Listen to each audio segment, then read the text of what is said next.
Hey guys, welcome back to channel. So today we going to see Naruto x Sekirei.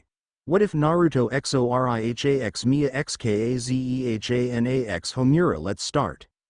Flashback. Of course I knew how important bonds are. And that's why I severed them. Having too many bonds causes one to lose focus, weakening their strongest wish, their greatest desire. An emotionless voice, quiet yet charismatic, echoed through the cavern. If that's true, then why didn't you kill me back then? Is that what you call severing bonds? Sasuke. The blonde grimaced, the pain of their previous clash still fresh. The reason is simple. Sasuke continued, undeterred. And it isn't that I wasn't able to sever my bonds with you. I just didn't want to give him the pleasure of seeing me attain power by submitting to his plans. What do you mean by that? There's no need for me to tell you. Still, the one thing I can say to you is that back then, I chose to spare your life at nothing more than a whim of mine. With an unprecedented speed, Sasuke reappeared next to Naruto. When did he? Barely holding in a flinch, Naruto stared on ahead.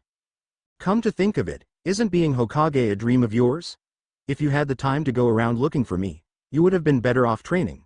Don't you think, Naruto? He continued, smirking. And that's why this time. Sasuke pulled his sword out in an agonizingly slow pace. You're going to end up losing your life, all at a whim of mine.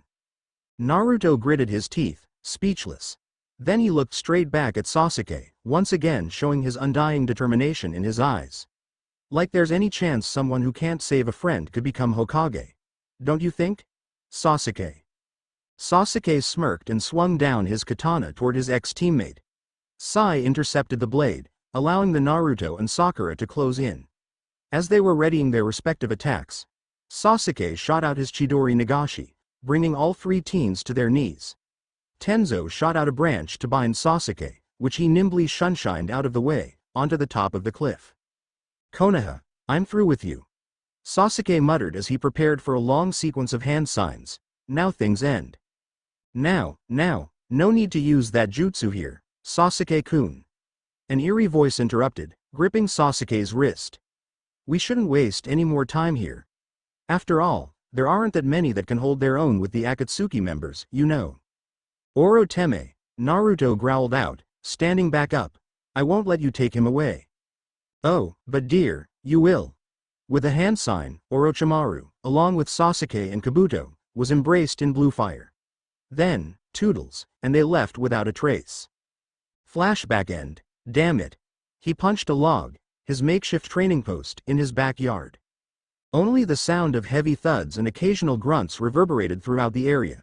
What did I do these last 3 years? Training with the Gamma Sennin, Pa. He inwardly scoffed. It wasn't to say that Naruto had not improved during the training trip. It was simply that Sasuke was better. He was much faster, stronger and smarter than him, as reluctant as he was to admit. And had better resources, too. The only thing I had was a horny drunkard who always wandered off to brothels. Naruto gritted his teeth in anger once more, and summoned a ball of energy using 2 hands, and grinded the log to the ground. Rasengan! Rasengan! Rasengan! He roared as he repeatedly struck the ground with the famed jutsu. Can't even do the damned jutsu with one hand, his bangs shaded his eyes. Nothing seemed to go well for him. The number of his precious people was only decreasing, and he was powerless to prevent it. As the blonde was pitying himself in his mind, a sparkle of light on the ground caught his eye. Just where his Rasengans drilled the ground, a small black box was buried somewhat crudely. What the? He approached it and carefully dug it out. It seems to be made of technology much more advanced than ours. Naruto mused and admired the intricacy of the small box. He wondered what he should do for a moment, but never having been the one to think too hard, he pried open what seemed to be the lid of the box. A quick flash came from it, soon followed by a mechanical female voice. Configuration, beginning. Naruto blinked. In front of him was a large screen with a green bar that seemed to fill up rather quickly. Rebooting in 5, 4, 3, 2, 1. Asterisk. The screen disappeared, leaving Naruto alone in his backyard. Okay, I don't even want to know what happened just now. Having half the mind to simply ignore that anything happened and walk back into his house, the young ninja smoothly put back the box in the hole on the ground. As he was about to cover it up with dirt, The box radiated with light once again. Error. Insufficient power to support the program. Shutting down until requirements are met. And with one final flash, his world blackened as a shroud of lavender surrounded him. Damn, what hit me? He groggily sat up. Nothing seemed to be wrong with him save for the stiff body and ringing head. Naruto grabbed the dry ground to get a grip of himself. Wait, dry ground. The blonde suddenly seemed to sober up as he started to assess the environment. The seemingly unending earth and no sign of living creature surprised him. Well, this sure isn't my backyard. Alternative energy source located. Recommencing game. Naruto jumped back at the sudden emergence of the cold voice, as well as the somewhat familiar gray screen floating in front of him. Okay, enough. What the hell did you do to me? Where the hell am I? The shinobi raved on. I thought this was supposed to make me stronger, not put me in a no man's land. You have been safeguarded in a probe whist being put in an inanimate state, as it was inadvertently concluded that the technology was not developed enough to generate the necessary energy. The alien ship crash a few years ago provided the power, thus the reanimation of your body. With the sufficient resources available, you can now begin to construct yourself in a more efficient way. Naruto blinked. Asterisk, asterisk. So, in English. The boy had the gall to look sheepish. You were frozen for 3,000 years, and now, year 2007 you can begin the game. And yes, you can become super strong, too. It must have been a figment of imagination to have heard exasperation in the metallic voice. For more information, voice, help, happy gaming. It was somewhat awkward hearing the detached voice say, happy gaming, but no matter, Naruto had more urgent things to do than to speculate on such random things. So, help, was it? The familiar screen of gray popped up in front of his face.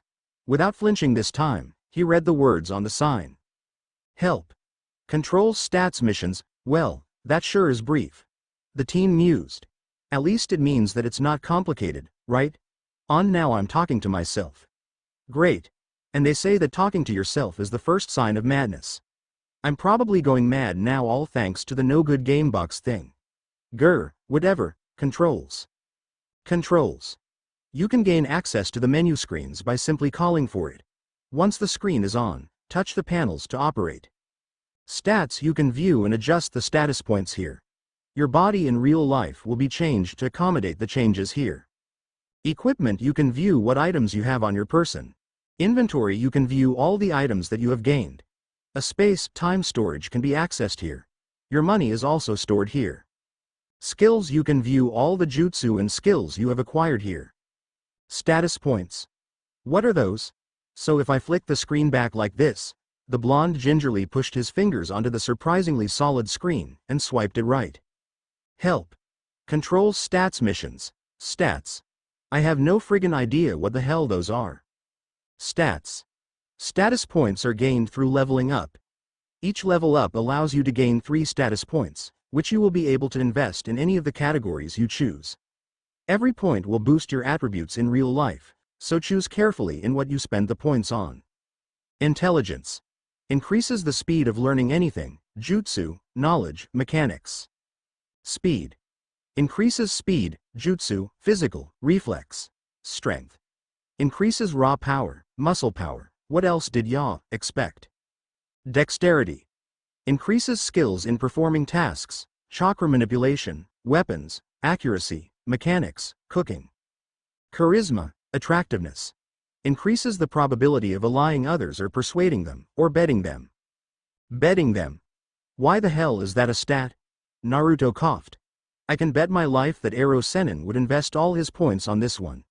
Anyways, this game thing really would be helpful for training if I properly use it, and I really should stop talking to myself. Naruto hung his head down in dejection. I'm not going to talk to myself anymore. I'm not going mad, damn it. The young blonde shouted in his mind, though that probably inched him towards madness, not preventing it. Going back on track, Naruto swiped the screen back to the help menu and into the missions window. Missions. Missions will be randomly given by the game mechanics. By finishing each mission, you can gain express points varying on the mission difficulty as well as rewards. The rewards can be but not limited to items, money, or new skills. Well, that was, he clamped his mouth shut. Well, that was rather short. The kid's eye twitched at almost having spoken out loud again. Probably a good idea to check out how this game works. Then, he mused. Skills. Skills. Observation, LV.1, Shadow Clone Jutsu, LV.5. Sexy Jutsu, LV.2, Rasengan, LV.4, Henge, LV.3, Kawarimi, LV.2. Surface, Water Walking, LV.3, yeah, seems about right. It even has my own, Sexy Jutsu. But what's that observation thing? They call looking at things a skill? Exasperated, Naruto went back to exploring his new ability. Equipment? Equipment. Senju's Emerald Necklace. The necklace of Hashirama Senju. It has the ability to subdue even the strongest Biju. Dex plus 15. Orange Jumpsuit. An eyesore of a jumpsuit that is really orange and ugly. Something not even a hobo would wear. STR plus 1, CHR 10. Basic Shinobi Sandal. A basic sandal for Shinobi. SPD plus 3. Something is obviously wrong here. What does it mean by orange and ugly? Orange is an awesome color, damn it. But damn, minus 10 charisma? A bit harsh, isn't it? Naruto plopped on the floor, a small rain cloud hovering over his head. It was always the orange that got dissed. But he would love the color for all it's worth, no matter how much the world tried to separate them. After a while, he finally collected himself and decided to venture a bit further. Stats. Stats. Naruto. LV.18. Express. 10 180ths, 54, stat points remaining. Intelligence. 15 speed. 31, plus 3, strength. 35, plus 1, dexterity. 24, plus 1 5. Charisma. Attractiveness. 22, minus 10. What? My total attractiveness is 12. I'm much more handsome and awesome to be that. But if this is true, no wonder Sakura-chan never accepted my dates, he sobbed. This was the day Naruto learned the harsh truth about himself, that he truly was a good-for-nothing eyesore. As Naruto was about to go into full depression mode, he noticed the number of unused stat points. Datbeo. I knew I couldn't have been that useless. Haha, beat that. Sasuke Teme. My powers were simply hidden where I couldn't reach. Again, he didn't notice that he was shouting out to no one. After a moment, Naruto stared at the screen with barely suppressed giddiness. Should I go for strength? Or speed? Or maybe enhance my devilishly good looks? The blonde's face threatened to split with his shit-eating grin. In the end, he compromised with himself to first focus on speed and strength, and after seeing the results, he would decide on his next moves. Focusing back on the screen, Naruto deftly put 25 points in strength, 25 points in speed, and 4 points in charisma. His ego just could not allow his attractiveness to be rated so low. As soon as he pressed the confirm button, his body stiffened. An uncomfortable feeling washed by, then returned to its normal state. Stats. Naruto. LV.18. Express. 10 180ths, 0, stat points remaining. Intelligence. 15 speed. 56, plus 3, strength. 60, plus 1, dexterity. 24, plus 1 5. Charisma. Attractiveness. 26, minus 10. All his work was done. There was nothing else left for him to do except to kick some major ass. His stomach growled. And maybe finding a place that has some good ramen. Meanwhile, in a large room that seemed like a laboratory, multiple beepings accompanied by red flashes could be heard. Several scientists glared at a computer screen, while a few others were typing away as if their fingers were on fire, trying to find the source of the error. Ma'am, a sudden surge in energy was located approximately 3 miles from the spaceship. A scientist in white shouted with urgency in his voice. What? Could it be another Sekirei? Or an invasion? A white-haired woman muttered anxiously. Dispatch the disciplinary squad. Tell them to capture the thing and bring it back alive. Several highs were heard throughout the room, soon followed by hurried footsteps heading out the lab. The white-haired woman sighed, and took out a cigar from her lab coat's pocket. I'm not getting paid enough for this shit, she muttered as she inhaled the smoke. On the next chapter. I told you, I have no idea, it's not my fault I appeared out of thin air, he whined. 4 pairs of eyes twitched, and a certain purpleette giggled. The leader's piercing wine eyes shadowed as her hand reached for her katana. The moment her hands touched the sword's handle, 2 dings sounded from the timer as it started the countdown.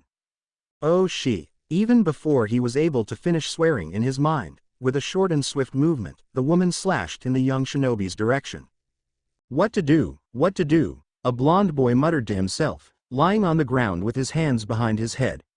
The sky was clear today, which was becoming painfully obvious, as there was not a single cloud to watch.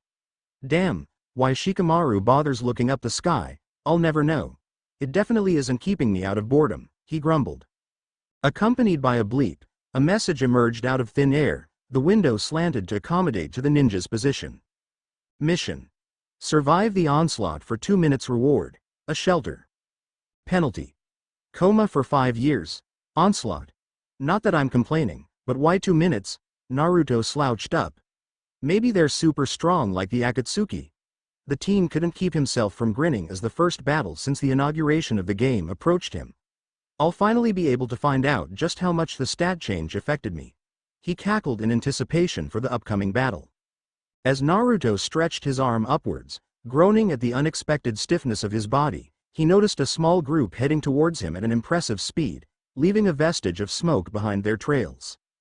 With a ding, a small blue screen materialized in the corner of his eye. Asterisk 2 o'clock. 2 minutes, huh? I can do that. The blonde smirked. Even if he wasn't quite Jonin material yet, he certainly had the firepower of one. Now more than ever due to the stats change. No matter how strong they were, he'd show them that he wasn't to be messed with. Who are you, and what are you doing here?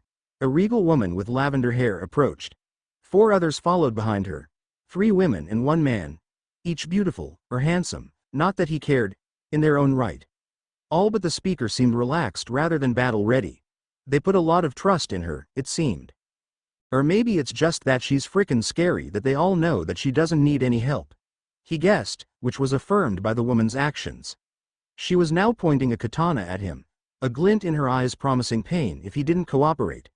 Remembering that he was asked a question, Naruto decided that he should quickly speak up, lest she dismembered him. The name's Naruto. And I have no idea what I'm doing here, or where this is, for the matter of fact. He offered a smile that reached his eyes. The redhead with glasses seemed to study him intensely, trying to solve the enigma he was.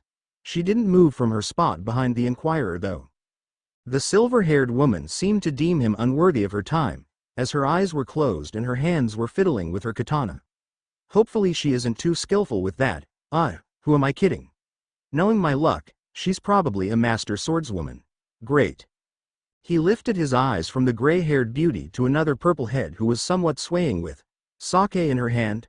For some reason, Naruto wasn't too surprised, as she reminded him of a certain old lady back home. But this one seems to have a bigger bust than her, which was pretty impressive. Not that Naruto cared. Nope. His eyes did not linger in that, bad Naruto bad. Stand down, boy. Shaking his head, Naruto looked to her right, where the only male stood. Gray hair, well-built body, a scarf on his neck, and a nodaichi by his side. He was pretty uninteresting in all. The fact that he was male didn't help either. The boy's gaze returned to the leader. She was still eyeing him carefully, checking for any hostility. State your purpose here, she asked once again with an emotionless, but authoritative nonetheless, voice. I told you, I have no idea. It's not my fault I appeared out of thin air, he whined. 4 pairs of eyes twitched, and a certain purple-led giggled. The leader's piercing wine-colored eyes were shadowed by her bangs as her hand reached for her katana. The moment her hands touched the sword's handle, 2 dings sounded from the timer as it started the countdown. Oh she! Even before he was able to finish swearing in his mind, with a short and swift movement, the woman slashed in the young shinobi's direction. The shockwave nicked his shoulder blade, though he somehow swerved out of the way in the last second. Thank Kami I invested a lot in my speed, he sighed inwardly. But the moment of relief did not last long, for the woman started attacking him in a flurry, alternating between short jabs and swipes. Naruto jumped, ducked and spun out of the katana's way, though the shockwaves slightly scratched his skin each time.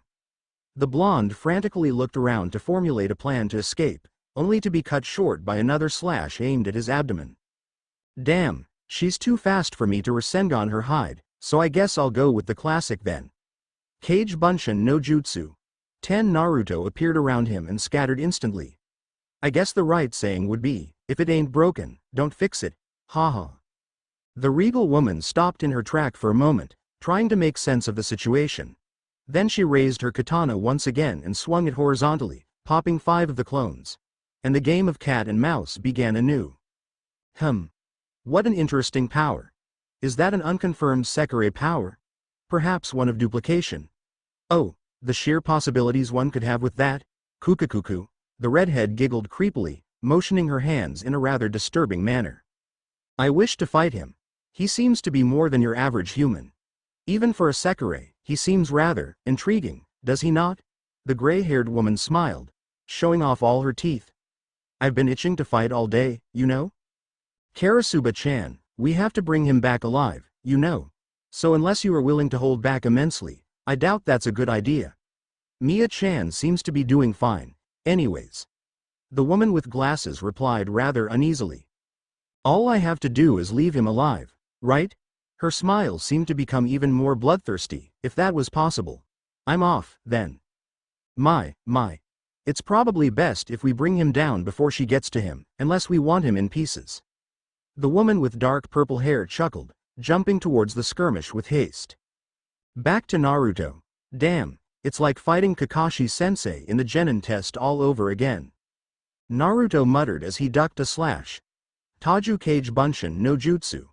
Approximately 100 clones were created. I'm really running out of ideas. He glanced up at the timer. Damn, a whole minute left, too. The lavender-haired lady destroyed most his clones in one movement.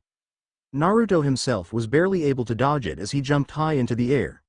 Not waiting for the blonde to reach the ground, the leader rushed towards him and jumped, the katana headed straight to his head. Miya. No. The woman with the darker purple hair shouted.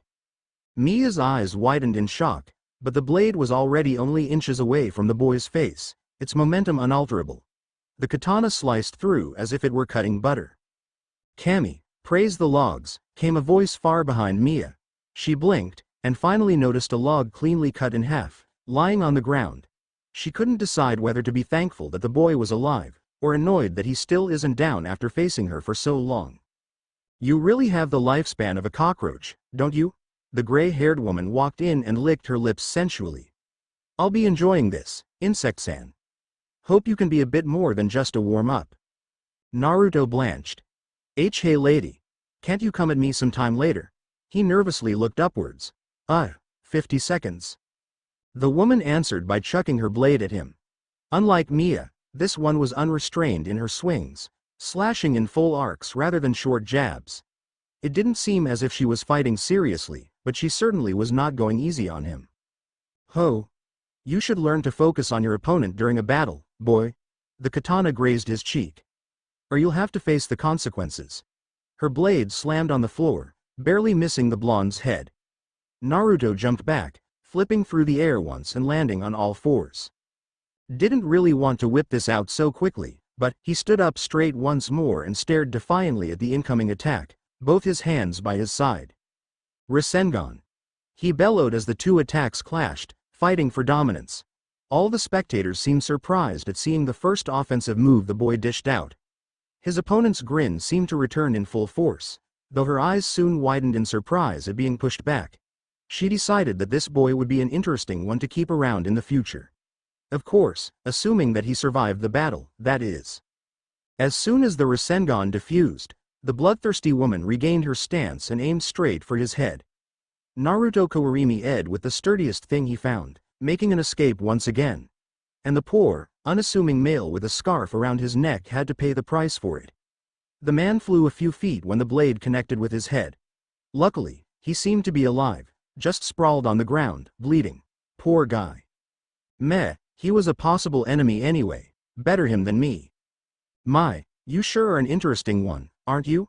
The voluptuous purple lady whispered in his ear. She must have been near the man when I used Kawarimi.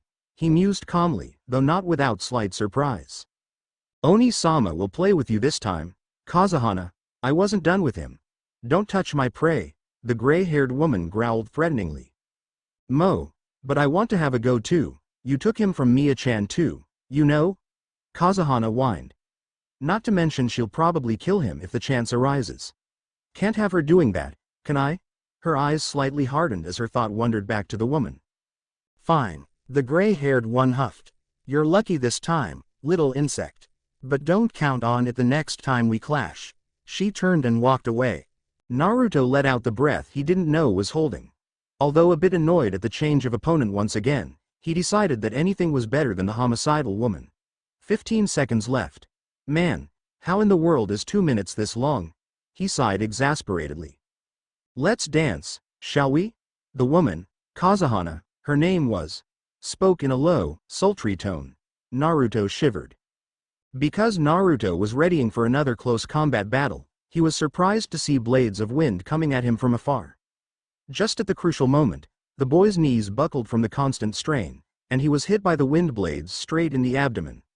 Skidding backwards, Naruto spat out a glob of blood. 10 seconds, his eyes brimmed with determination once more. Like I'd back off after coming this far.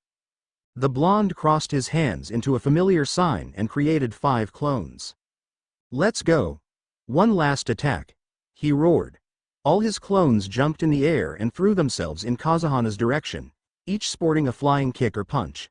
The purple-haired beauty frowned as she dispelled them with a quick blast. Is that the only thing you know how to do? How disappointing. She was cut short by the sudden appearance of the original, previously hidden from view due to the smokes created from the clones. Rasengan. Kazehana looked down in shock as her arm was grinded by the ball of energy. It was painful to see how much damage the small sphere did. Though her arm was still mostly intact, she would not be using it anytime soon, superior MBI technology or no. Despite the successful hit Naruto managed to make, he was almost out of energy. He glanced back at the timer, and noticed that it was no longer there. Instead, a window popped out in front of his face. Mission accomplished. Survive the onslaught for 2 minutes. Reward. A Shelter Express gained. 125 Express. Yada. I did it. Naruto cheered. Hands in the air. His foxy grin was back on, though the lack of energy was rather obvious. Now that the mission was over, he could probably rest, possibly in his new shelter, though he still didn't understand how he would receive the reward. Because he was mulling over some unanswered questions in his head, he failed to notice the approaching woman with a katana in her hand. Heya. Sorry to be a bother. But would you happen to know where a building is around? He never got the chance to finish his question as he fell into a blissful sleep. What, hit me? And, why does it feel like this is going to be a regular occurrence? The whiskered boy shuddered. He groggily opened his eyes, to see a weird blue ceiling with lights dangling off it. Is this the shelter I was offered by the game? He carefully looked around, and noticed that there was nothing of considerable significance except for the rectangular bed. Not even a small window. Maybe it's a prison. He blinked twice. Is this what the game thinks a shelter is? He plopped off the bed and walked around frantically. No, I can't stay here for the rest of my life. I'm only 16 for crying out loud. I never went on a date with a girl, or kiss a girl, or do erotic things with one. The boy went down to his knees and wept anime tears. I'll be alone for the rest of my virgin life. Damn you game, only if I didn't touch. The chain of thoughts was once again cut off when the steel door creaked open. Did I interrupt something? A gray-haired man wearing a turtleneck walked in the room. So the door wasn't locked. Naruto's sweat dropped. No number you didn't. The shinobi stood up, trying to muster up all the dignity he had left. I was simply inspecting the floor. He gave a shaky smile. Of course you were. The man replied with a kind smile that reached his eyes. The name's Takehito Asama, a researcher working in MBI. What's yours? Uzumaki Naruto. He eyed the older man warily. Not in the slightest bit fazed, the man kept his smile on. Allow me to get straight to the point. What are you doing here? In all seriousness, I don't know. The scientist raised a single eyebrow. I was knocked out one day, and the next thing I know, I wake up in this place, wherever this is. Silence ensued. The older man opened his eyes and studied the boy for a moment, then opened his mouth. I believe you. An incredulous look on his face, the boy gave a rather unintelligent reply. What? I believe you. He smiled again. This is where the Sekirei landed, after all. So it's only slightly surprising, really. Sekirei? What's that? Well, Sekirei are aliens that look just like humans but have superpowers. Some can wield weapons with amazing finesse and power. Some simply have inhumane power and speed. Some can control certain powers of nature to their will. And some can have access to an enormous amount of knowledge. There are such a variety of them that we still haven't been able to categorize them all. Takehito paused for a moment and suddenly laughed sheepishly. Haha, sorry for running my mouth like that. I must have gotten excited. Naruto's sweat dropped at the sudden change of demeanor. It's all right. He smiled tentatively. It was interesting to listen to. Speaking of Sekirei, did you know that the 5 you met earlier were Sekirei, too? Huh? Again, Naruto replied unintelligently. Now that he thought about it, it was rather obvious that they weren't normal humans. Sure, ninjas could fight like that, but they seemed to be surprised when he used a simple Kawarimi and Bunshin jutsu. And the way Kazehana controlled wind seemed too quick and natural for it to be a jutsu. And the power with which the two ladies wielded the katanas, Naruto shivered at the unpleasant memory. Are all Sekirei like that? Freakishly strong and violent, that is.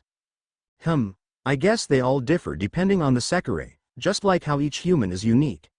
The man plopped down on the bed. If your curiosity is somewhat sated, I'd like to ask you a question now, if I may. No, what are you? Last time I checked, I was human. He said slyly. Naruto pondered if he should reveal his true identity, but then realized that he already showed almost all his moves, so it wouldn't do much but gain the mistrust of the researcher if he hid the truth. He seemed like a nice guy anyways. I'm also a shinobi of Konohagakure. The man's eyebrows rose, not expecting this type of response. Don't you people know of ninjas? Or samurai, even? Naruto asked desperately. Had he come so far into the future that none of his kind was left? If so, then what purpose would he serve now? Well, I know of ninjas and samurais. But last I checked, it was said that ninjas prospered most around 3,000 years ago. Are you sure you're from this dimension? He asked skeptically. Yes. The game said I moved through time, not space. Damn it. Naruto was too busy worrying about the new predicament to notice his slip of tongue. Travel through time, game? Uzumaki-kun, could you elaborate more on this game you were talking about? Naruto clamped his mouth shut at realizing his mistake, but then asked hesitantly, could you swear not to tell anyone of this? The fact that I'm a ninja is fine and all, but he avoided the man's gaze. Sure. I can keep a secret or two, as long as it's not too life-threatening, Takehito assured the boy with a light attitude. And so, Naruto told the man of all the events he came across due to the game, the mission and stat distribution. Sorry to make it so vague, but I really didn't want to write the thing again. You probably don't want to read it again either, so everything's good, right? The researcher halted his report. Uzumaki-kun. Sorry for interrupting, but you say that you invested most your points in strength and speed? You weren't planning on increasing all 5 categories, were you? Yeah, I was. What's it to ya? Naruto narrowed his eyes at the older man. Uzumaki-kun. A Hanya mask basked in a murky aura appeared behind his smiling face. I'm trying to help you understand and utilize the game to its fullest potential. So please refrain from speaking in such a disrespectful manner. Naruto trembled. Understood, Uzumaki-kun? Why yes sir. Understood. Good. And the oppressive aura was gone, as if it never existed in the first place. As I was saying, I believe that it would be best if you chose 1 or 2 attributes and focus on it. Naruto opened his mouth to protest, only to be halted by the other man's finger. I know that all 5 look useful, but concentrating on a specific trait will get you stronger much faster. Think about it. Would you prefer to be a jack of all trades or a true professional? The blue-eyed boy actually contemplated the idea seriously, though he really should have done so earlier on considering the things he had unwillingly sacrificed in getting the ability. The more he mulled on it, the more he realized that Takehito was indeed correct. Even back in the elemental nations, shinobi would have certain specializations, whether it was genjutsu, taijutsu, or ninjutsu. Though they didn't explicitly rely on only one type, they definitely heavily favored 1 or 2 over others. Is this what he was talking about? Specialization? Putting a hand on his chin, The boy sat down on the bed as well. I absolutely want to work on speed. Really learned the importance of that from the battle with that bastard, Sasuke. And though charisma is really tempting, I could put it on hold until I'm stronger. He recalled the previous battle and stiffened. Much stronger. He nodded to himself. But what should I choose for the second one? I like bashing things together, but I also like throwing ninjutsu at people too. Gah. This is giving me a headache. Still sitting beside him, the researcher's lips quirked slightly in amusement at the boy's predicament. Do you want any help, Uzumaki-kun? You seem to be in quite a dilemma. The whiskered boy jerked his head up in surprise, having completely forgotten the company he had. Yeah. I don't really know what I should invest on other than speed. Takehito closed his eyes and leaned backwards. Well, you said that you liked using jutsu, was it? The boy nodded. If that's the case, I think that you should go for either dexterity or intelligence, and condition your body with your own strength. Thinking on the same line, what can be achieved by raising dexterity can be done with rigorous training as well. The hardest thing to heighten with your own power would be intelligence. He paused slightly and put on a kind smile. And that intelligence stat of yours is rather lacking. Why, you damn bastard? Naruto's face reddened as his fists shook in anger. Now, Uzumaki-kun. I was only sharing my opinion. The Hanya mask appeared behind him again. We don't have to speak so vulgarly now, do we? Naruto's anger was doused immediately. Instead of the anger now, sweat was forming in every pore of his body. And no sir. I'll be good. Splendid. The pressure lifted without missing a beat. But I was being serious in telling you to spend points on intelligence. You'd be able to pick up on things much quickly than you could now. You would be able to grow stronger in a shorter amount of time, because you'd be able to utilize the game in a more efficient manner. Huh. You do have a point there. Naruto drummed his fingers on the bedside and grinned. I guess I'll try that. His grin faltered almost immediately. Though I won't be able to do anything for a while until the next level up cuz I used up all my points. Take your time, Uzumaki-kun. You are still young, no need to rush things. The man ruffled the blonde's hair. Naruto huffed and looked away. Takehito smiled for a short moment before standing back up, contorting his expressions back to neutrality. As pleasant as it was, this wasn't why I came to see you. I came here on behalf of the president of MBI to offer you a stay here, on this island.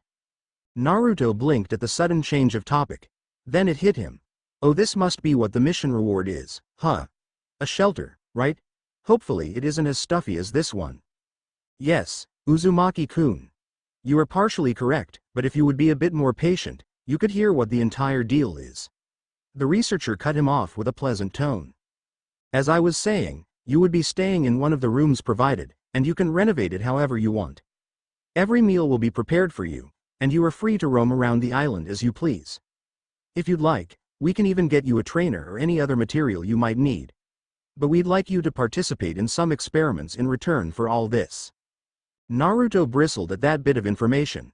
His encounter with the snake Sanin was still fresh in his mind, and he had come to find experiments rather distasteful. It took his friend away, after all. Seeing this, Takehito quickly rectified his statement. We won't be doing anything harmful though. Call it a simple scientist's curiosity at seeing a unique specimen. In fact, you might find yourself better equipped by the end of all this. My friend, Naruto gritted his teeth. Betrayed our village because some mad scientist offered him power, just like how you did to me. He was consumed by power and hatred because of this. He nearly killed me, even. His eyes narrowed at the man. How'd I know you won't do the same? You won't, the man replied swiftly, but I assure you, I have no intention of doing anything sinister. He chuckled.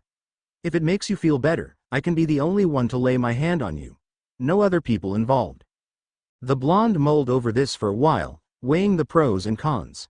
Seeing that he already trusted the older man a great deal, he shrugged. Fine. But only with you, got it? Crystal. The man turned around. I've been here for far too long. I'll see you around soon. He stretched, then paused. An assistant will be coming around to show you to your room. Have a nice day, Uzumaki-kun. The door closed behind him. Naruto flopped on the bed and looked at the bare ceiling. Life just might get interesting again. On the next chapter. Arg. Make it stop, make it stop, make it stop. Desperate and willing to do anything, he slapped his face with great ferocity, and the world instantly became quiet. Why me? The blonde cried anime tears, banging the floor with his fists. A blonde boy was taking in the structure of his new dwelling. It didn't look like much, but it sure was better than the previous room he was confined in.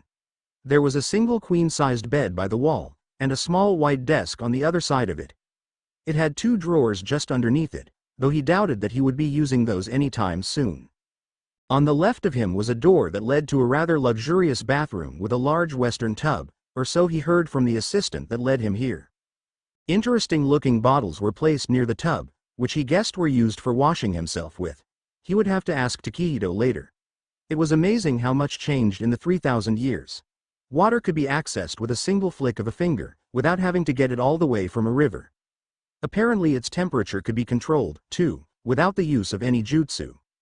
As his amazement at the advancement of technology dissipated, he noticed a small window slightly left to the white desk. Though it didn't have a spectacular view, considering the empty environment of the island, it was comforting to have a small window that allowed him a breeze of fresh air.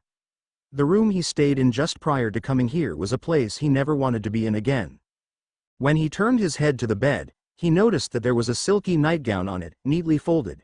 It seemed comfortable to wear, so he immediately changed into it.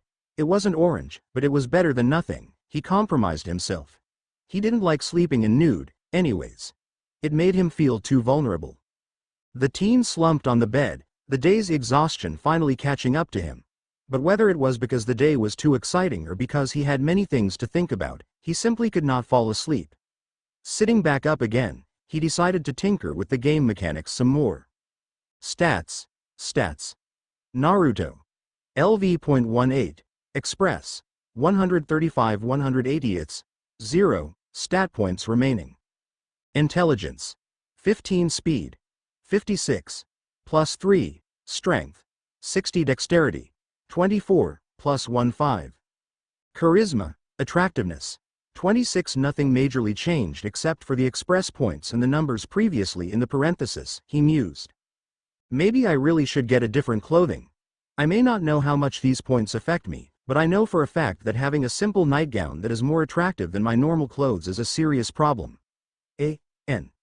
Not really, if you're sexy in bed, cheeky smiley face.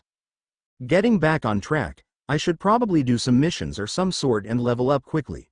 Though how I could get any does pose a problem. Naruto hung his head in defeat. Gah, I don't care anymore. I wasn't one to plan beforehand in the first place. Huffing in annoyance, Naruto called up the skills screen. Skills. Observation, LV.1, Shadow Clone Jutsu, LV.5. Sexy Jutsu, LV.2, Rasengan, LV.4, Henge, LV.3, Kawarimi, LV.2. Surface. Water walking. LV.3. How do these things even work? What's the levels for? Naruto pulled on his hair. Stupid game. Should have given me some kind of manual before throwing me into this mess. Observation. What's this supposed to be? Suddenly, a few windows popped up beside him. A soft bed. It is a comfortable bed that heals 5% of HP and 5% of fatigue for every hour of sleep. Naruto blinked. Okay, so that's what observation does, but this doesn't tell me anything. How the hell do I know what my HP and fatigue is? With a ding, another screen popped out. Basic status such as HP and fatigue can be selected from the setting menu. Now you tell me. Geez, thanks for the heads up, Game Master-san. Naruto fumed. Settings. Settings HP bar. Off fatigue bar. Off. Clock. Off alarm. Off. That's it? No explanations or anything?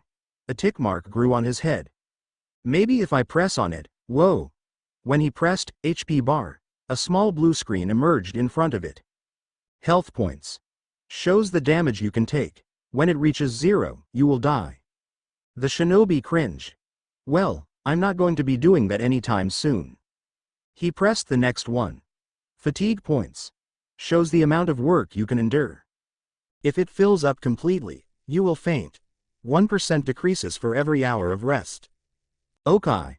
What's up with all this dying and fainting? Sheesh, The guy who made this must be a creep. Clock. You can see the time and date. Alarm. You can set an alarm to go off in your head. Naruto's sweat dropped. I don't even know why I even pressed that. Oh well. I guess I should turn all these on? The boy pressed all the offs in quick succession, turning them into ons. 3 new screens came into view. On the top right corner of his vision, a round antique clock told him of the time. On the bottom left of his vision, 2 long bars. The red HP bar half empty and the blue fatigue bar nearly full, showed him that he needed to sleep quickly.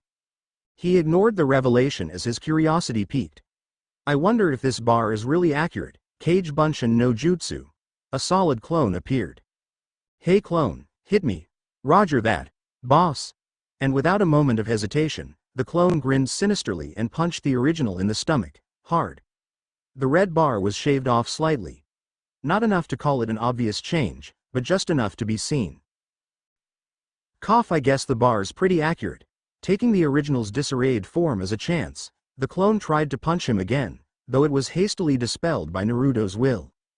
Damn clone, has no respect for the original. Naruto coughed some more. Deciding that he had enough for the day, the boy set his alarm to 8 a.m. and crawled into his new bed and fell into a deep slumber. It was a peaceful morning to all the inhabitants of the Kamakura Island. Well, to be exact, all but a certain blonde teen.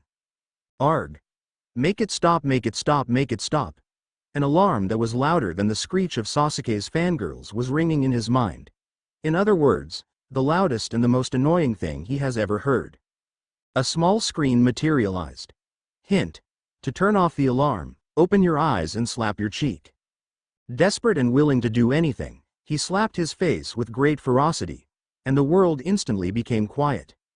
Why me? The blonde cried anime tears, banging the floor with his fists. The fates or whatever deity up there must have loved watching him suffer, as they intruded in his life in even the most minuscule moments like this. After sulking for a while, Naruto stood back up to change back into his clothes, only to see it in tatters. Though he didn't notice it the previous day due to his exhaustion, the jumpsuit was ripped and shredded in so many areas that it was near impossible to put it back on. In fact, it wasn't even in one piece, he noted, seeing a piece of his sleeve on the floor. And I don't have any spares left, either. Naruto thought dejectedly. Not having any other garments to wear, the boy trudged outside without changing out of his nightgown. He truly hoped that this wouldn't cause him too much embarrassment. I'm not lost. I am definitely not lost. I'm a shinobi, and shinobi don't do lost, he muttered to himself. It was quite obvious that the blonde knucklehead was lost. He was so pitifully trying to deny his lack of aptitude in being a ninja that he couldn't even form grammatically correct sentences. Enjoy your stay, she said. They'll provide anything I need, she said. Well, I don't see no map or guide around here, and I am certainly in need of it. Naruto seethed, thinking back to the words an assistant told him as she led him to his room. It was then when he noticed a figure walking towards him. Hey, lady, he yelled as he ran over to her. Do you happen to know where I can grab a bite? My. Did you want to see me again that badly, Foxy-kun? The lady clad in purple giggled. Now that Naruto got a good look at her, his eyes widened in recognition. You're that Sekirei that I fought yesterday. His eyebrows furrowed as he racked his memory. Kazehana, was it? Ho, I don't remember introducing myself, she playfully replied, though her eyes were inspecting his every movement. I must have caught it when you were talking to others. Such a pretty name isn't easy to forget, after all. Naruto smiled sheepishly, reflexively rubbing the back of his neck. Kazehana simply giggled in reply. The blonde looked over at the older woman to say something, and widened his eyes when he noticed her arm wrapped in a sling. Kami, did I do that to you? I'm so sorry. I didn't mean to hurt you of all people. The others I don't really have qualm hurting, not that I could, but you were the nicest to me even in the battle. It's just that you were so strong and I needed to one-up you and I. The wind user was somewhat shocked seeing him ramble on. It was a battle after all, and it was expected for someone to get hurt. She just got the short end of the stick because she heavily underestimated the boy. A fair trade for my bad habits, she mused. A soft smile took place on her sultry lips. The boy was more interesting than she thought he would be. Hey, Foxy-kun. It's all right.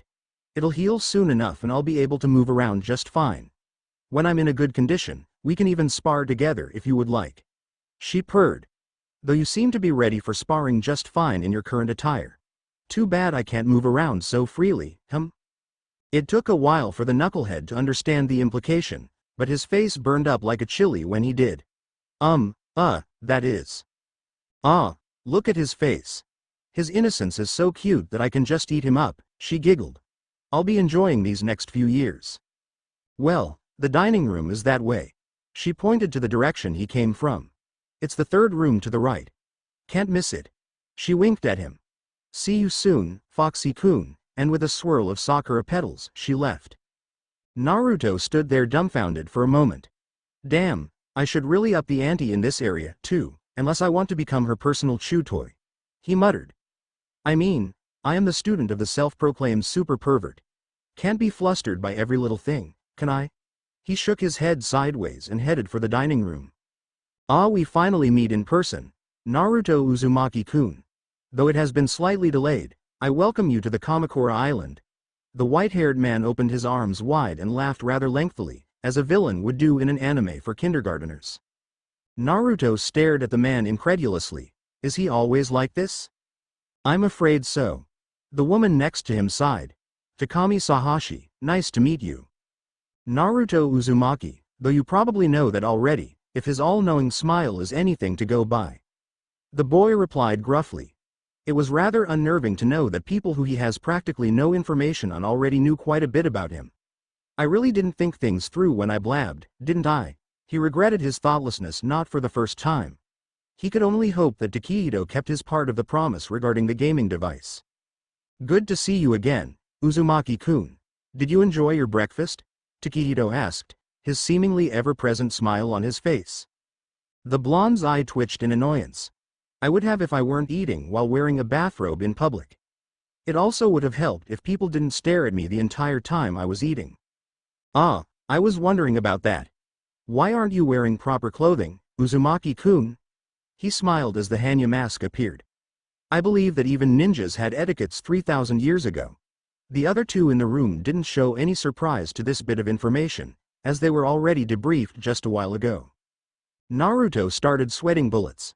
It's not my fault, if anything, blame the assistants, or that glasses bastard. All I could wear was my original clothes, which was barely in one piece, or this. The boy pointed at Manaka. Shove your mask on him, not me. The said man only smiled and waved lightly in return, not minding the spotlight. Uzumaki-kun. What did I tell you about the crude language? The man's eyes glinted even though they were closed. I'm sorry. Please don't kill me. He cowered. The female researcher instinctively took a step back. I don't think I can get used to that no matter how many times I see it. Not reading the atmosphere, the president butted in. Oh, how all of you seem so close to each other. Why do you not include me in the conversation? I am so greatly saddened. The man cried anime tears and raised his arm to partially hide his face for the dramatic effect. Are you sure this guy is sane? Naruto's eye twitched again. Sadly, no, the woman replied. But he is a hell of a genius. Indeed he is. MBI exists because of him, you know, Takehito added. Takami-chan, I knew you cared for me. The man with glasses jumped at her, lips puckered out for a kiss, only to be brought down with a swift whack. Naruto choked at a sudden revelation. I wasn't like that when I was chasing Sakura-chan, was I? He paled. Kami-sama, I think I was. No wonder she hated me when we were young. Takehito glanced at the shinobi. You okay, Uzumaki-kun? You seem pale. I'm fine. Yeah. Nothing's the matter. He decided right then that he would become strong as quickly as possible, and invest his stat points on attractiveness. He really might never get a girl if he's as bad as he thought he was. I really should go train, as soon as possible. Can you quickly say what you called me in for? Naruto looked at the president. Wheel. He drawled out. I just called you in to say hi. The blonde grew a tick mark. You can go now. Ta-ta. Naruto growled as he stomped out the room. The man's attitude drove him crazy. The only thing that kept him at bay was the fact that the genius would be able to kill him nearly instantly with only a few words to the Sekirei. The boy may be hot-headed and impulsive, But he wasn't so foolish to think that he could defeat the disciplinary squad. He could tell that even yesterday, each member was holding back, even the lady with the enormous battle lust. Naruto sighed. There were just too many people in the world that he was inferior to. He would have to train like crazy to even hold a candle to them. Too engrossed in his self-ranting, he didn't notice that both Takehito and Takami had followed him out the office. Amused by the young one's reaction in meeting the president for the first time, the gray-haired man smiled. Uzumaki-kun, remember the deal we made yesterday? I'd like to see you in Lab C5 in the 3rd floor at 7 p.m. Can you make it? The boy looked at the older man, somewhat surprised to see him there, but he replied in a nonchalant tone. I guess so. I don't really have anything planned yet, so why not? He shrugged. Then I'll be waiting, Uzumaki-kun. The researcher lifted his hand up for a small wave and left to do his own bidding. Takami quietly sighed and walked ahead of the young shinobi. I'm sorry for that back there. He can be quite the handful at times. She paused and rectified her words. Almost all the time. Nah, it's fine lady. I feel bad for you having to stick around him for so long. Naruto flashed her a cheesy grin. Well, I'll give you a tour around the building to make up for the previous inhospitality. She glanced back to his choice of attire. Actually, we should get you some clothes first. The whiskered boy sighed and tightened the gash of the gown. Yeah, that would be nice. Sorry, but it seems like this is the only type of clothing we have left. She handed him the disciplinary squad's uniform. All the other Sekirei that are being adjusted are only babies, toddlers at most, so. Hey, it's fine. The quality is much better than what I was wearing to begin with. Thanks a bunch. He inspected the black and gray garments for a moment. Is there a place where I can change into this? A bathroom is just out the door, she answered. Take your time. The boy gave a swift nod and headed straight to the toilet. As soon as Naruto entered, he quietly muttered to himself. Let's see how you fare against my awesome orange clothes. Observation. A screen materialized above the garments. Disciplinary squad uniform. The uniform Sekirei in the disciplinary squad wear. It is made of high-quality material and is easy to move in. STR +5, SPD +5, CHR +5. Oh. It is a lot better. Naruto deflated. He wordlessly changed into the uniform, discarding the bathrobe in the toilet. Takami greeted him as he exited the toilet. Uzumaki-san, you clean up pretty nicely. Much better than the robe you were wearing just now or your previous attire. She snickered into her hand. Though it was said in a joking manner, it was true that the blonde looked much better in the uniform. The bulky orange jumpsuit was replaced with a tight black leather top with 2 horizontal white lines running down his chest, and the orange pants were replaced with black ones, with a gray belt loosely tied around his waist twice. A gray haori was lightly hanging off his shoulders, as he wasn't quite wearing them. Basically a male version of the female disciplinary squad uniform. Why thank you, researcher lady. I'm very flattered. Naruto rolled his eyes. Call me Takami. Sure, researcher lady. Naruto smiled, showing off all his teeth. It's Takami. Her teeth turned sharp as she grinned and her eyes glinted dangerously as she hovered over Naruto. Yes, Takami. Naruto slumped. Why was every woman he came across extremely violent and scary? The woman slapped the boy's back and chirped. Let's get going then. As they finished the tour of the building, Naruto realized that something was amiss. The entire time they were walking and talking, not a single person passed them by. Hey researcher La. She stared at him, a hard glint in her eyes. Takami, the boy shrunk. How she was scarier than Tsunade despite being a mere civilian, he didn't know. I was wondering, why isn't there anyone walking around the halls? Oh, it's because all the researchers are in labs. They're here for intensive research, you know. And the disciplinary squad usually stay in their preferred spot, so they don't move around much either, she mentioned. A familiar ding was heard. Mission: find a martial arts trainer. Reward: a new skill, better relationship with the trainer. Martial arts. There's someone who teaches that on this island? Naruto grew silent, trying to comprehend the new mission. Uzumaki-san, is something the matter? You seem to be spacing out a little. The woman looked at the blonde. Huh? Oh. I'm fine. He smiled. Say, Would you happen to know anyone that can help me train in, I don't know, martial arts? The researcher raised her delicate eyebrow. Martial arts? Where'd that come from all of a sudden? Naruto flustered. Well. I realized that I needed to work on my form a bit more from the last battle you see, so I was wondering if anyone trained those Sekirei to fight. I'm sorry to say, Uzumaki-san, but the Sekirei seem to learn their respective forms instinctually. We still don't quite understand it, but they just find a liking to a certain style, and they train in it. Though that's only the case for offensive Sekirei. Naruto sighed. Now how am I going to get a tutor? That means that the only choice I have left is, he shivered. Kami, this is going to be a tiring day. Better get this over with. I'll be going then. Thanks for the hospitality, and without waiting for a reply, he ran off to the nearest exit. Kids these days. Takami huffed. I sure hope that my Minato won't turn out so rude. I won't allow it to happen even if I have to beat the manners into him. Somewhere back in Shinto Tito, a small boy shivered as his life felt threatened somehow. The blonde shinobi now stood on the desolate grounds of the Kamakura Island, searching vehemently for a certain lavender-haired woman. Now, how do I find the lady in such a large place? A loud boom was accompanied by a large amount of smoke. I guess that answers my question. His sweat dropped and took off to the direction, fully taking advantage of his enhanced speed. And as expected, a woman was practicing a kata with her weapon with fluid and elegant motions that made it look as if she were dancing. Entranced by her movements, Naruto watched her slice through the air multiple times. This soon came to a halt when the said woman finished off her kata by creating a shockwave slightly left to the boy's direction. What business do you have here? Her voice rang loud and clear despite their distance. Naruto walked up to her, his eyes not once leaving hers, however intimidating they were.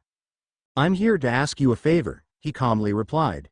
The Sekirei's eyes narrowed into slits.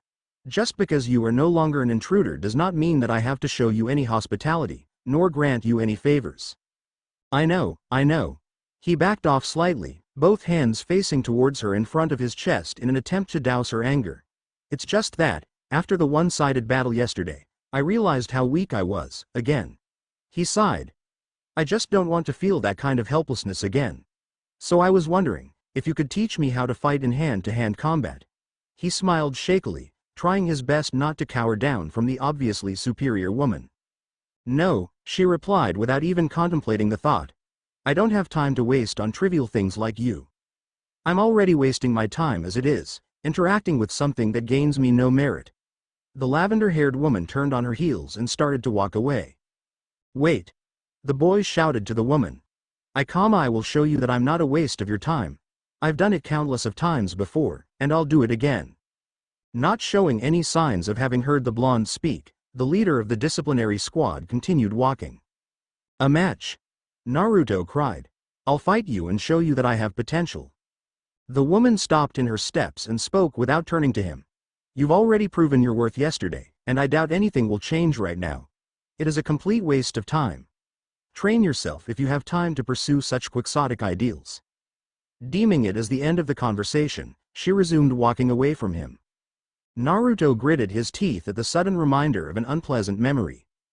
Come to think of it, isn't being Hokage a dream of yours? If you had the time to go around looking for me, you would have been better off training. Don't you think, Naruto? Damn it, he cursed. I refuse to be weak any longer. The shinobi put his enhanced speed to use once more, and sprinted towards the woman, chakra already charged at the sole of his feet. Rasengan.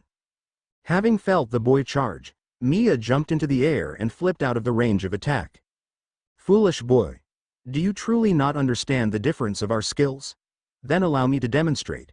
She flicked her katana out of the sheath and swung it in a full arc. With a gigantic shockwave, deep crevices were created, redesigning the environment. Naruto shot out of the way, only for him to face another shockwave. Unable to parry this one, he summoned a Rasengan in hopes of softening the blow. The attack was too large and powerful, however, and he took the full brunt of the attack. Naruto flew back quite a distance, and he was able to hold himself just barely as he skidded down on all fours. But before he was able to even stand, the woman swung her katana once again with more power and speed. Though it wasn't as strong as those that fell battleships in the invasion just a year ago, it was definitely a killing blow that would exterminate most Sekirei in one hit. The bloodied boy fell to the ground, unmoving. Deep gashes marred his upper body diagonally, and more blood than thought humanely possible poured out to the cold floor. Though unnoticed by the blonde, his HP bar was down to the red zone, and the continuous loss of blood only seemed to dwindle the remaining health points. Miya silently turned away as her urge to mindlessly train only grew. Wait, a raspy voice pleaded. His arms moved to support his body. Not done yet, and he shakily stood back up, stumbling as he did so. It truly was a gruesome sight to behold. His sun-kissed blonde hair was now dyed red with blood, and his blood was dripping from his mouth down to his chin. His gray haori was nowhere to be seen, and his newly received uniform was torn into tatters, the remaining bits heavily soaked in blood. The gigantic diagonal gash on his torso was opened even further from moving just now. When the young shinobi opened his eyes, he couldn't really see much. The woman was barely visible as his vision was blurry and had patches of black and white due to the lack of blood. Then he noticed the health bar blinking repeatedly. He smiled bitterly. Well, I'm in some deep shit now, aren't I? But am I? Yeah. He took a tentative step towards her. I'm really going to get stronger, so I can protect my precious people. He took a step forward. Even if they're no longer here, and another. And I will never give up, 'cause that's my nindo, it's my ninja way. The shinobi mustered up all his strength and focus, and called up a Rasengan. Miya looked at him in disbelief. He started to trudge toward in the woman's direction, slowly picking up speed. However, it was not meant to be as the ball of energy started to falter and dissipate, and with that, the boy's world darkened. The first thing Naruto noticed when he opened his eyes was the white and unfamiliar ceiling. I guess that even in the future, the hospitals have white ceilings, he mused. It's nice, just the way I hate it. The boy smiled. It's rather nostalgic as well. Too bad I don't have the strength to escape and wreak havoc from this one, he silently chuckled to himself. He was out for 12 hours it seemed, as his clock pointed to 11 p.m. His health bar was slightly more than half full now, though he could still feel the incessant throbbing on his torso. It only got better with the bitter reminder of his abject failure. Well, at least I'm alive, right? Another miraculous return from the dead, it seems. The blonde sat up on the bed, ignoring his protesting body. The moon was beaming brightly tonight, as though it was trying to console him for his defeat. Bah! What am I thinking? All poetic and icky. I'm Naruto fucking Uzumaki, damn it. I don't do mushi. I'm the man who rules with his fist. He huffed. Kami, the damage really must have done a number on me. The boy shook his head in an attempt to clear his head. I should quickly find a mentor and get this mission over with. This battle only proves that I need to train more than ever. Seeing that it's unlikely that Miya will help me train, and Kazehana is out of commission for a while, the only options I have left would be the male, the redhead and, he paled. The bloodthirsty lady, he gulped as he started to recount the possible candidates for his trainer. He was pretty sure that the male was a good fighter, if the sword on his belt was anything to go by. The man probably dislikes him as much as Miya though, because the boy used him as a shield for the maniacal woman's attack. Or maybe I could pretend that I didn't do anything and ask him for assistance. He didn't seem to know what a kawarimi is, though if anyone told him of what I did, I'd be royally screwed. The boy took a deep, shuddering breath as he thought of the possible consequences of getting caught. He would stay away from the man for a while, he decided. Perhaps I could go to the redhead, he mused. The glasses-wearing woman was the most mysterious one of the whole squad, to him at least. She hadn't moved much during the battles, and she didn't seem to have a single weapon on her. Maybe she attacks with elements. Naruto sighed. Element users wouldn't help him much at this point, unless they were good at hand-to-hand combat, which was pretty doubtful considering that they are likely to just spam mid to long-range attacks without moving much. Then the only one left in the list was, oh hell no, she would definitely butcher me before I get a single tip from her. I'd rather learn things myself if it comes to that. I barely escaped death just now, and I have no intention of doing that again for a good while.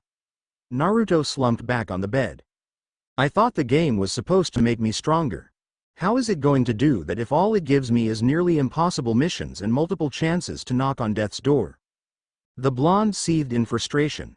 Then he took in deep breaths, calming his inner turmoil.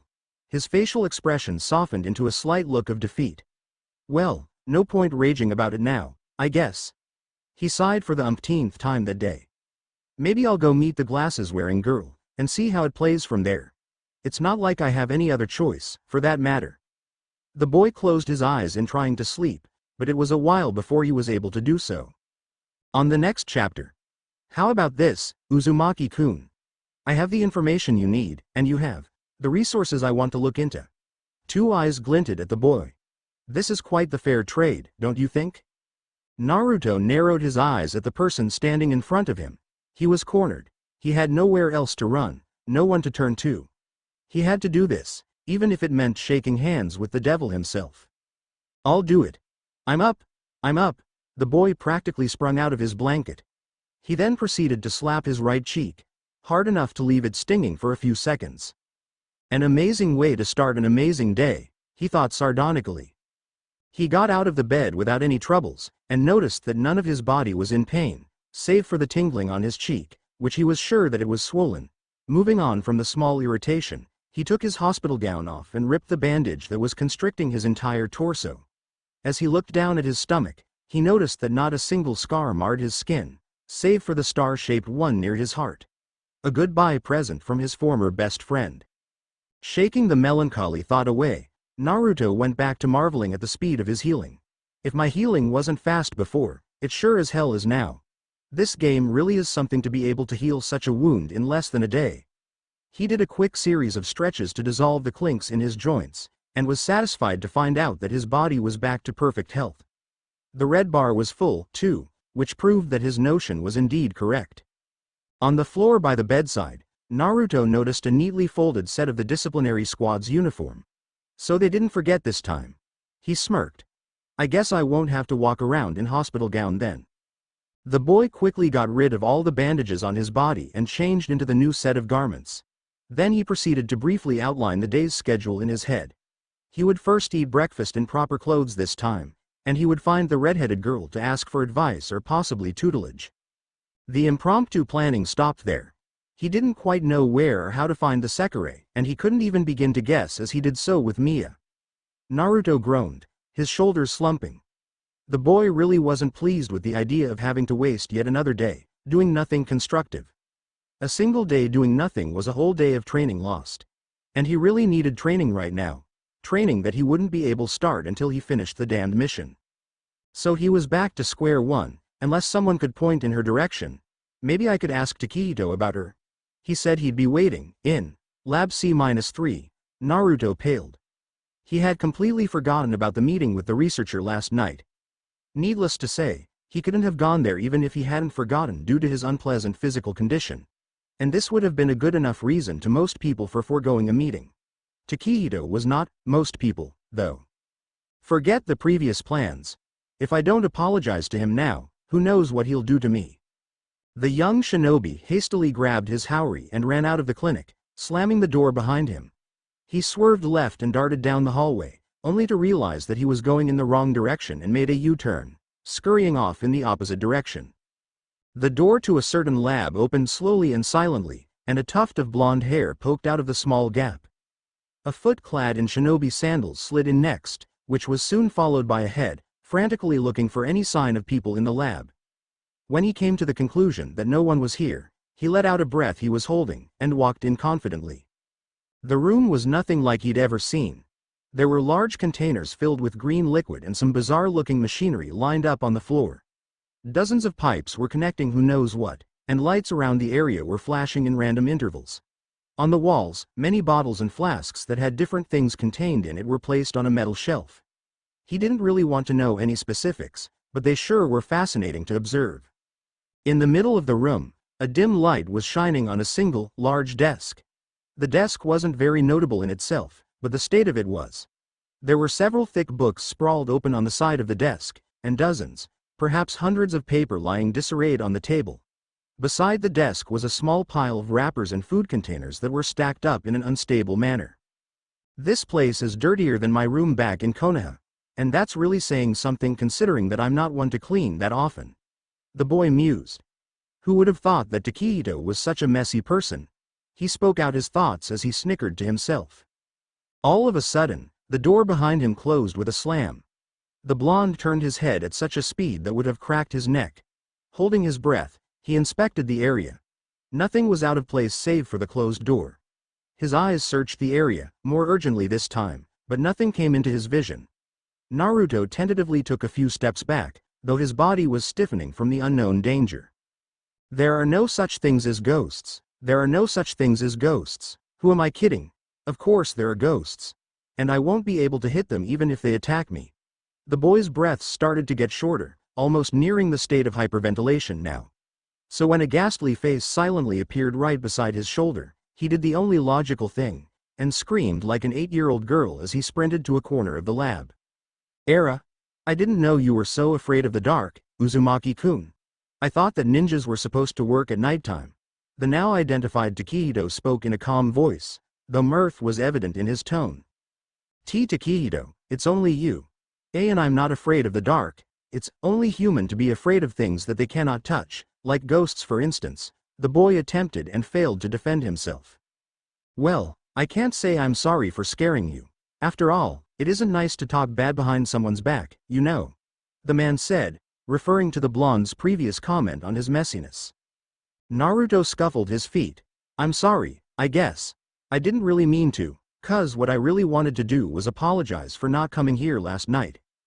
Takehito raised his eyebrow. It was rather surprising to see the boy ask for forgiveness on his own accord, without threatening of any sort. Why would you apologize to me? You couldn't help that you were unconscious at that time, the man softly told him. Naruto's eyes widened at the man's unexpected kindness. Though it was your fault that you picked a fight with a woman whose capabilities far surpass your own. The boy cringed. As well as the fact that you nearly killed yourself for not backing down. He cringed again as the man's harsh words pierced the shinobi as a kunai would. Casting his eyes on the floor, he readied himself for the next verbal blow. But I'm glad that you came back breathing. Naruto lifted his head to look at the researcher's eyes. They seemed truly genuine and glad that he had returned. Takehito smiled at the boy. You are a specimen I'd love to experiment on, after all. Naruto stiffened. He'd take back what he said to the man.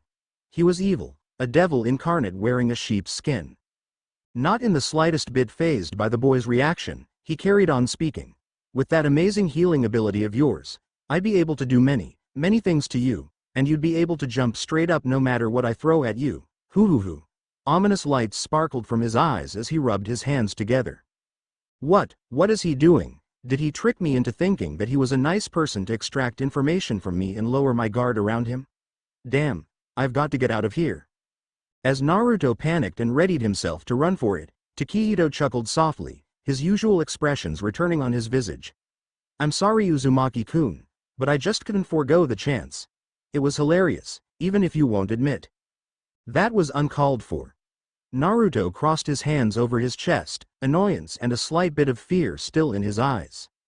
The man's expression changed from that of joviality to that of seriousness.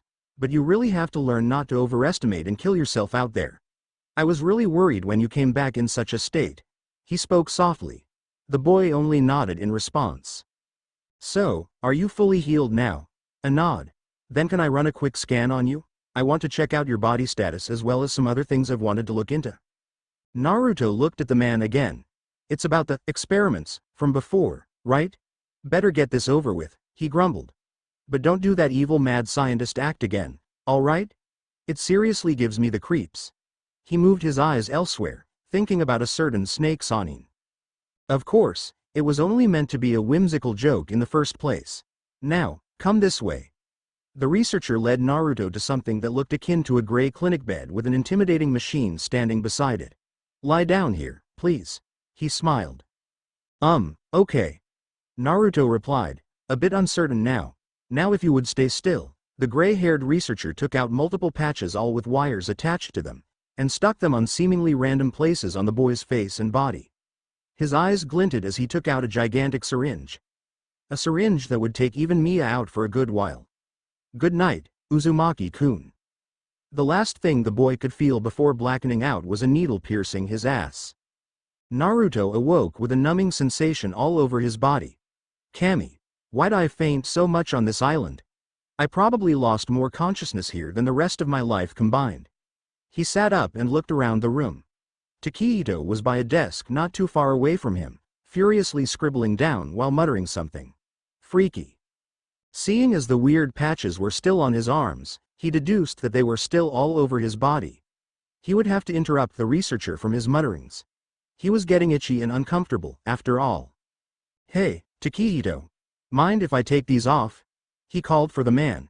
The said man jerked up in surprise, and glanced at his watch. He scribbled something on his paper as he replied, Sure, go ahead. Naruto plucked the visible ones off his arms and legs first, as well as his face and torso, and then proceeded to let his hands wander his own body as he searched for others. 2 were on his back, 1 on the back of his neck, and 1 at the back of his shoulder. As the boy was finishing off, Takehito approached him, holding a thick compilation of paper. You sure woke up much earlier than I expected. I thought it would last at least 5 hours, even considering your ability. This was the strongest anesthetics we have on this island, which is saying something because it even works on the disciplinary squad members, including Miya. The man seemed to be impressed. Naruto didn't quite see much significance there, so he simply shrugged. So, find anything interesting? Oh, yes.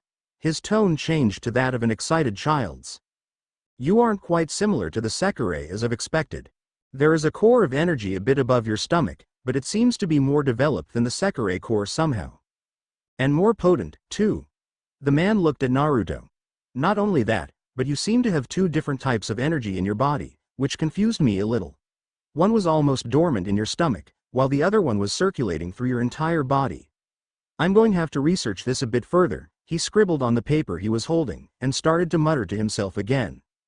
Though a bit disturbed by the man's behavior, the boy was taken aback by the accuracy of the analysis. These people of the future really were amazing, to be able to do such things without the help of bloodlines such as the Byakugan.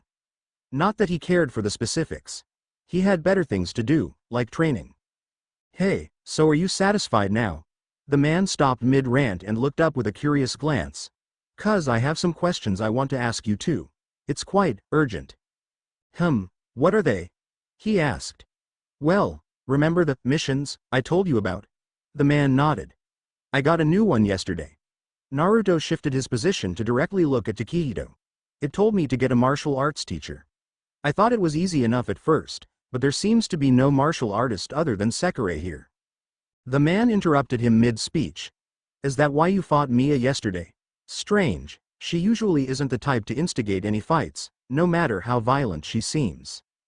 Well, partly, Naruto admitted, but that wasn't really the reason for our fight.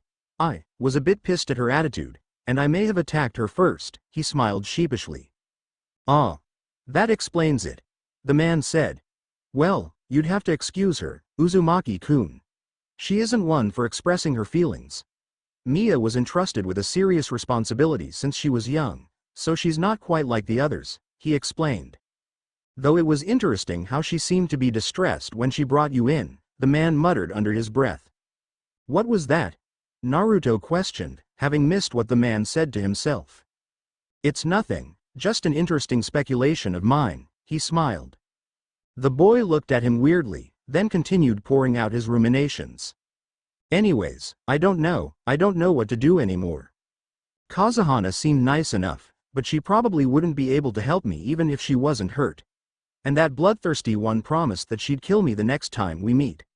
I used the male one as a shield and made him pass out. I doubt that he'll enjoy my presence around him. He listed all the Sekirei he knew. Miya is friggin' disinterested in me, and would not give me a second of her time. So the only conclusion I came up with was that I need to meet that red-headed girl with the glasses. Naruto sighed. But I haven't a clue where she is, what she does, and what she's like. I'm at a dead end here. So could you help me out a little, please? He pleaded. The man looked contemplative as he turned around. All I could tell you at this point is that Matsu, the red-haired girl you were talking about, is an intelligent type Sekirei.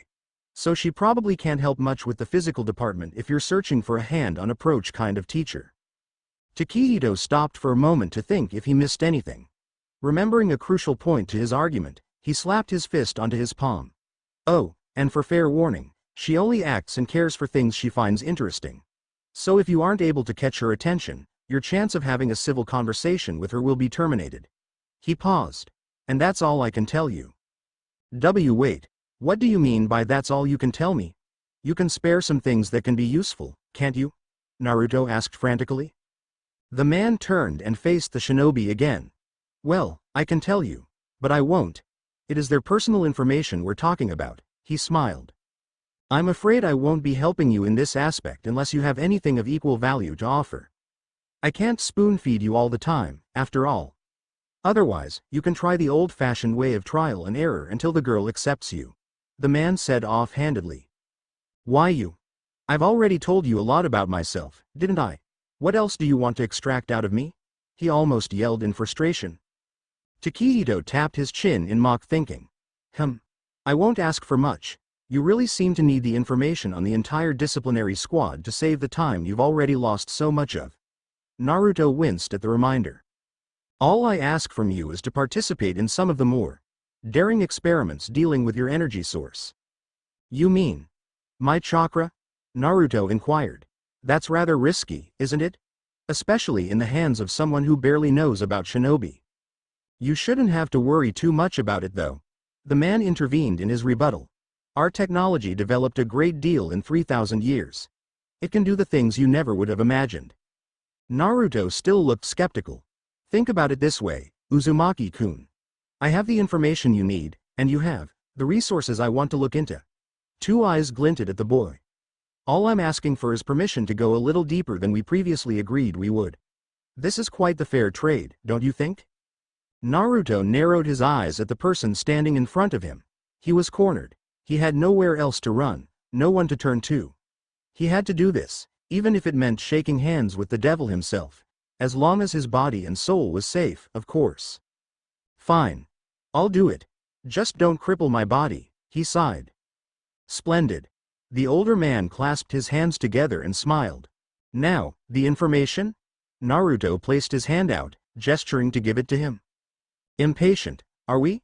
Takehito chuckled. The boy growled back. The only reason I'm offering my body to you is because of time. He went over his words. Kami, that sounded so wrong in so many ways. He face-palmed. Ah, it's good to be young.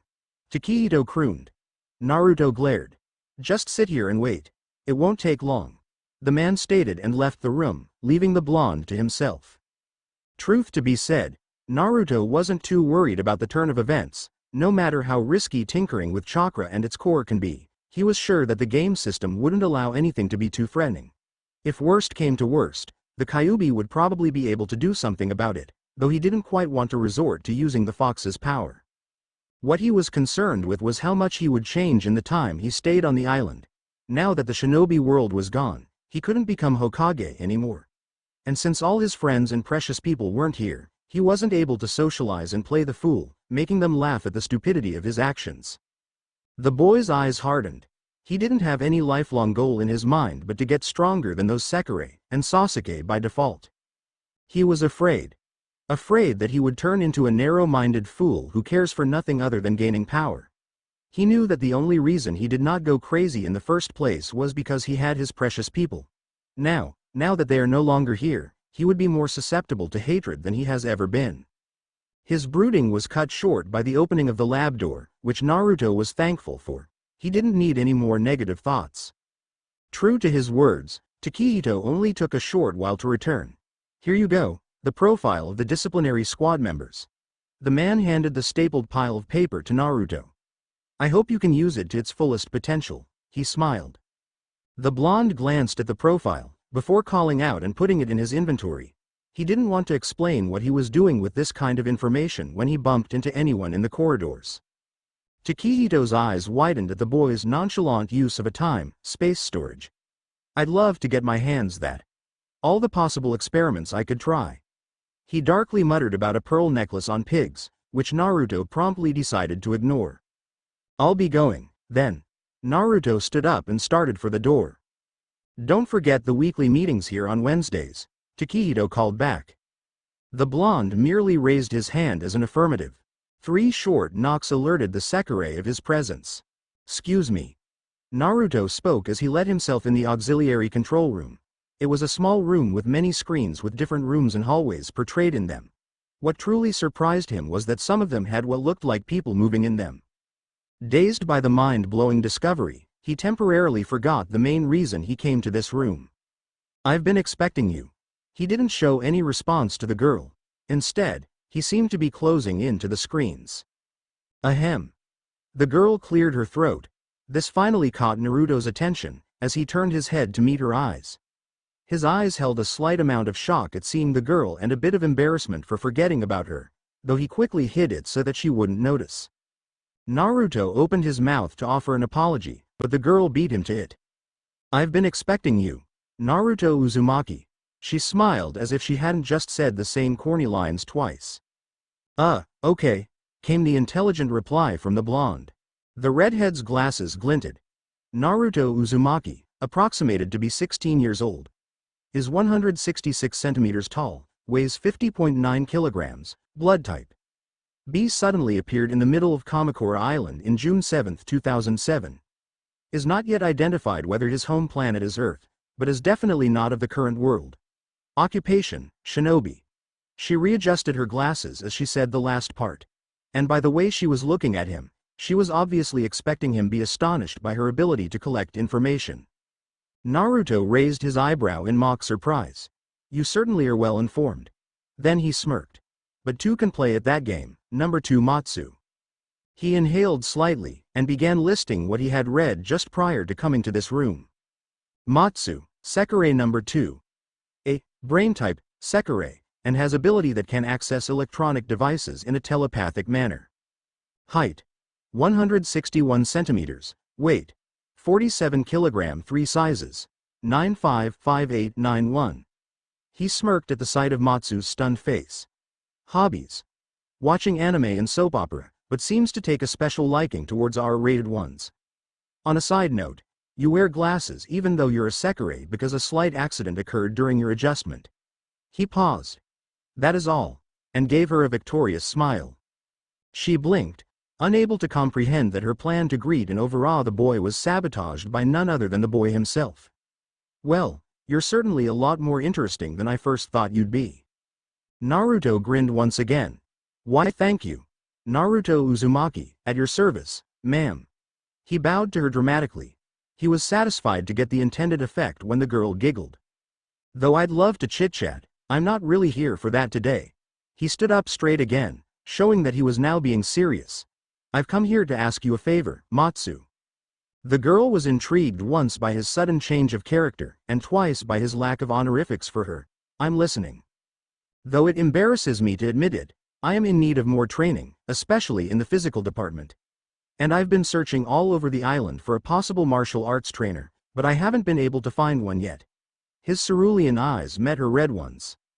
"I know that you probably won't be willing to teach me using hands-on approach, but I was wondering if you could help me with finding a form that suits me and supervise my katas once in a while." The redhead seemed to consider it for a moment. "What's in it for Matsu?" Huh? The blonde was taken aback at the unexpected question. He hadn't seriously thought that far. "What's in it for Matsu? Matsu doesn't do random deeds for free. Matsu has better things to do with her life." She crossed her hands under her generous bust. "Well, I don't really have anything on me right now except for my body, though I guess I could entertain you, in some way." Now he was just throwing random things at her. But she didn't mind. No, in fact, what she heard just now pleased her to a great deal that her eyes twinkled with glee. "Your body, entertain, kukakukuku." She started laughing creepily, with a slight drool hanging off her mouth. Naruto took a step back. He didn't really like that laugh of hers. Let Matsu experiment with your body," she exclaimed. The drool was still in place, and her hands were moving as if they were trying to grab something. "Experiment?" The boy's face twisted in distaste. "I am willing to do many things, but that is not one of them." He already had enough on his plate with Takehito tinkering with his body, after all. "But Naruto-tan, the sticky substance will make you feel so good," she whined, misinterpreting Naruto's distaste for real experiments for the experiments she were talking about. "No means no, Matsu. I have my morals and ideals, and I wish to stick to them as much as I can." Takehito was a special case, Naruto told himself. He literally had no other choice. But the girl, he would resist. Especially if he could do something else to compensate for the favor. The redhead looked downtrodden. Fine, Matsu will comply to Naruto-tan's wishes, however.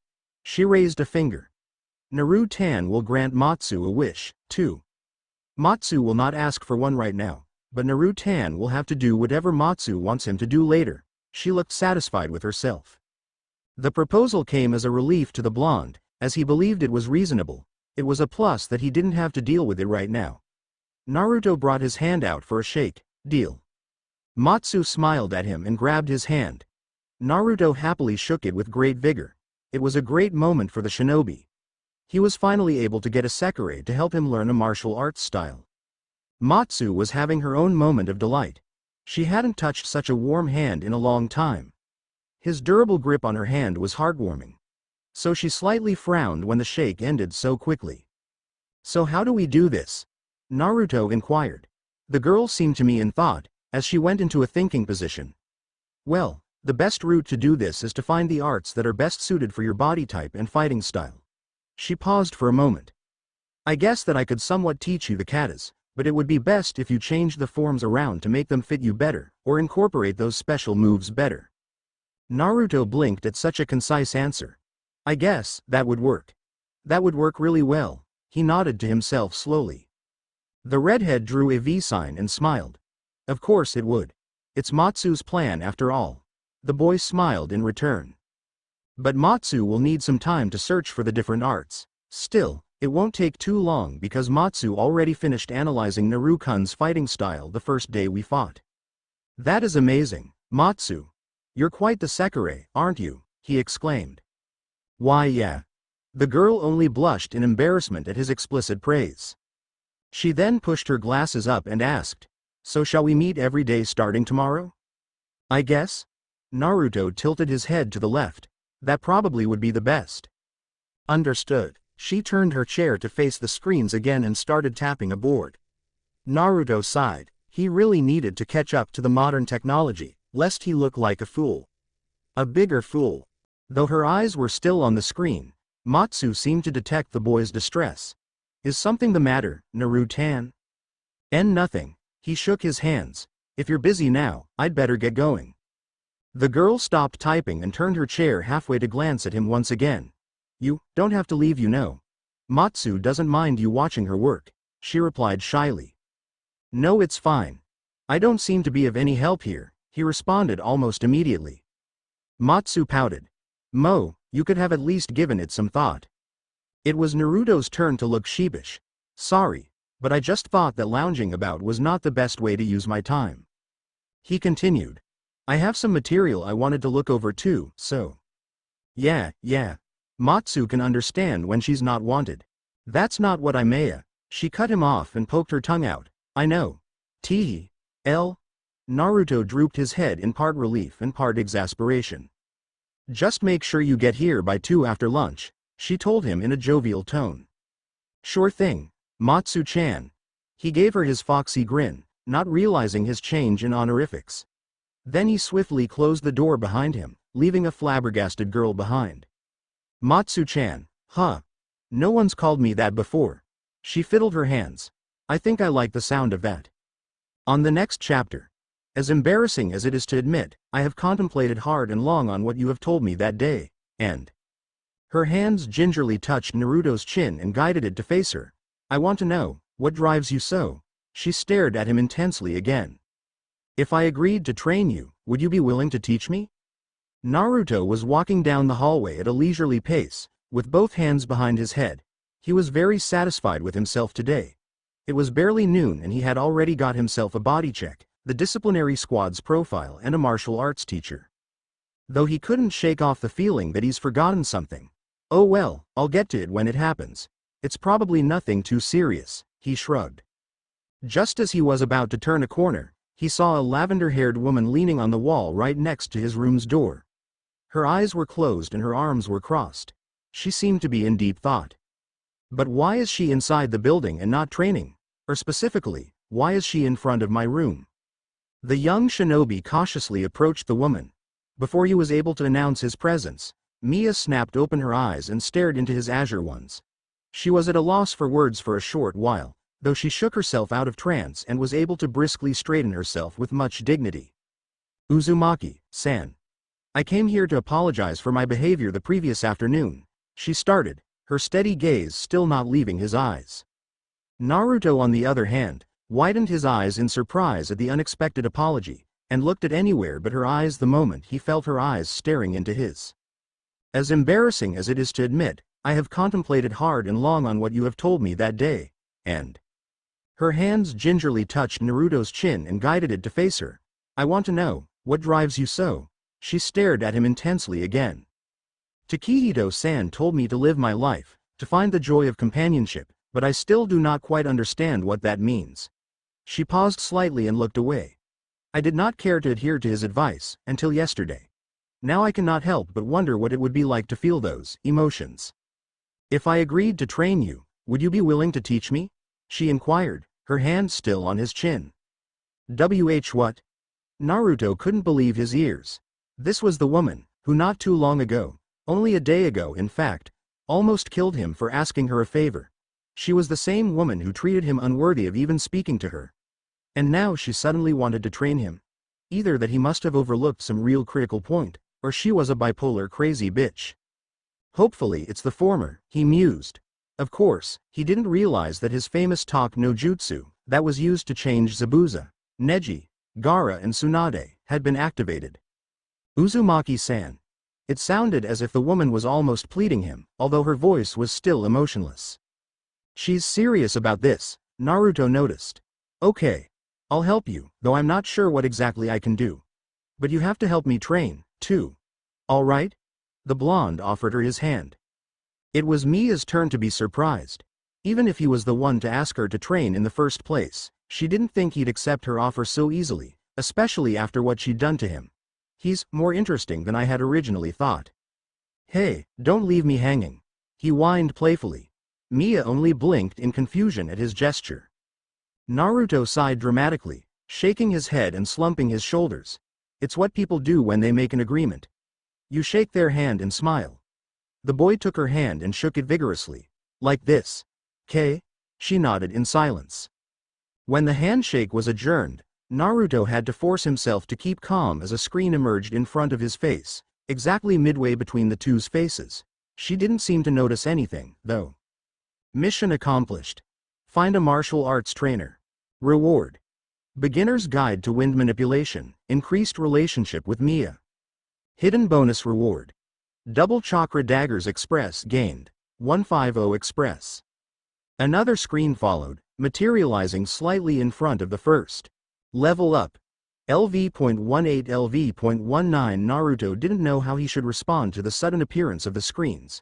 He was happy to have finally finished the prolonged mission and to have leveled up, but now of all times, not so much. Especially not when Miya was staring at him. Although he really wanted to check out new rewards, now was not the time.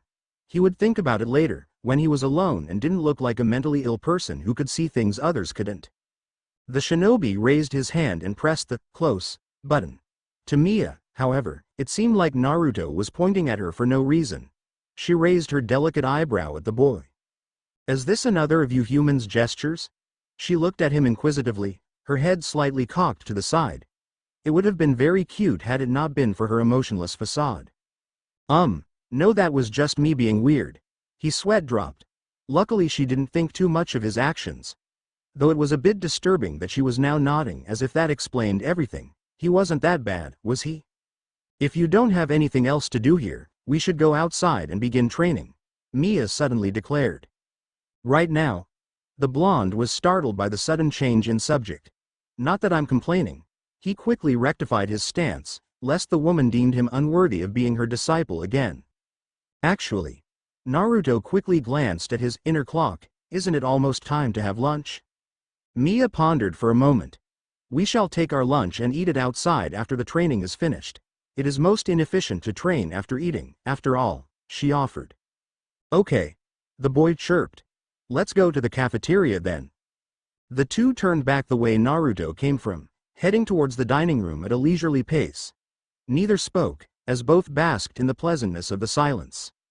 Miya walked as she usually did, with precision and confidence in her steps.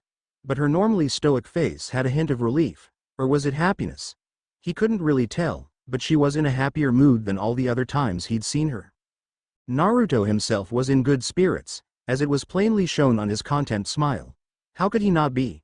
Now that he'd cleared all the obstacles, all he had left was to train his ass off. And since that wasn't as mentally or emotionally exhausting as everything he had to do until now, he would be able to get a semblance of peace for at least the next few weeks or so. And unlike with his previous teachers, Miya would teach him professionally, guiding him through his movements and teaching with professionalism. It was just in her nature to do things flawlessly and thoroughly, even if she disliked her mission. Ultimately, he would be able to come out with vastly improved taijutsu and physical constitutions. Though for what reason he was training for, he still hadn't come to a conclusion yet. He came to a halt to his musing when he realized that they were already in front of the dining hall. Following Miya closely to the counter, Naruto looked up at the menu. Nothing seemed to be truly appealing for the boy, despite the variety of high-quality food, as ramen wasn't in the long list. He still could not believe that ramen, the food of the gods, wasn't cooked here just because it didn't have enough nutritious value. Ramen was plenty nutritious, thank you. He ate the thing almost his entire life, and look how awesome he turned out. Cutting back on the rant, the blonde decided that he should choose his meal now, if the glare of the lady behind the counter was anything to go by. He kept the order simple. A few onigiri, several sandwiches and a lot of meat. He was training after all, and the boy had no doubt that he was going to need a lot of nourishment if he was going to train with Miya as the supervisor. Here are your orders. Came a voice in front of the counter. It didn't take long for the woman to prepare their orders, as they were already made and stored.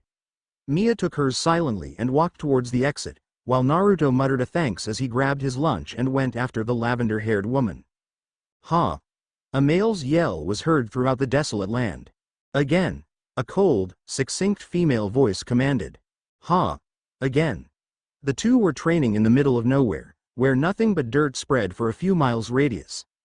Not a single tree, a patch of grass, or a small animal was visible in this area, which made it a perfect place for them to train in. Again. Miya ordered the boy again.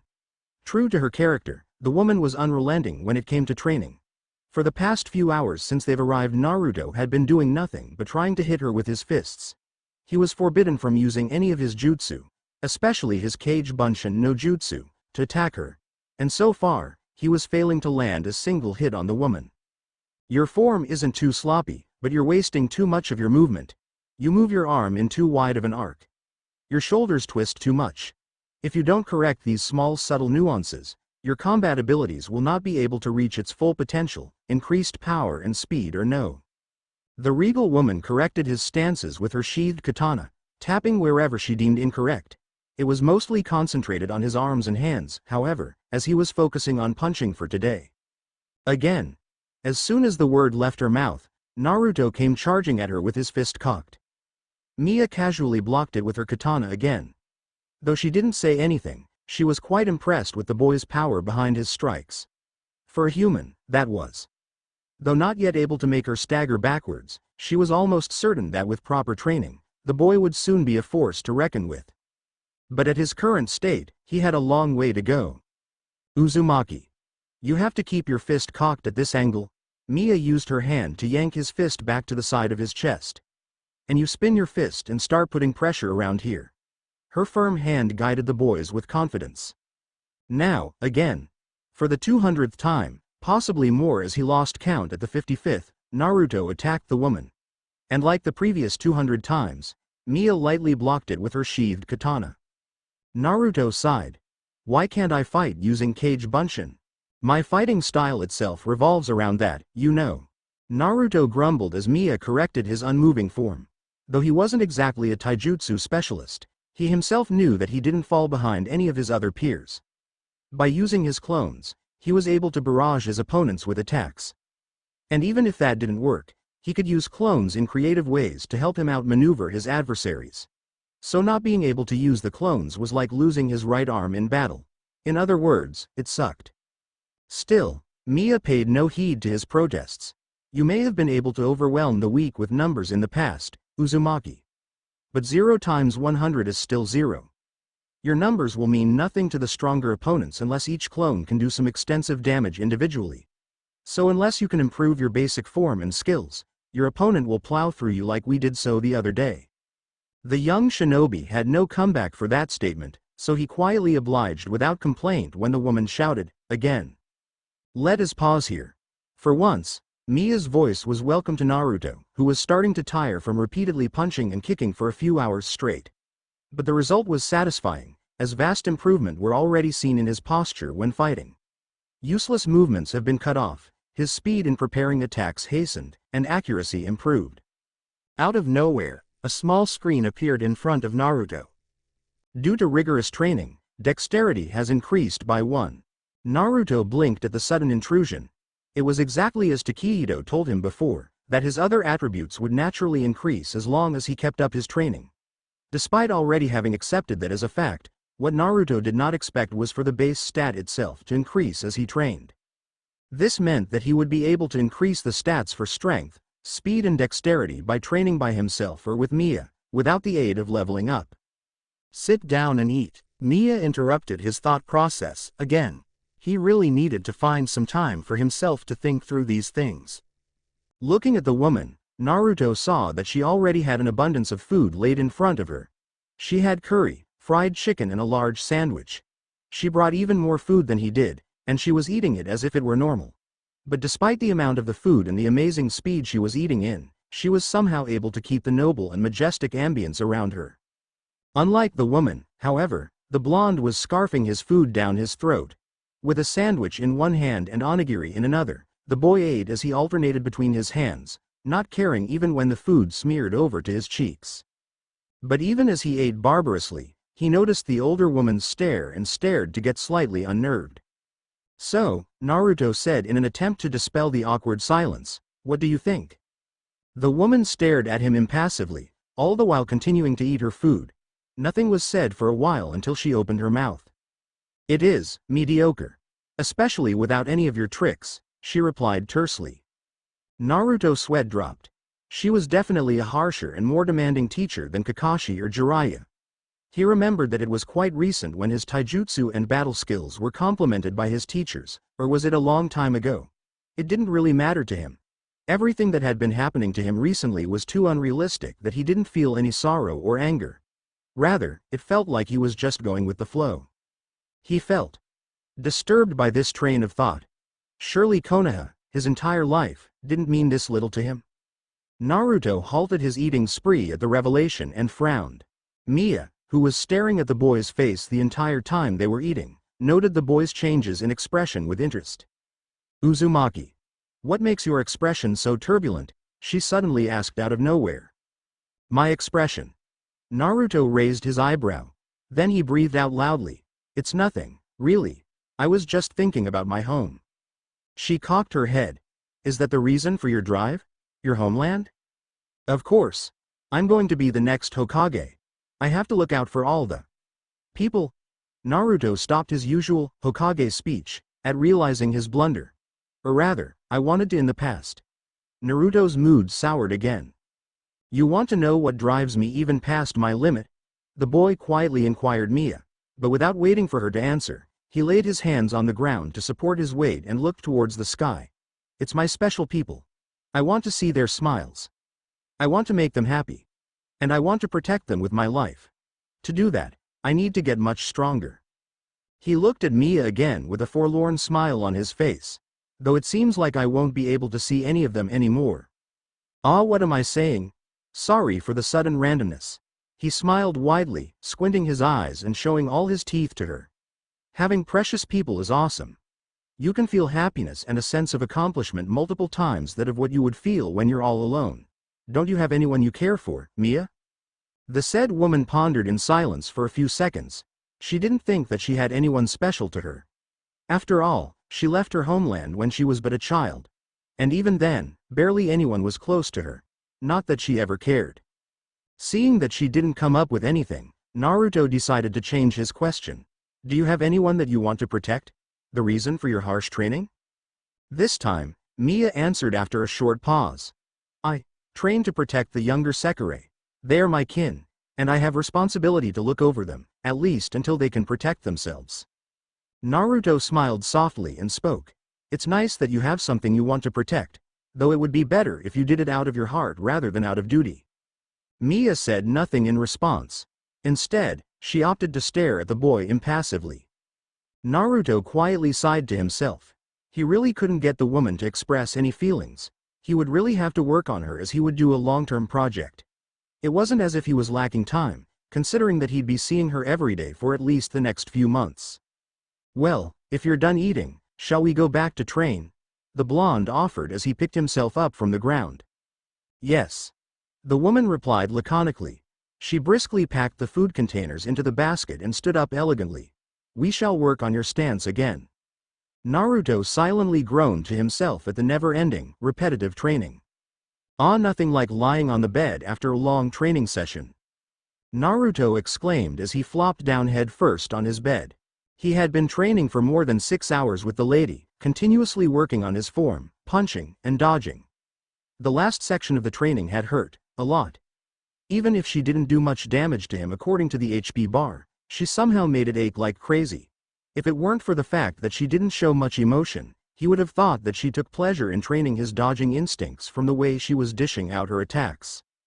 But despite the intense training, he wasn't too worn out, which could be evidently seen from his fatigue bar that barely reached the 30% mark.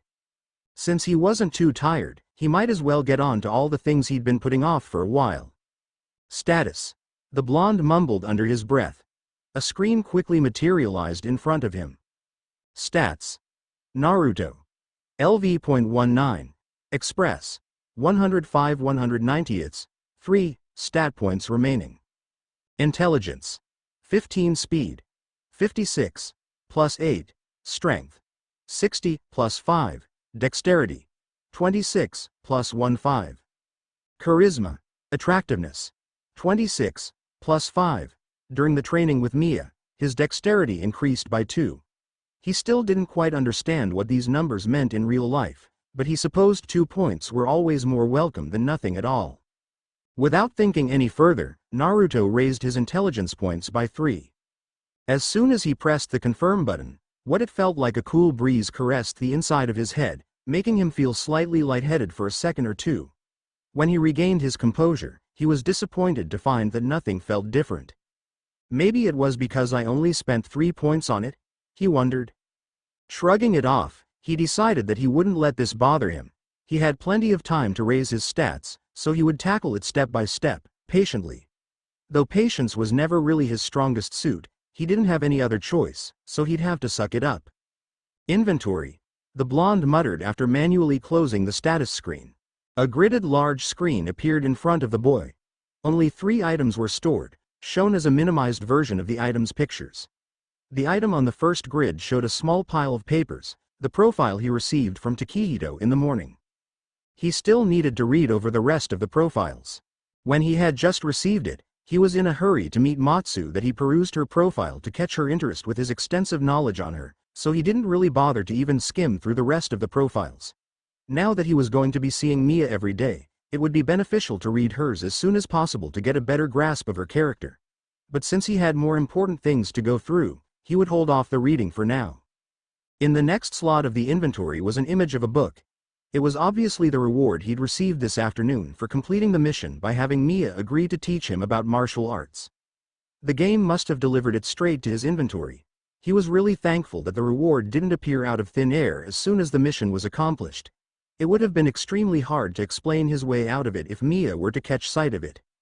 Naruto grabbed for the book, making the screen slightly ripple as his hand went inside it. Without having to go too far into it, his hand was able to grab the book, which he pulled out swiftly. The sensation of having his hand go through the time-space storage was so strange that he doubted he'd get used to the feeling anytime soon. He put the book on his lap. Beginner's Guide to Wind Manipulation. Without further ado, the boy opened the book onto the first page. Introduction. Wind release is one of the 5 basic elemental nature transformations. It is performed by making chakra as sharp and thin as possible. Wind release is mainly short to mid-ranged offensive techniques that combine brute force and keen precision to deal cutting and slashing damage. Wind techniques are generally performed by generating air circulation and can enhance the body through this method as well. Wind-natured chakra can also be channeled into blades or other metallic weapons to increase their cutting power and overall range. Although some simple wind-based jutsu can be learned without additional training, more complex jutsu require the user to have mastery over wind manipulation in order for it to commence properly. The first stage of wind manipulation requires the user to cut a leaf in half with only wind chakra. The second step requires the user to slice a waterfall with wind chakra. Once these two steps are completed, the user would be ready for most wind-based jutsu or simple manipulation of wind. Naruto looked up from the book. He wasn't quite expecting the game system to teach him the ninja arts, as shinobi no longer existed in this world. But if he was able to continue his life as a shinobi, who was he to complain? Flipping through the book, he noted that the next few pages explained in more depth about the first and second stages, while the rest of the book was dedicated to different types of wind jutsu. The young shinobi's eyes twinkled in excitement at the prospect of having multiple jutsu on his belt, even if they were all wind-based jutsu. He would have to work exceptionally hard to achieve that part of the book as quickly as possible.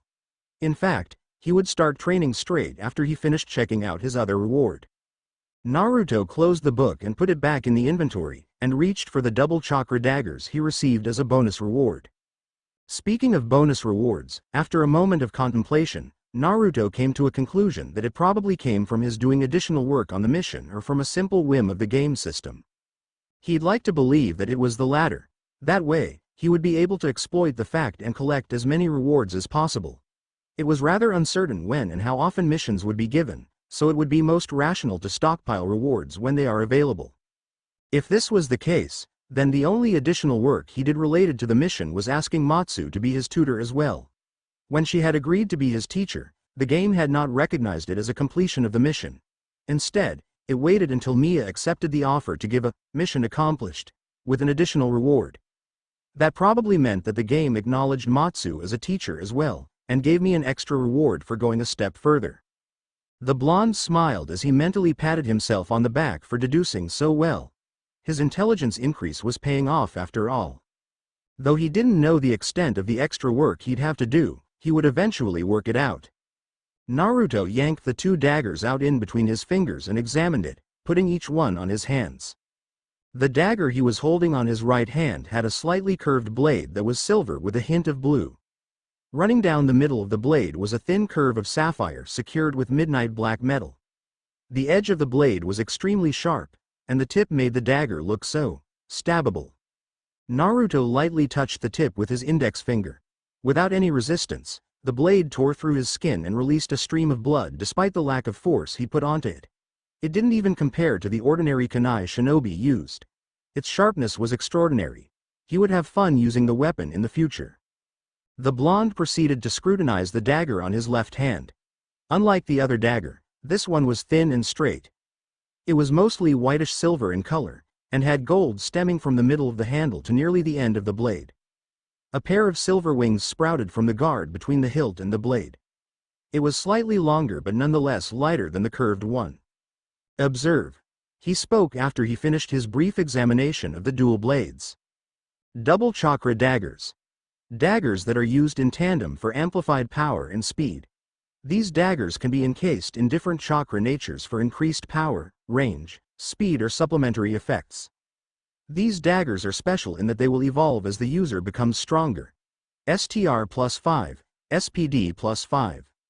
The boy's jaws slackened as he read over the description again. This really was a hell of an item for something he'd earned for a bonus reward. He wouldn't let these go to waste by allowing them to stay with an incompetent master. He would train like Shinigami incarnated and grow along with these daggers. Never giving up was his nindo, after all. Naruto hopped off the bed and held out his daggers. Concentrating on the palms of his hands, he called out his chakra and tried to infuse it into the daggers. Not long after, an unstable sheen of blue coated the blades. The boy watched in interest as the chakra wobbled around the blade, inconsistent in its thickness and shape, and eventually fizz out. Unperturbed by this, Naruto swung the daggers in a downward arc, one after the other. He noted with fascination that it was very different from using kunai, making him unable to wield it fluidly for now. He couldn't get them to balance properly, most likely due to the difference in shape, length and weight of the daggers. He doubted that each one should be used separately though, if the name, double chakra daggers meant anything to go by. As amazing as these daggers are, he definitely needed some help training with these from either Miya or Matsu. Preferably both. He decided that he'd show these to them as soon as he see them again. The blonde swiftly put the dual daggers into the inventory and finally closed it with a light tap. Then he left for the desolate land once again. He had training to do. A blonde boy sat in a seiza position on the ground, thinking of what he should do. He had left for the wasteland to train with so much vigor, only to realize that he didn't have any plan or material to train with.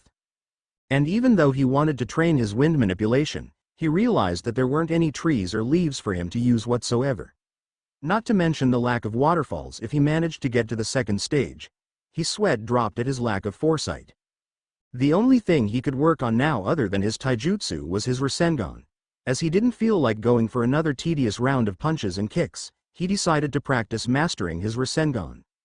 And while he did that, his clones could run a few errands for him. Gotta love shadow clones.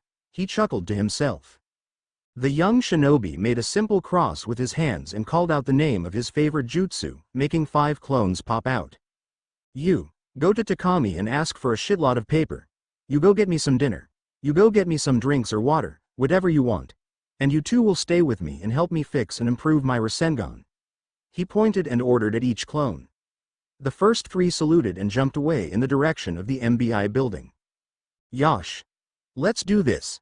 He pumped his fist. Rasengan! Naruto tried to create a ball of energy in one hand. Like all his previous attempts, it fluctuated from the lack of control and exploded in his face. Oh wow! Did you get that? He asked his clones. Nope. The same as always, boss. The first clone replied, shaking his head. Yeah, it barely looked like a ball. It seemed like you could make the core energy in one hand just fine, but it just goes out of control when more energy is put in there. The second clone voiced his observation. Naruto groaned at the futility of the exercise. To add fuel to the fire, the exploding Rasengan hurt like hell, too. I know. Why don't you do this exercise and give me feedbacks? Naruto excitedly offered his idea. I must be a genius. This way, I can make multiple clones and see what works and what doesn't, he exclaimed, obviously proud of himself. Boss. The first clone tentatively started talking. I don't think that will help. We can't survive such an explosion, so we won't be able to report back anything. The original blonde ran his hand through his hair in frustration. Then why don't you work in pairs or something? I'm not doing this myself. If I'm suffering through this, you guys are coming down with me. He huffed in indignation. Sure thing, boss. The second clone drawled, rolling his eyes. All right. Kage Bunshin no Jutsu. Get into pairs and try one-handed Rasengan. If you find anything new, come and inform me, all right? He shouted out to his clones. Then get to it. Yes, sir. The clones shouted all together, making their voices echo throughout the flat land. And 3 seconds later, hundreds of explosions accompanied by poofs were heard. The remaining clones and Naruto stood in silence. Woo-ah! What was that? Naruto screamed at the top of his lungs. Boss! How is this possible? A clone near him asked in equal volume. Kami-sama, this is a breakthrough, another screamed. It was slightly jumbled up, but the clone's memories were definitely there, Naruto commented in astonishment. How did the memories transfer back to me? And to all the other clones for that matter? Is this another type of meddling from the game? He wondered out loud. Who cares, boss? We can totally kick ass with this. Just make a whole bunch work on Rasengan and we'll master it in no time. A clone exclaimed in excitement. All right. Then we'll have 5 clones go through the attack at once instead of 200, so that it won't be as muddled up like just now. Naruto quickly made his favorite sign and summoned approximately 500 more clones. Everyone, stand in groups of 5 and create Rasengan one group at a time. Right. The clones immediately shuffled into different groups in a weirdly orderly yet chaotic manner. Then one by one, with a few seconds interval, the group of clones conjured up something akin to Rasengan and promptly exploded along with the unstable balls of energy. A small screen emerged in front of his face. Due to continuous insightful thinking, intelligence has increased by 1. Insightful thinking. Was it the training plan I made with the shadow clones? He wondered. The game sure has an interesting way of increasing intelligence. Shrugging the interesting revelation off, Naruto started working on Rasengan as well, taking care not to let the sporadic dispelling disrupt his concentration. Though it didn't really work well. Having new memories forcing itself in the brain at random intervals did that to people. If it were something less explosive, he was sure that this method of training would yield amazing results.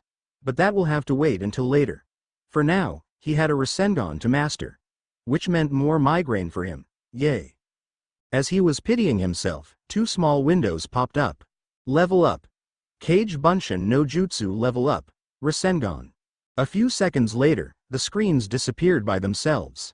So by just spamming jutsu, I can level them up. What good does leveling up do, I wonder? He scratched his chin for a moment when another surge of memories came in. Damn, can barely even think straight. Just then, a clone ran over to the original, swinging a paper bag at his side. Hey boss. Got ya some dinner? He laid a thin box-like case on the floor. Nothing too fancy, just some fried rice and beef. Though the blonde didn't notice until now, he was starving, especially from all the training he'd been doing the entire day. He nearly drooled from the smell of his dinner. Closing his mouth shut to keep his saliva in, Naruto showed his appreciation to the clone with a nod and a smile. The clone smiled back in reply and swiftly dispelled itself. Seeing that there was no reason for him to restrain himself, Naruto dug into the food with an impressive speed. Somewhere along the way, the other clone he'd sent out brought him a bottle of orange juice, which he drowned in one go. Just as he finished his dinner, the last clone returned with two large boxes filled with paper. Is this much enough, boss? The clone dropped the boxes with a dull thud. Naruto grinned, showing his fangs. Yeah, good job, you can go now.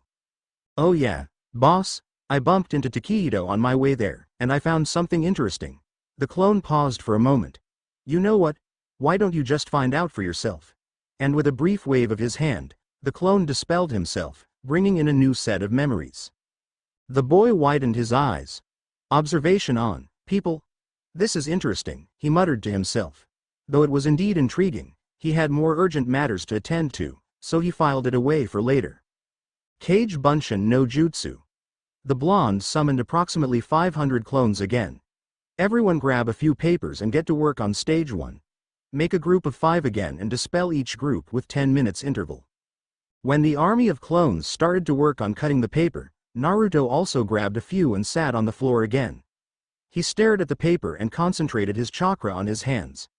But instead of normally channeling it as he did with his daggers, he tried to change the chakra into a sharper, thinner, and lighter substance, as the book instructed him to do.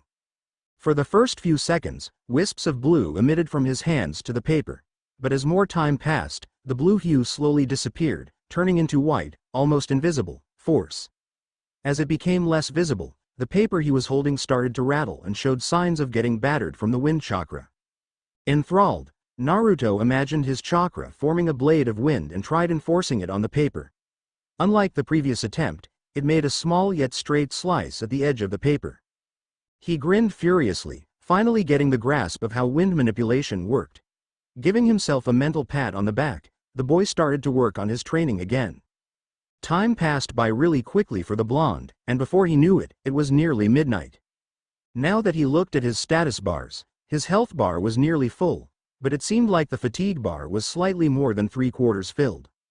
It seemed as though his training method was more taxing on his body than Miya's training. Perhaps it was the constant use of shadow clones? Their memory feedback and extensive chakra use?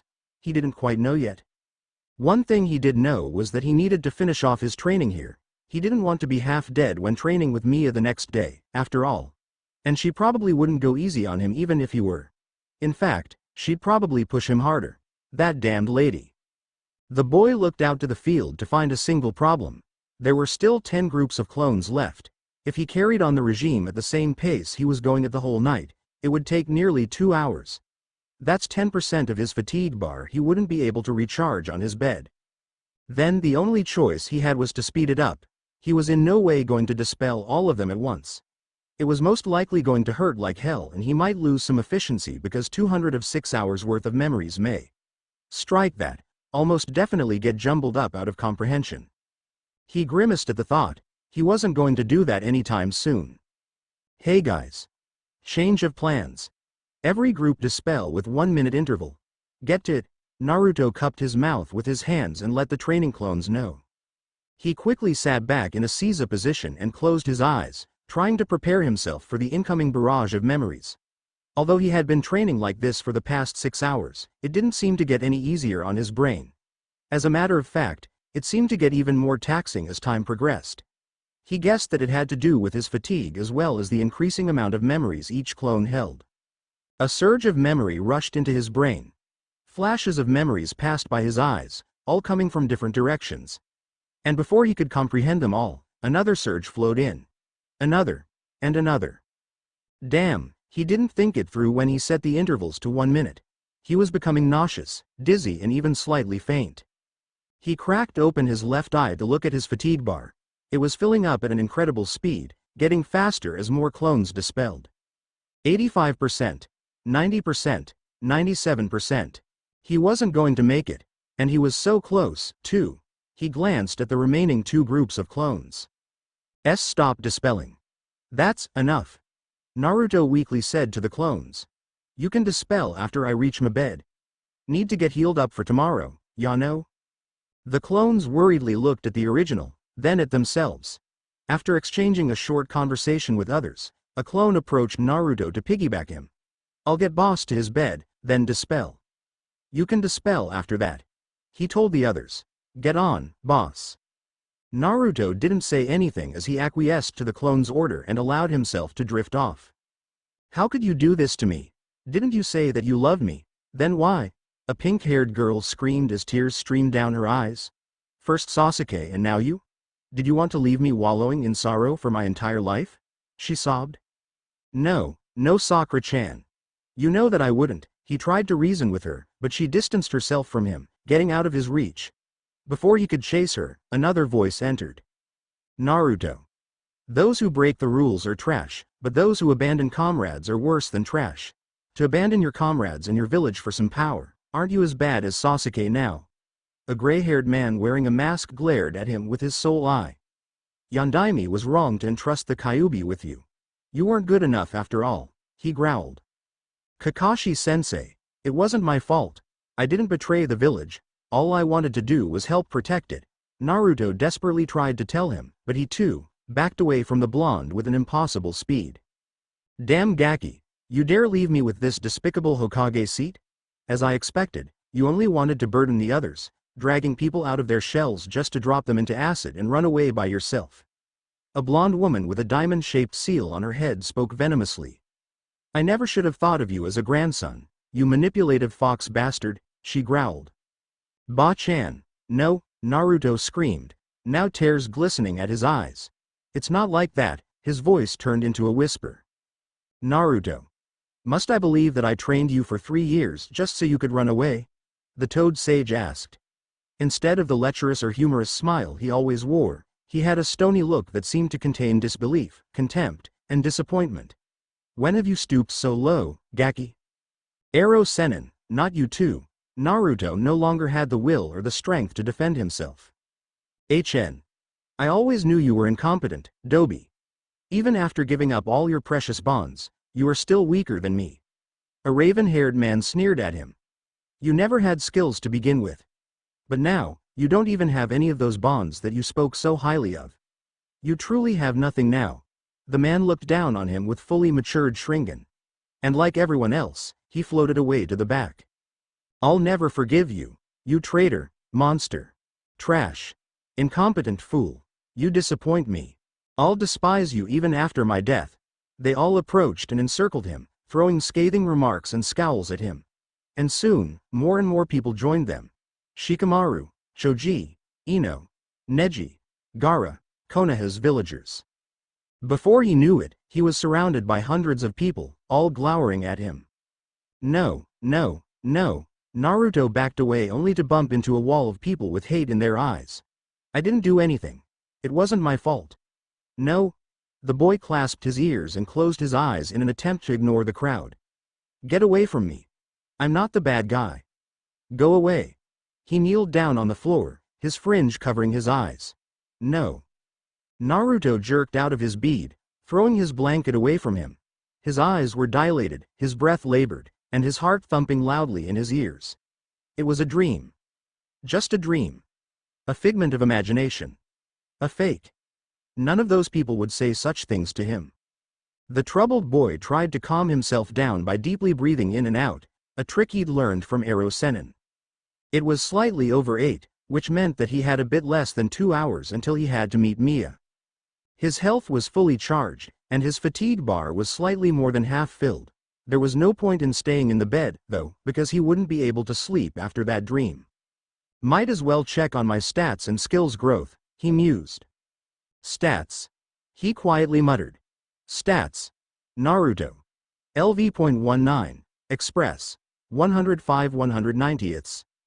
0. Stat points remaining intelligence. 20 speed. 56, plus 8. Strength. 60, plus 5. Dexterity. 37, plus 15. Charisma, attractiveness. 26, plus 5.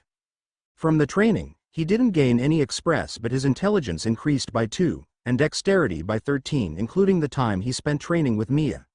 He supposed that it was a pretty impressive growth considering that he just gained 5 levels worth of points with just training, even if he had the help of clones. But his intelligence was still much lower than all the other stats, which he was going to rectify as soon as possible. But still, he was happy to know that it doubled after gaining his gaming ability. Seeing no point in looking at it any further, he moved on. Skills. Skills. Observation, LV.2, Shadow Clone Jutsu, LV.26. Sexy Jutsu, LV.2, Rasengan, LV.46, Henge, LV.3, Kawarimi, LV.2. Surface. Water Walking, LV.3. Amazingly, the level of Rasengan increased by 42, and Shadow Clone by 21. Though he'd been using those two jutsu since forever, he was amazed at what a proper training incorporated with hundreds of shadow clones could do. He had truly discovered a deadly training method. And for some reason, even his observation level increased by 1. It was probably because the clone he'd sent for papers went crazy on the observation skill after finding out that it could be used on humans. Speaking of observation, apparently different food had different effects on his body. He'd have to find one that decreased his exhaustion so that he could train more. The boy closed the screen and fully stepped out of his bed. Only when he looked down did he realize that he was still wearing the uniform he wore the day before, including his sandals. Gah. Hope it didn't dirty the bed too much, he thought to himself. As trivial as it was for a shinobi, he really liked his comfortable bed, and had every intention to keep it clean and fluffy for as long as possible. Naruto roughly tousled his hair to bring it back to its original messiness, and left his room, closing the door behind him. On the next chapter, muhahahahahaha. Unknowingly, he let out an evil laugh at the prospect of abusing his shadow clones so much as well as the exponential growth he'd be showing the world. My, you sound so cute with that evil mastermind laugh, Foxy-kun. An amused voice came from behind Naruto's back. Naruto's entire posture went frigid. He knew that tone, that voice, that unhidden mirth. Of all people I could bump into while having a moment, it had to be her? He cried, anime tears in his mind. Observation. A blonde spoke in a whisper as he stared at the drinks that were laid out on the counter. Black coffee. Bitter coffee with high caffeine. Drives off sleep to an extent. Decreases fatigue by 5%. Warning. If taken excessively, the user may become uncontrollably hyper. The young blonde had been standing around for a while now, as he was checking out every single drink that he could lay his eyes on. He was determined to know what he would need to drink for certain effects. He would have observed the food as well, but since they had to be ordered from the menu and were not in plain sight for him to see, he'd have to take his time with that. Observation, he said for perhaps the 5th time. Green tea. Tea that retains a slightly greenish hue. It has a calming effect and drives off sleep. Decreases fatigue by 5%. Hey kid, stop being indecisive and order something. The lady behind the counter told him off with an annoyed tone. He ignored her. Observation. Orange juice. Freshly squeezed, pure orange juice. increases cheerfulness and decreases fatigue by 3%. Thinking that he'd looked enough for now, Naruto casually walked up to the counter and ordered with an air of nonchalance. If he saw the violent twitching eyebrow of the woman, he did well in ignoring it. "I'll take a bottle of green tea and 2 bottles of orange juice." He slightly paused. "Can you recommend me anything that can give a lot of energy after a harsh training session?" He cocked his head slightly to the left when he asked a question. The woman at the counter sighed when she realized that she couldn't stay annoyed boy who was asking an ingenuous question. "I'd recommend smoked salmon, barbecue, bean salad or baked potatoes with sour cream." "Well, there's a diversity of food here, most of which are pretty healthy, so you should try all of them sometime." "Thanks, lady. I'll take smoked salmon and potatoes then." Naruto grinned at the woman and left to sit on his table. Feeling refreshed and invigorated, Naruto happily walked down the hall. Who knew eating and drinking did so much in decreasing his fatigue? Now that he was privy to this knowledge, he could train even more than he did the last night. Of course, when he meant by more training, he meant spamming more shadow clones. He. Muhahahahahaha. Unknowingly, he let out an evil laugh at the prospect of abusing his shadow clones so much as well as the exponential growth he'd be showing the world. "My, you sound so cute with that evil mastermind laugh, Foxy-kun." An amused voice came from behind Naruto's back. Naruto's entire posture went frigid. He knew that tone, that voice, that unhidden mirth. Of all people I could bump into while having a moment, it had to be her? He cried anime tears in his mind. Hi there, Kazehana. Fancy seeing you here." Naruto gave her his most nonchalant smile he could as he turned around to face her. The purple-haired woman was standing only a few feet behind him, with her arms still in a sling. Nonetheless, she seemed to be moving without much obstruction, if the way she swayed her hips as she approached him indicated anything. In fact, she seemed to be doing a little too good. Her dangerously twinkling eyes, the small smile on her sultry lips, and her furiously bouncing breasts didn't lose any of their attractiveness. The last one especially caught the young blonde's eyes. The way the 2 globes jiggled up and down made him want to clasp it in his mouth and... Bad Naruto. Bad. Naruto gritted his teeth in an attempt to banish his thoughts. Tearing his eyes away from her dangerous appendages to her eyes, Naruto chanted in his mind. Lee and Guy are hugging. Lee and Guy are hugging. Lee and Guy are... Gah. I think my brain received permanent damage. But at least it got the job done. When Naruto shook his head out of the horrendous imagery, the woman was already next to him, draping her slender arms around his neck from his left side. Her hot breath licked Naruto's ear when she sensually whispered to him, "Does Foxy-kun enjoy what he's seeing?" She pressed her body on his arm to fluster the boy even further. The boy's body stiffened for a moment from the unexpected gesture, but he recovered almost immediately, flashed a devilish smile, and turned his head to directly face Kazehana's teasing countenance, his lips only centimeters away from her own. "Oh, I definitely am, Kazehana. And if you keep this up," Naruto paused and widened his smirk, showing his fangs. "I might just do things to you." He purred as he inched closer to her lips. Kazehana widened her eyes at the bold comeback. She'd intended for him to redden in embarrassment and become a stuttering mess so that she could find some entertainment in the boring building she was stuck in. But for him to react so assertively, she would need to make a tactical retreat for now. She couldn't afford to lose her first kiss here simply due to a miscalculation, no matter how tempting it may be. Still keeping a small smile on her face, though not without some effort, Kazehana slowly slid her arms off the boy's shoulders. "Nay, you're no fun, Foxy-kun," she whined, putting a pout on her lustrous lips. Naruto closed his eyes and smiled, stretching his lips to a thin curve. With his whisker marks, he truly looked like a humanoid version of a fox. "But Kazehana, I only offered you what you seemed to want. You were the one who backed off, you know." The purple-haired woman huffed and turned around, not wanting to admit that she had lost that round. Unknown to her, Naruto was busy calming his drumming heartbeat and keeping the blood from rushing up to his face. He was still very inexperienced in the aspect of dealing with women, so her sudden approach had surprised him greatly. But he wasn't Jiraiya's disciple for 3 years for nothing. He'd been to brothels hundreds of times to drag his sensei out of the place, out of the clutches of very scantily clothed women. He was even offered service once, when it was his 15th birthday, He had declined, of course, wanting to keep his chastity for his true love. But Jiraiya kept on insisting that he needed some experience, saying that he'd need to create a defense mechanism for seduction missions, so they compromised on limiting it to heavy petting and dirty talking. Naruto silently thanked Ero Sennin, Kami bless his perverted old soul, for forcing him to take up on the experience. It was his only saving grace against the voluptuous woman, because she was apparently very taken to teasing others sexually and watching them squirm from embarrassment, according to her profile. If he hadn't sobered up fast enough, or let his eyes wander a bit more, he probably would have been putty in her hands by now. The boy shivered at the thought. Luckily for him, Kazehana didn't notice his small bout of weakness as she was still facing away from him. Deciding to change the subject before she realized that he was only bluffing, Naruto asked the first thing that came into his mind. "Hey, Kazehana. Why do you call me Foxy-kun?" Once again caught off by the unexpected change of topic by the blonde, Kazehana blinked.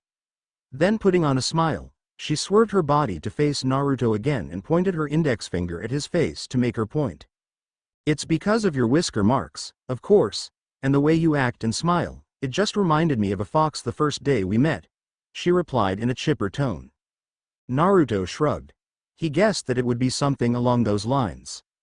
It was just that he was surprised to be recognized as a fox, because no one pointed it out when he was still in Konoha, probably because they hated associating anything with the Kyuubi. Well, at least she got the animal right. He'd hate to be called anything else, like a cat. He still felt foaming anger at that damn demon Hellcat Tora for scratching his face off at least 100 times. He grunted at the thought in distaste.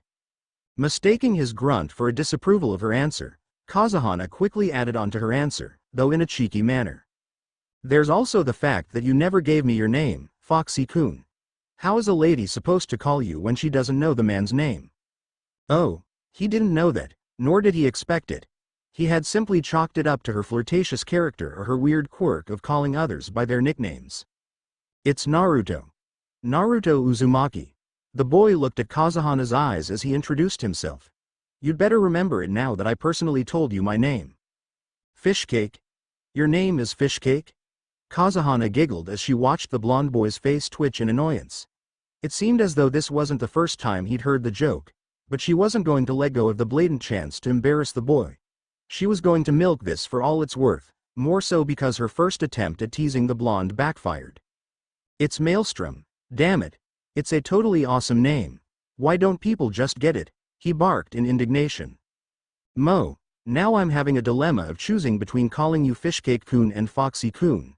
She dramatically sighed as she placed both her hands on her cheeks, shaking her head sideways in faux concern as she did so. A growl nearly reverberated through his throat. He should have known that the woman wouldn't bother calling him his given name even if it was given to her. As he was about to throw a fit like he would have before his training trip, his brain suddenly whirled with the extra intelligence points he had used. It was then that he came to realize that he would be giving the woman the pleasure of satisfaction if he responded with hot air to her taunts. No way in hell would he allow that woman to snatch his victory with just that, especially not after he had to go through that troublesome acting. Naruto quietly released a small breath through his mouth and neutralized his facial expressions. "You can call me whatever you want," the blonde offered without much emotion in his tone. But his eyes twinkled as he continued speaking. "But I'd like to let you know, dear, that I will reply just in kind. Windflower-san." He smirked in triumph and started to walk away from the woman. Before Kazehana could comprehend that she had been one-upped again, Naruto increased his speed and left the hallway, laughing quietly to himself while relishing in the sweet taste of victory. "Ah, he left already? He's an interesting one, that child," she said to no one in particular. Then she closed her eyes as though she was trying to feel for something. "The wind blowing from him is strong, but fleeting." A genuine smile was plastered on her face. "I'm looking forward to seeing you again, Naruto-kun." The young shinobi was once again outside, stretching his body to ready himself for the harsh training he would be receiving. "Damn, I forgot to check her stats," he muttered to himself while he was pulling on his left arm. "That woman, she really knows how to make me lose my composure." He squatted down and stretched his legs. "It'll probably be best if I avoided her, for my mental health's sake, though knowing my luck, I can bet my future ramen that I'll be seeing her soon."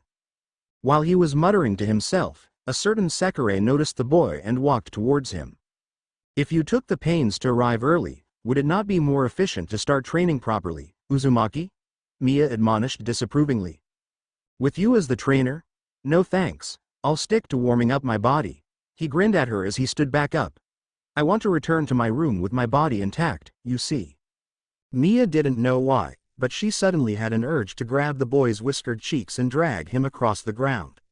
Strange, she shrugged the feeling off and stared at the boy. Oh right. The blonde exclaimed and slapped a fist on his palm as his face brightened, leaving the woman standing in front of him confused of his sudden change in demeanor. Without waiting for her reaction, he turned around and inaudibly muttered to summon his inventory, from which he swiftly pulled out his daggers with one hand as he did the previous day. Fortunately, Miya couldn't see him pulling things out of thin air as his back was blocking her view. I was wondering if you could help me learn how to use these. Naruto handed the daggers to Miya, the blades pointing toward her. She delicately grabbed the blades with her fingertips and deftly swirled them both into her palms to properly examine them. Her unchanging expression kept Naruto on the edge as he awaited her assessment. These, her gaze on the daggers lifted to look at the blonde's eyes, are an interesting set of weapons you've chosen. Without losing her elegant posture, the woman turned her body to the left and widened her legs slightly, all the while flipping the dagger on her left hand to a reverse grip. She then swiped the left dagger to the right, which was followed without pause by a horizontal slash with the dagger on her right hand. The movements were swift and succinct, and would have been nothing but a blur had Naruto not been a shinobi. Naruto couldn't help but be awed by her adroitly handling the daggers she probably had never held before, when she went through an improvised kata on the spot, her movements flowing from one to the next. How she could figure out the usage of the weapons with just a glance, he'd never know. She indicated the end of the impromptu kata when she drew a large cross with both daggers in front of her chest, before flipping the weapons once more and placing them beside her hip and into her brown belt. Miya then straightened up and plucked out the daggers again, and moved towards Naruto to give them back. It is not my expertise, but I can teach you the basics. She spoke with a blank face, a direct contrast to Naruto's ear-splitting grin. But this doesn't mean that we'll stop the hand-to-hand combat training. I'm protracting the training session to the afternoon, she declared without any consent. Not that he cared. He would have agreed to it anyway. He wasn't upset at not being given a choice. Nope, he wasn't. Well, let us begin then. She took the daggers from him again. These are the grips for daggers. Miya held the daggers like she did previously. Naruto scrutinized her fingers and their positions carefully. He was surprised to find out that they were quite different from the grips he used for kunai when in close combat, so he stared at her grip even harder. Miya then changed the position of the two daggers by flicking her wrist, conveniently putting her fingers into a different position. This is the other grip that you will have to memorize. She succinctly finished her explanation. Naruto studied the grips again, making his fingers encircle imaginary daggers to copy his mentor's fingers. Without waiting any further, Miya put the knives back to Naruto's hands. Now that you know the grip, alternate between them as you run to and from the MBI building. When Naruto incredulously stared at the woman with his mouth agape, she unsheathed her katana to begin her own training. Run for 2 hours, were the only words he received from the woman. Slumping his back as he sighed, Naruto looked at the woman one last time before he began jogging with 2 daggers in his hands. After taking 3 steps forward, he came to a halt and spun his head around to stare at Miya's face again, only to see her swinging her katana with incredible force, though without a hint of emotion on her shapely face. Then was it a trick of light for him to have seen a small smirk gracing her lips? The training as a whole wasn't too tiring for the blonde shinobi. He was, after all, the kid who ran away from Anbu for hours after a nice prank when he was still in the academy. Though he had fuddled up the grip a few times and dropped the daggers several times, he concluded that the training was overall a success. He could now switch between the different grips without nearly piercing his feet open. Yay. When he reached Miya for the umpteenth time, Naruto noticed that it was lunchtime. But of course, having a trainer whose name was Miya, he couldn't even dare ask her for a break.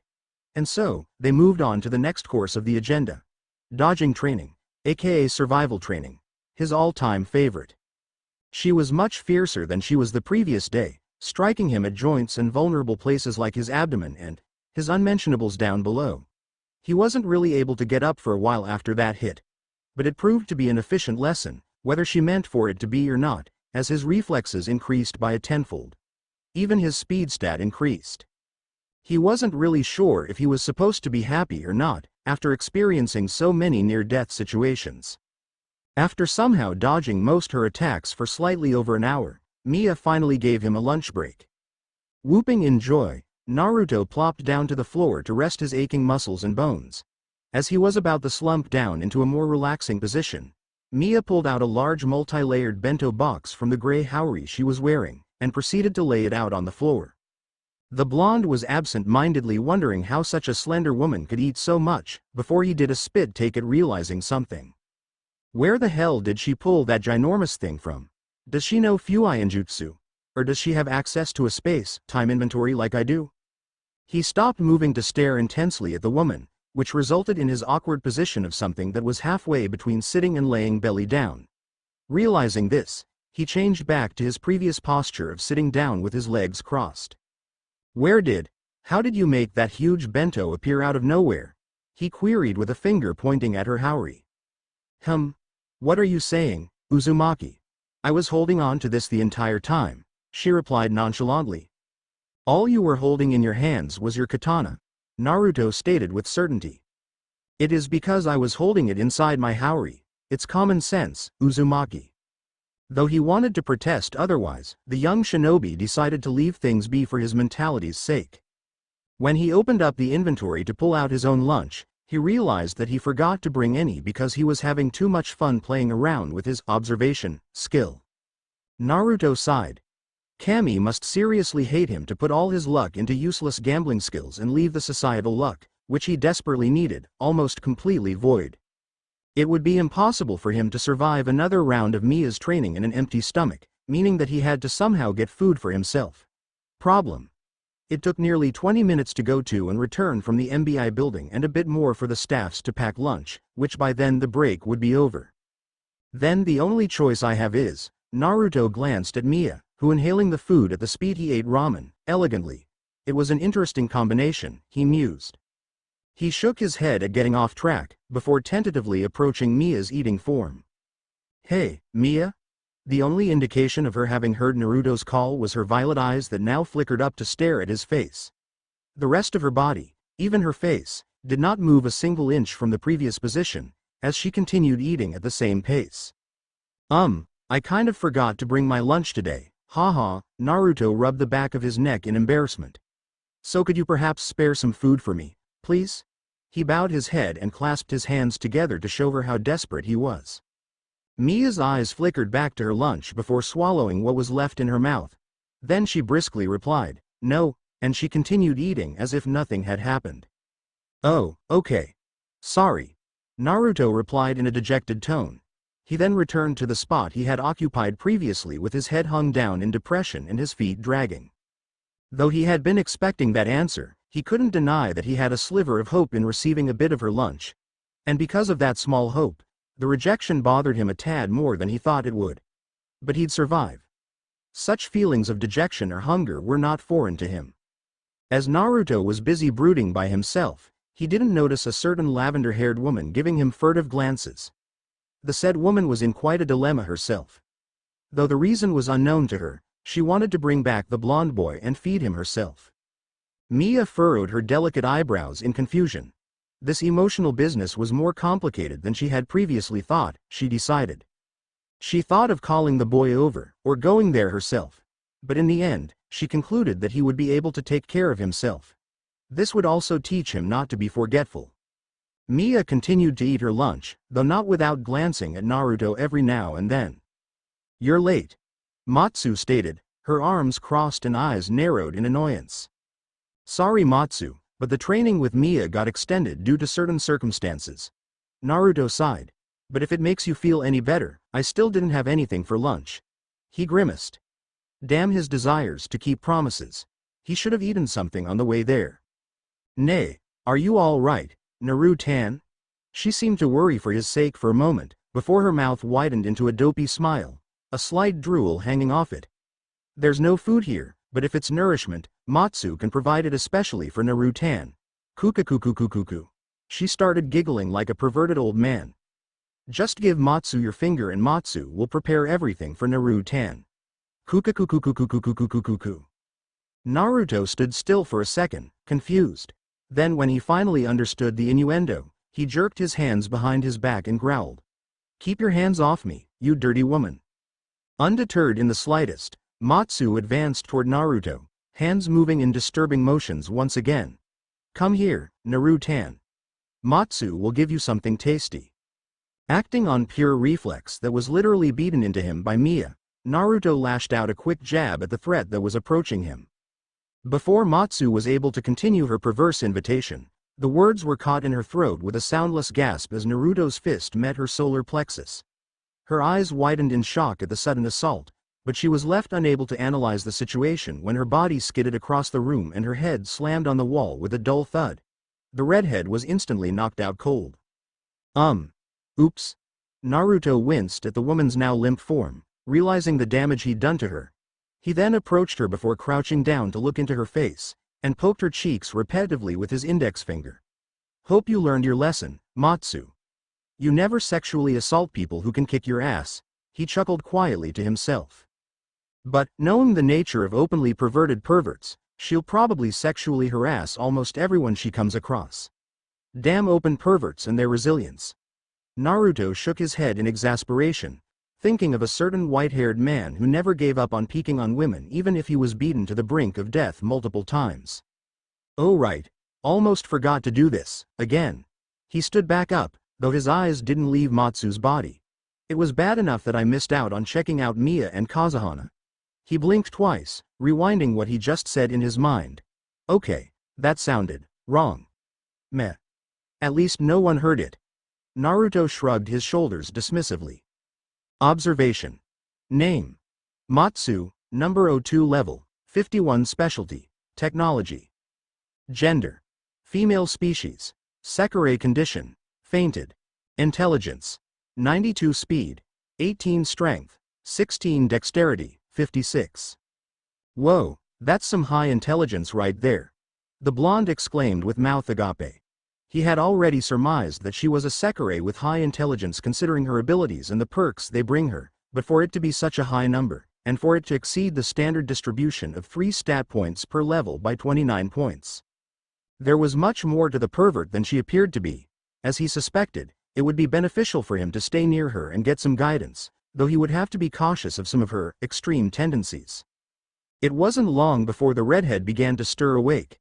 When her red eyes fluttered open, she was surprised to see 2 sapphire eyes staring at her.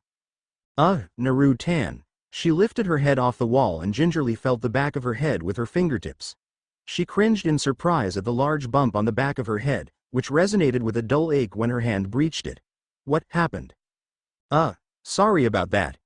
Naruto replied sheepishly, rubbing the back of his neck while he smiled apologizingly.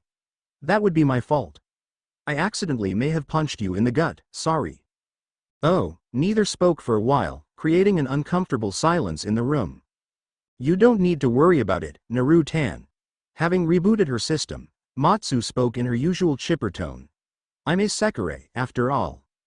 She then switched on her perverted self, as she continued, in fact, Matsu doesn't mind men who play rough. Though S&M isn't really Matsu's preference, it can also be an interesting part of Matsu's experiments. Kukakukuku. And her drooling started again as she began muttering things that Naruto did not want to know. Oi, Matsu. Naruto's shout snapped the girl out of her imagination. Can you please control yourself for a moment and look at these for me? Miya is already teaching me how to use them, but I want to get some of your suggestions, too. He handed her the daggers from his belt. He decided to keep them on his body after training with Miya, after concluding that it would arouse suspicion if he didn't carry his new favorite weapons around with him. Matsu showed immediate interest toward the blades, which was displayed by her enthusiasm in inspecting them, unlike Miya whose face didn't show a single twitch. It was a refreshing change to Naruto after having stayed with the near-emotionless woman for so long. These daggers seemed to be of pretty good quality. Her thumb glided over the. After thoroughly checking out the daggers, Matsu readjusted her glasses before she began speaking. These weapons are meant for the user to attack without giving the opponent much time to retaliate, because they require the movement to be fluid and connected. She lifted her eyes from the blades to look at Naruto. Actually, this is perfect for you because the martial arts form I was planning on teaching you focuses on speed and fluidity. Naruto's interest piqued again at the mention of his new martial arts form. He gestured for her to continue. I've been doing some digging in the history archives, especially the ones in Japan, and I found a whole collection of documented scrolls. The one I chose for you is called Swirling Tides. Swirling Tides? Sounds suspiciously like a name ninjas of elemental nations would come up with. Before the blonde could entertain the thought any longer, Matsu continued her explanation. From what I've gathered from your battle style, you seem to favor power over everything else, rushing in to get a strong hit rather than wearing the opponent out bit by bit. I'm not saying that it's a bad strategy, because you have the firepower to do so and those clones to maneuver yourself. But your form can definitely use some improvement. Naruto slightly pouted at the criticism, but nodded along because he knew that it was true. This form would suit you well because you'd be able to parry most attacks with much less effort and retaliate with more calm and accuracy. You'll be graceful and evasive like the tides, but you'll also be able to hit with magnificent force like the waves. She finished with a satisfying smile on her lips. Wow, that's quite a research you've done, Matsu. How'd y'all even find the thing? This kind of thing is nothing to a genius like Matsu. The redhead proudly puffed out her chest. To her surprise, Naruto slowly nodded in agreement before raising his hand to her head and petting it softly. Thanks, Matsu. I'm grateful that you put so much work into it for me, even if you forced a favor out of me for this. He chuckled. I guess I'll have to show you my absolute best, then. I don't want to let down my genius teacher down, after all. Matsu turned her head away as she felt blood rushing up to her cheeks. Well, we should get started. You have a lot more to learn than you think. She hastily stepped away from Naruto and rushed out the door, slamming it behind her as she left. Naruto blinked. What's gotten her so flustered? He asked to no one in particular. Meh. It must be a weird Sekirei thing. He shrugged before chasing after Matsu. 3 years' time skip. What do you mean I won't age anymore? A blonde shouted in disbelief. Naruto was sitting on his usual spot on the clinic bed in Takehito's lab when he heard the unrealistic news. He had been unprepared to hear such a thing, because for the 3 years he'd been visiting the lab, there weren't many changes that had occurred to his body. Though he didn't know if his second growth spurt was the experiments doing or not. But that was neither here nor there. He did not want to stop aging. He wanted to get an adult-like and sage look like all the older ninjas had. Not to mention that people would look at him weird if they found out that he never got any older. Ignoring Naruto's plight, Takehito calmly explained himself. It's nothing damaging. In fact, I believe that this would be good for you. Takehito replied with a smile, unperturbed in the slightest by the blonde's horrification. The results proved that your blood and Sekirei blood are compatible, so I injected some of theirs into your veins. Though your body somehow purged the first few doses of Sekirei blood, so we ended up injecting approximately 3 liters of it. What? Before he was able to begin ranting again, the scientist justified his reasons. Don't you want to be near the Sekirei, Naruto? I know that you've been especially close to the first 3 Sekirei, if the amount of time you're spending with them indicates anything. I don't see what that has to do with anything, Takehito. Stop trying to change the subject and explain yourself. 3 liters of blood isn't something to take lightly to, you know. Naruto narrowed his eyes and growled at the man. To put it bluntly, you weren't an Ashikabi material. Before you demand what that has to do with anything, let me explain myself. The Sekirei you're close to, they're eventually going to find their own Ashikabi. And when that day comes, you probably won't be able to continue the same kind of relationship you have with them right now. From what I'm assuming, in only a few years, you'll be distant friends at best. The man calmly took a sip of water and put it back on the stand next to him. But with this, now I can confidently say that you're an Ashikabi now. A bit too much of the blood may have brought you to a place where you are some weird kind of hybrid between Ashikabi and Sekirei, making you have some of the Sekirei's traits, but an Ashikabi nonetheless. Not many people are Ashikabi, you know. You should be happy about this. For someone like me, no matter how much I tried to wing one of the Sekirei, I would never be able to. His tone took a bitter turn towards the end. Oh, I'm, sorry about that. With Miya, right? The boy's anger quickly turned to that of guilt. Having trained with Miya for 3 years, He slowly became her friend and her confidant on many different subjects. Her growing interest toward the man standing in front of him was one of them. During their lunch breaks, the previously emotionless woman frequently questioned him on the intricacies of relationships. What camaraderie was like, what friendship could be, and what love was. Of course, Naruto couldn't answer all those things with confidence. He was almost always alone until he was admitted into his genin cell, rejected by his crush at least 1,000 times with a punch to his head, and his first friend punched a fist through his chest. He probably wasn't really the best teacher for relationships. Regardless, he had made many bonds that he came to cherish throughout his ninja career, and he told Miya many stories behind each bond. For the first few days, the blonde was unsure whether Miya was actually listening to him or not. Not even a grunt or an affirmation was given to him when he unraveled his story. Only her piercing gaze was the initiative he was given to continue speaking. But after that phase, the woman's expressions started to soften, albeit barely. And after that, she began asking him questions about his stories and insights. So when she first shared her emotions with him, the pride and joy he felt was insurmountable. Then she realized that Takehito had more to offer her with the emotions department. He, unlike Naruto, had many ongoing relationships that he could show Miya. He, unlike Naruto, was a fully mature man who had many years of experience on his belt. And he, unlike Naruto, was capable of loving like a normal person. And so their roles changed once more. Although Naruto was still her closest friend and confidant, he was no longer her teacher. Takehito personally took over that spot instead. For some reason, Naruto was displeased when she dismissed him of the position of her teacher. This was what it felt to be robbed of a student, maybe. Nonetheless, since it was Miya's choice, he decided to fully support her by helping her as a friend whenever she was in need. And as a friend, he was able to see her affection toward Takehito grow day by day, and he offered many suggestions on how she should act in front of the man. But he knew that both of them were crushed when they learned that Takehito was incapable of winging her. How could he not, after watching the normally stoic woman break down in front of his eyes, crying her heart out? Although the two of them eventually came to terms with the fact, Naruto knew that Takehito was still guilt-ridden for not being able to give Miya the most important experience a Sekirei may have. And the blonde himself felt bad for having encouraged Miya into such a situation. That didn't mean that Takehito had the rights to use the blonde's body as he wished. We had a deal, Takehito. You were supposed to keep the danger level to minimum, no matter how tempting the experiments were. I thought you were more rational than this. Naruto reproached the man with a disapproving look. Takehito sighed in reply, but to his credit, the man looked ashamed of himself.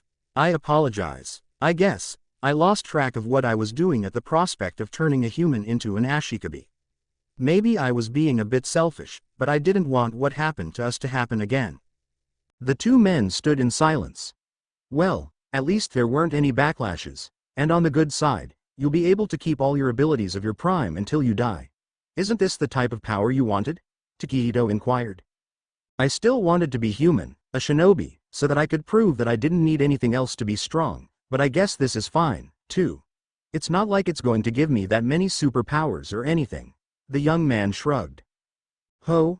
What do I owe the honor of your visit, Cockroach-san? I almost began to think that you were avoiding me on purpose. A gray-haired woman smiled gently with her eyes closed. This didn't do much to hide her bloodthirsty persona, though. Naruto was in fact avoiding her. After their first encounter, he didn't want to risk clashing with her, putting his training time as well as both mental and physical health in danger. As much as he wanted to back out of this, he had no other choice because of the damned mission from the game system of his.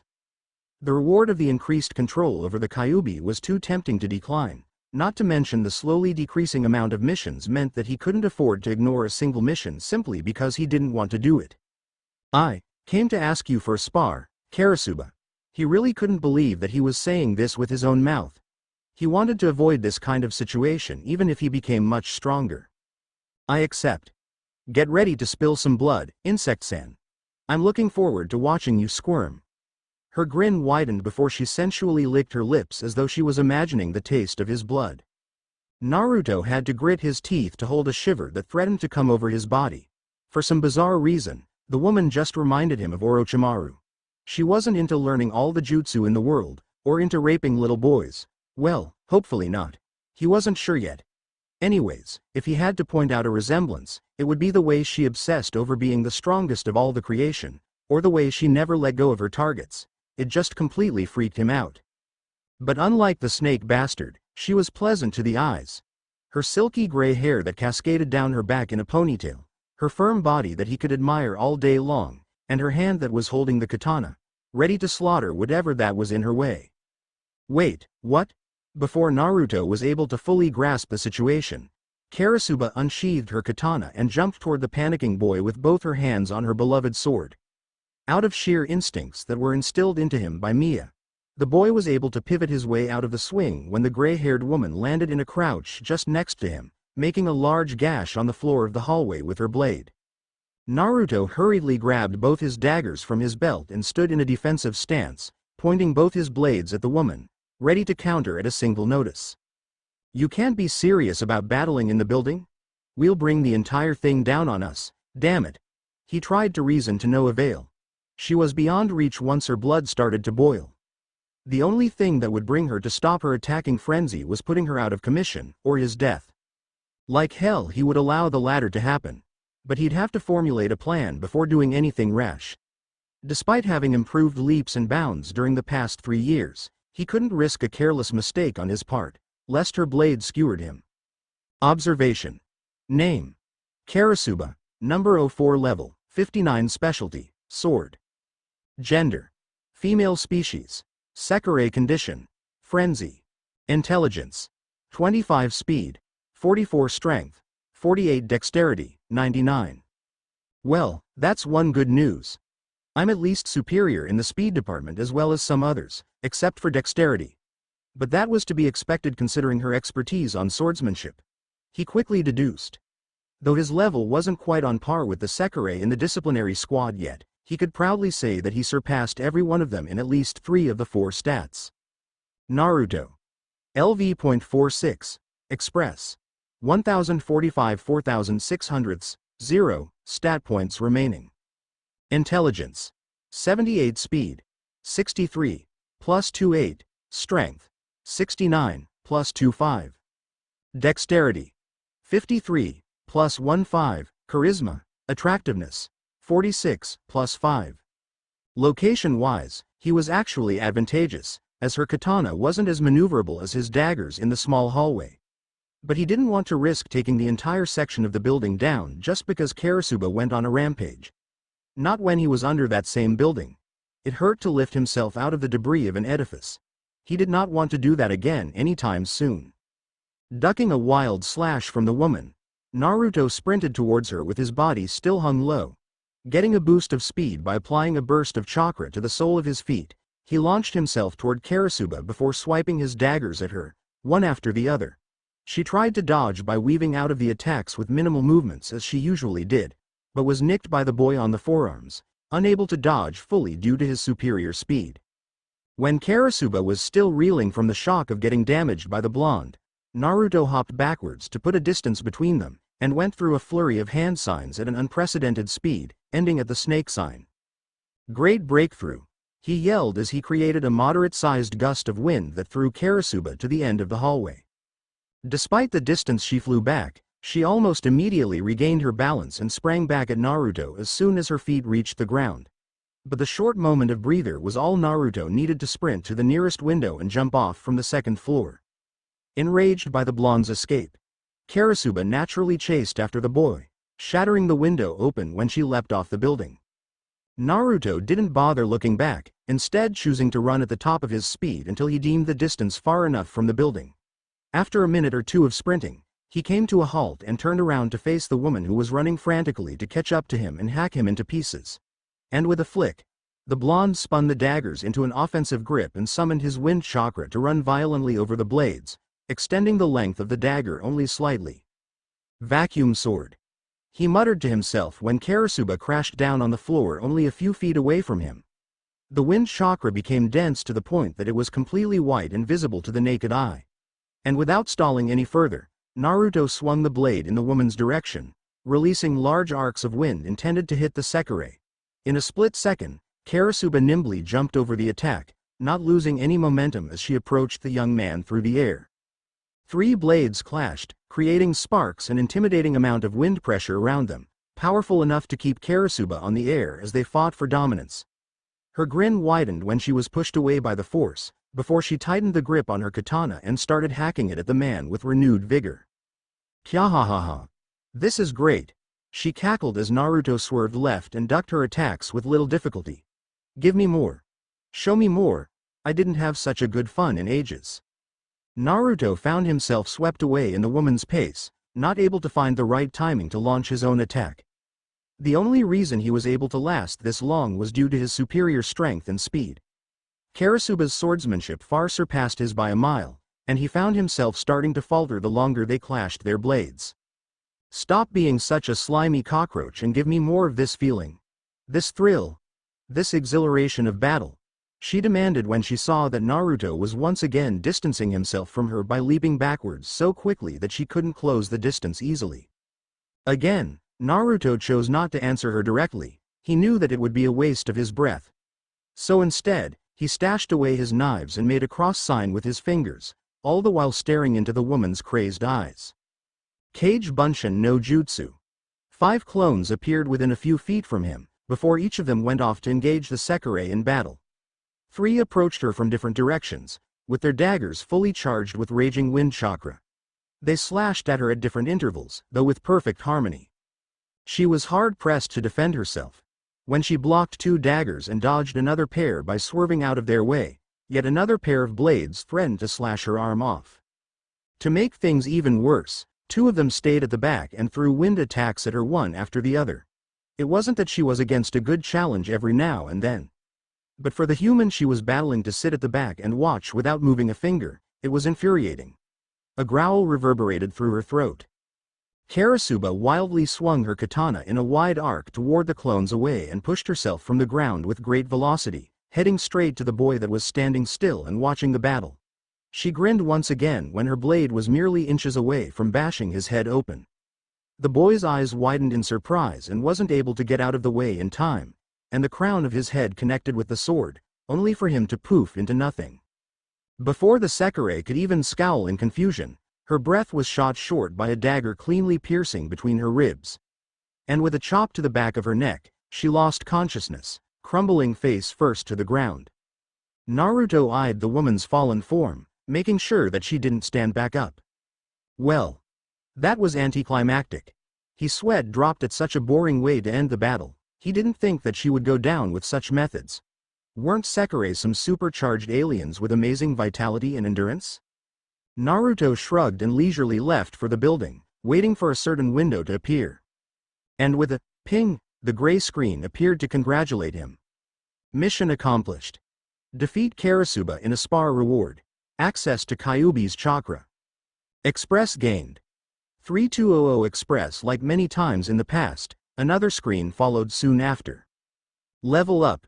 LV.46 LV.47 and like always, he ignored it until it disappeared by itself to put his mind to more pressing matters, such as the usage of Kyuubi's chakra. He knew what using the fox's chakra entailed.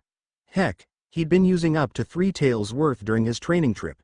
But it was a dangerous, and painful, shit to deal with. Not to mention that the fox was a bitch when it came to lending his chakra. So it was natural that he would wonder how the game would manage to give him access to the potent chakra. He guessed that he wouldn't be able to find anything out unless he tried, and put a halt to his trudging. Then he called for the volatile energy that was residing inside him, starting from the spiral on his stomach. The change was instantaneous. His fangs elongated, nails sharpened, whiskers darkened, eyes changed into a sinister blood-red color, and his body was encased in a shroud of red energy that was bubbling with power. But the most eye-catching change was the 3 tails of chakra swishing behind his back. It doesn't feel much different, Naruto said to himself as he rolled his fingers into a fist and flexed his muscles to lightly assess the increase in power. Sure, the surge of strength and power was immense, and made him feel as if he could take on anything in the world. But it wasn't anything new since the last time he'd used it. Even the tremendous amount of hatred and malicious intent didn't seem to have decreased in the slightest. Did the game just scam me? The blonde's eye twitched at the incredulous thought. I mean, the game system is a bastard, setting up all those near impossible and suicidal missions, but it always gave me the proper rewards it was supposed to give. He sighed and released the demonic energy from his system, returning himself to his original state. Before he was able to do anything else, the scenery around him shifted without any warning, and he found himself in one of the places that he liked the least, his mindscape. It's been a while since we've seen face to face, hasn't it, brat? A deep voice rumbled. Kyuubi. Naruto acknowledged the fox by nodding his head in its way. Why'd you summon me in here? I doubt it was to share pleasantries. Of course not. I have no wishes to look at your ugly mug any longer than you wish to see me. The Kyuubi lazily drawled on as he stared at the young man for any reactions. There was none. The human child definitely improved himself both physically and mentally for the past few years. The confidant boy in front of him was the proof of that. He didn't feel a waver or uncertainty from the boy steadily staring into his blood-red eyes, not cowering even in the slightest from the killing intent and power emitted from his body. Interesting. Just get to the point, Fox. Like you said, I don't enjoy staying in this sewer for an extended amount of time. Naruto's eyes narrowed in annoyance. The Kyuubi snorted at the boy's brazen attitude. You sure you want to talk to me like that, boy? Before knowing what I am about to offer you? Fine. Oh, what did your grace want from this insignificant being? I am not worthy. He spoke in a monotonous tone while rolling his eyes in exasperation. Should have included the terrifying and marvelous king of the world that has no rival in power, or something of those lines, but I guess it is good enough for now. The gigantic fox smirked, showing off his razor-sharp fangs. Naruto only returned an incredulous look that clearly said WTF. Pushing the dispute on my title aside, I did call you in for an important reason. This caught Naruto's interest, indicated by his straightened posture. I am bored. The fox succinctly said. Naruto barely held himself from face-faulting. Kami, I knew that he was a self-centered, egoistical, pompous ass that believes that the world revolves around him, but this is a bit too much. He massaged his forehead as he felt a migraine coming. Am I the stupid one for believing for just a moment that he had something reasonable to say? He muttered to himself, though not quietly enough to stop Kurama from overhearing. What was that, brat? The fox growled indignantly. What would a puny human like you know? When I roamed around the land, there was no existence that could dare get in the way of my walk. I raised tsunamis and created earthquakes with a flick of my tail. I razed villages to the ground when a mere human irritated me. Yet you are here now, behind those bars, sealed by the puny humans. You looked down on so much. You can barely hurt a fly in the state you are in right now. Oh, how the mighty has fallen. The blonde cut off the rant in a mocking tone. The Kyuubi snarled at his words. Do not try my patience, boy. I may be caged, but there are still many ways I can torment you in. Though Naruto wanted to say otherwise, he held his tongue, knowing that nothing good would come out of antagonizing the Biju. Though I loathe to admit it, you are correct to an extent. Being imprisoned in a desolate mindscape for nearly a century is mind-blowingly boring. I'm so bored that I may just drive you mad just to have some entertainment. He paused for a moment. Not that I would. It would get boring too quickly for my taste. Naruto scrunched up his eyebrows, trying to figure out what the gigantic Biju was thinking. One moment he acted like an egoistical, haughty fox that believed that everything was beneath it, and the next he looked like a weary, pitiful animal that was just tired of everything. He wondered if this was the real Kyuubi, or just another facade it put on to gain some sympathy points from him. So what's your point? He finally asked. Nothing too hard. Just let me out of the seal. The Kyuubi shrugged nonchalantly. No, the blonde answered without missing a beat. You already know that I won't let you out. Even if you can't touch Konoha anymore, I'm not willing to wait and see what you do to the humans in this world. As your jailer, I won't allow it. He walked up to the titanic beast and glared straight into its eyes without an ounce of fear. Meh. Can't say that I didn't expect that answer. I guess I'll have to offer something else. The fox didn't look too bothered by the quick rejection. In fact, it seemed a bit too smug in Naruto's eyes. This spelled trouble for the young blonde. He would have to tread a bit more carefully than he originally had thought. I told you that I'm not letting you out. Even if you offer me all the riches in the world, my mind will not change, he said in a firm tone, keeping a steady gaze on the beast in front of him. Such an impatient brat. I wasn't asking you to let me out. I know well enough that nothing would get through that thick skull of yours once your mind is set. You proved that enough the few times we interacted in the past. Kyuubi huffed. No, I was going to offer you a proposition that even you would find appealing. Naruto opted to not say anything again. He simply settled for watching the fox's every move. Kurama ignored the young man's lack of reaction and continued speaking. I'm willing to give you free access to my chakra. All I ask in return is to allow me to see, hear and feel the things you do. At the moment I'm willing to do just about anything to get rid of this endless boredom. The last shinobi searched the Kyuubi's form for a sign of deceit. This was almost too good to be true. A nearly incessant and volatile source of power without much hazardous power struggle between them? For such a simple price, no less?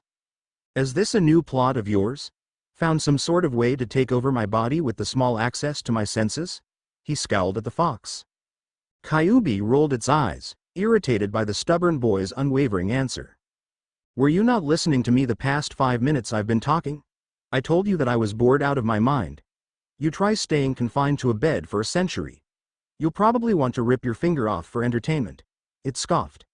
Besides, I don't want to control your puny body anymore. Just keep your mind open just enough for me to sense things. Call him stubborn and difficult, but he didn't want to trust the beast so easily. Its animal body was that of a fox, the icon of cunning and deviousness. Not to mention the centuries, maybe millennia worth of tricks that it learned throughout its life.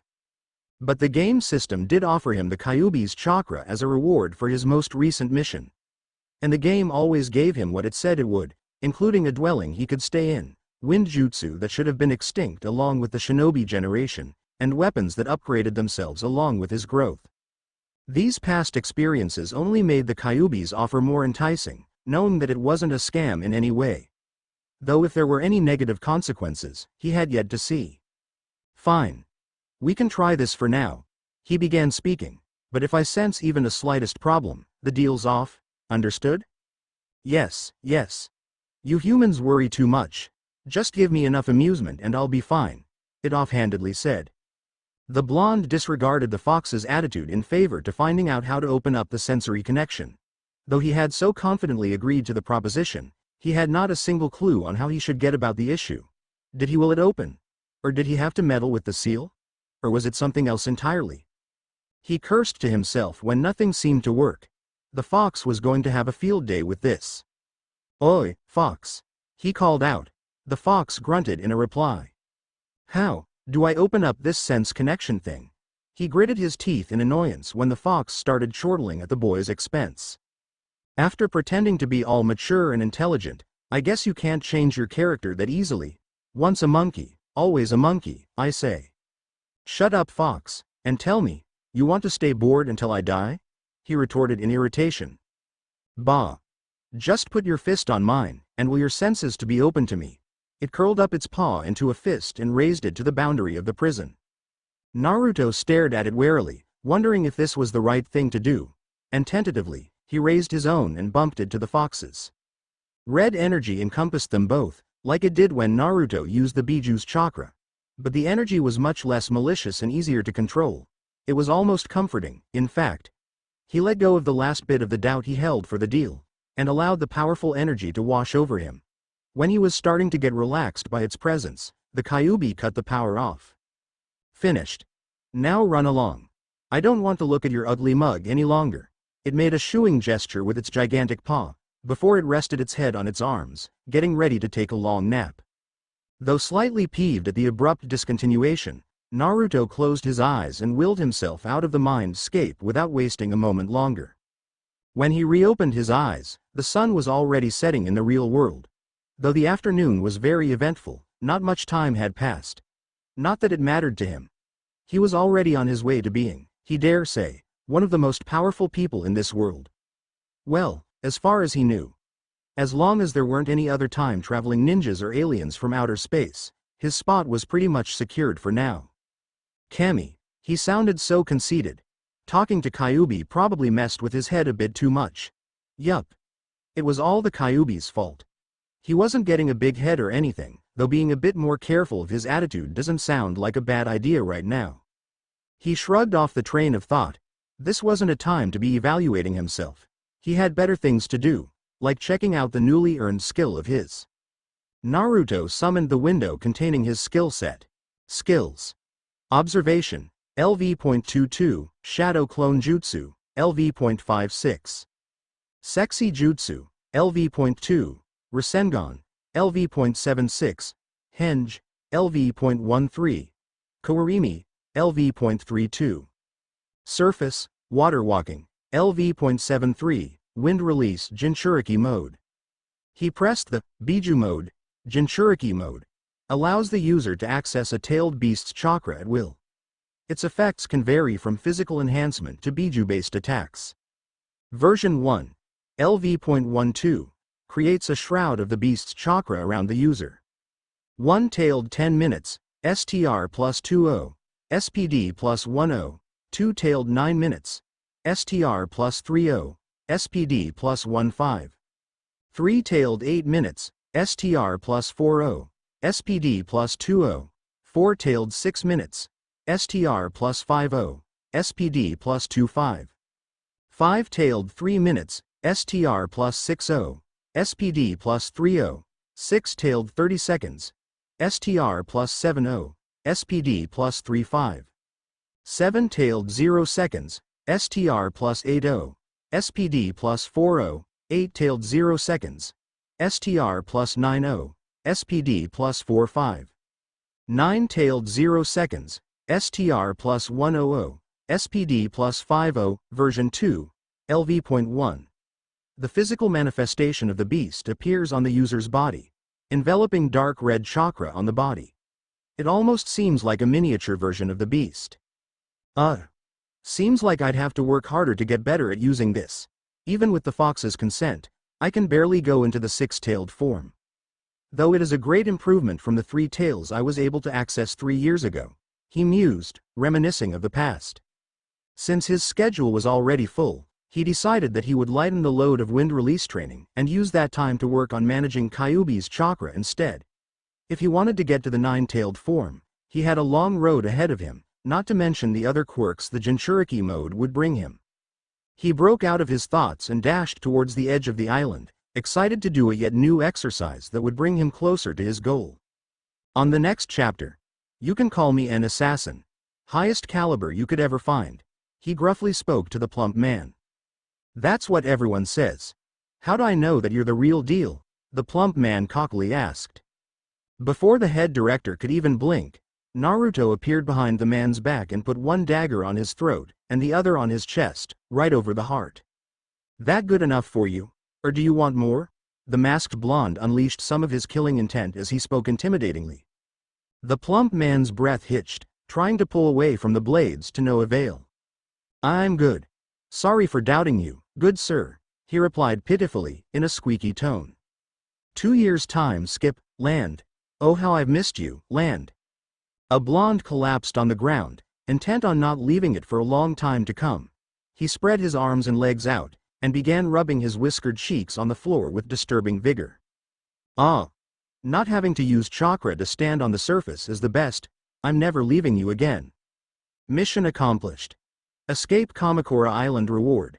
Beginner's Guide to Medical Jutsu. Express gained. 5250 Express level up. LV.62 LV.63. Damn the enticing mission.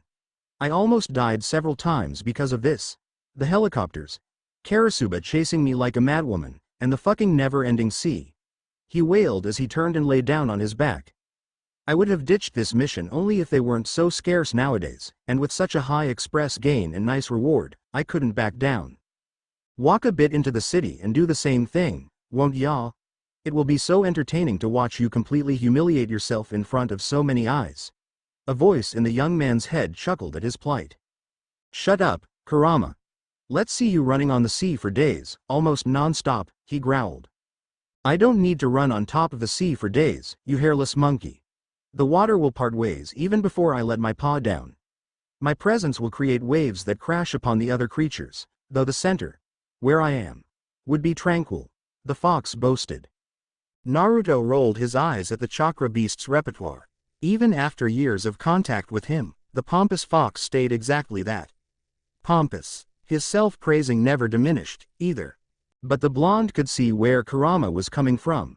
The fox's strength, even the partial power Naruto could access through his body, was tremendous. That wasn't a good enough reason to act like an ass, though. Whatever, you damn fox. He stood up and undid all the clinks in his joints. I guess I should leave, though. Can't be lying here forever. He plopped himself back up and started running again, but before he was able to go too far, a translucent screen appeared in front of his face. A mission already? Wow, maybe coming out here was a good idea? Mission. Find your first job reward. Money. Well, that was very descriptive. He sweat dropped. It was the vaguest, yet the most obvious mission he had received since he arrived in this world. It wasn't as if he weren't going to look for a job, though. He knew the necessity of currency, even if he lived in an isolated island for the past 5 years. His human teachers taught him better than that. You're a ninja, brat. You don't need those money or any of the rules that the weak create. Just steal and kill all that you need. Kurama spoke as though it was the most obvious thing in the world.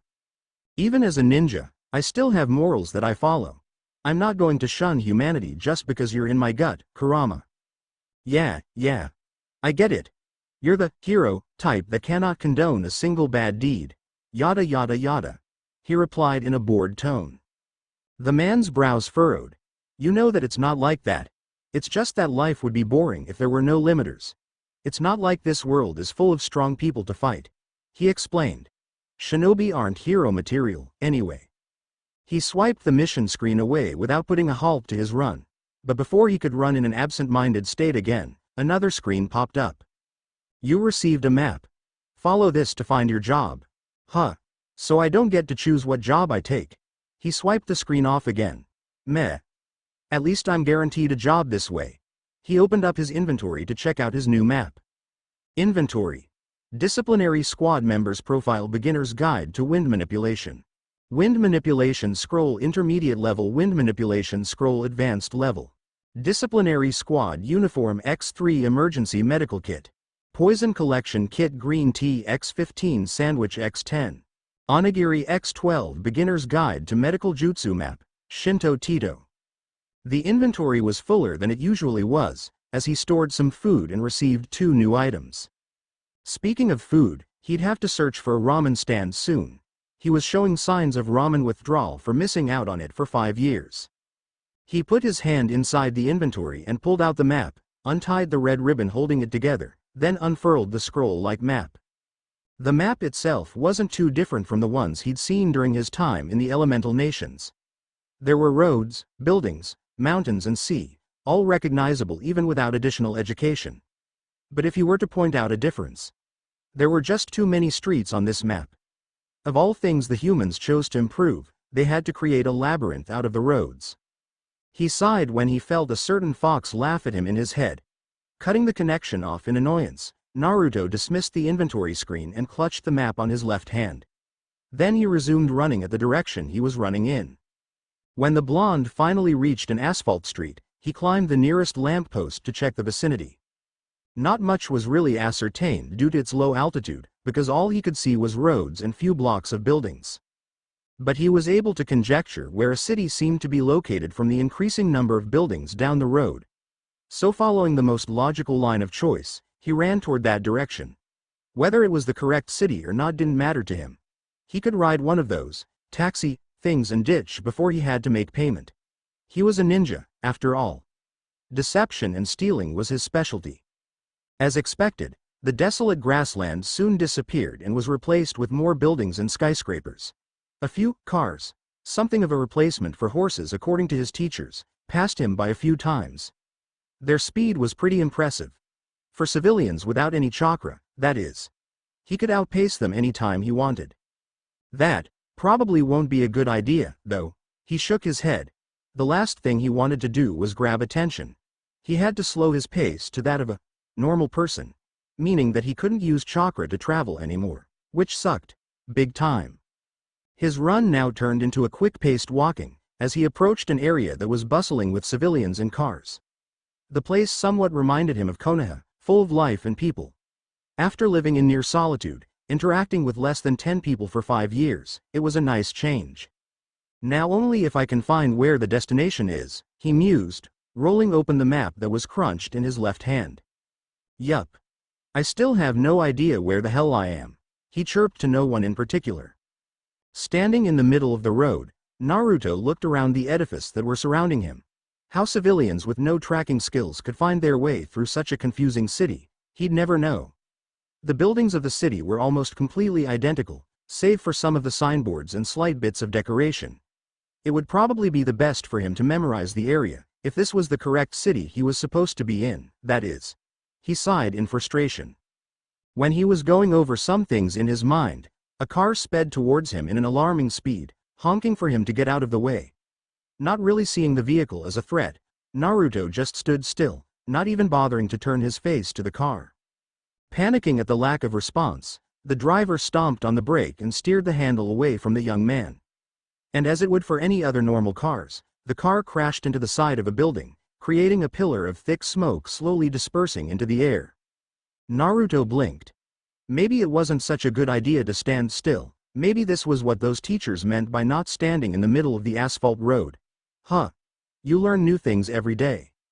A crowd was beginning to gather at the sound of a car accident, a cue for him to make himself sparse. He felt bad for the man, but not enough for him to care. Fleeing from the scene by hiding in the crowd, Naruto wandered around the district without a specific destination. It was then that he came to catch a sniff of something familiar. No, that can't be here, of all places. Can it? His eyes widened in disbelief. Charging chakra in his feet, Naruto pushed off the ground at a speed that put modern cars to shame. He didn't care for the confusion he'd caused the civilians. It wasn't important any longer, not when he was so close to finding that. It's here. He muttered in awe. His eyes bore into the young woman that was busy working, oblivious to the crisis that was about to befall her. The shinobi took a deep breath, calming his erratic heart, and willed himself to go inside and sit on the stool. 3 chicken and 2 beef ramen, please, and keep 'em coming, he ordered. The blonde man was giddy beyond comprehension, nearly enough to bounce on the chair like a hyperactive child. To think that he'd find the food of the gods in this place, it was good to be alive. He happily slurped the noodles as soon as the bowl touched the stand. His hands didn't stop moving for a moment, and he was able to lick clean the first bowl in 30 seconds. People around him stared at him in sick fascination. Not that he gave a damn. He grabbed the second bowl of chicken miso and drank out of it, not even bothering to use chopsticks this time. MMH. He called with noodles still in his mouth. After swallowing with an audible gulp, he opened his mouth again. Get me one of each type of ramen you have. Sir? The lady tentatively spoke. Our stand has 15 types of ramen, are you certain that you want to order all? Naruto finished another bowl as if to prove his point. Just bring it out, preferably before I finish the ones in front of me. Then he dug in again before the girl could say anything else. 10 minutes and 17 bowls later, the blonde realized that despite the amount of missions he'd been doing on the island, he had never received money for a reward. For anything, actually. He never had a reason to use money on the island. In other words, he had not a single coin on him. He didn't even know the currency of the country. He furtively turned his gaze to the man sitting next to him. No bag, no coat or jacket on person, which means that the only possible place to store a wallet is. With great finesse and experience, Naruto slid his hand inside of the man's pants pocket and plucked out a leather wallet. Yup. Still got it, he smirked before opening the wallet to make the payment. Here you go. All 16,000 yen. He proudly presented the money on the stool and flashed an accomplished smile at the woman. She just stared at him weirdly, thinking that the customer was one of the most eccentric ones to ever visit. Ah, that really hit the spot. He patted his full stomach in contentment. That was bound to keep him satisfied for another day or two, probably. Anyway, now that his stomach was filled and fatigue worn off, it was time to proceed with the mission. Well, as soon as I find out where I am and where I need to go, he reminded himself. He wandered around some more, then grabbed a young teenager passing by. The boy panicked for some reason, and frantically looked left and right for help. Interesting reaction. Do I look that intimidating? Or is it my clothes? Now that I look at it, it is a bit different from what the civilians here are wearing, he quietly mused. You me. I don't speak English. A black-haired teen stuttered in a foreign language to him. What? Naruto raised his golden eyebrow. I speak Japanese just fine, boy. The teenager's stiffened body relaxed visibly. Sorry.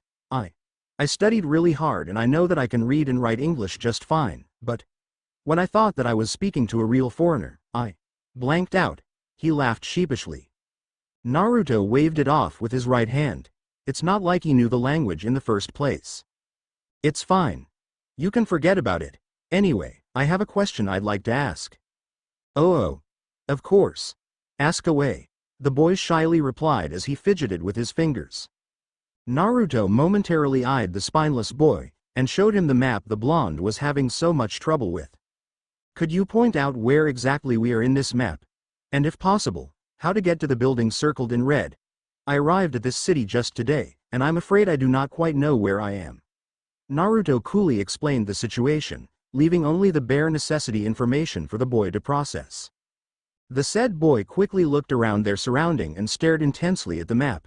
Then he pointed his index finger at a specific spot on the map. Right now, we're around here. I guess you could call it the east side of Shinto Tito? The place you want to go is around the south side, meaning that you should probably take a cab there or something. I can't really point the direction for you, though. Sorry. The boy's gaze turned to his toes. No, it's all right. Thanks for answering my questions. You were a great help to me. See you around, Naruto chirped, though he had no desire to meet such a meek person again.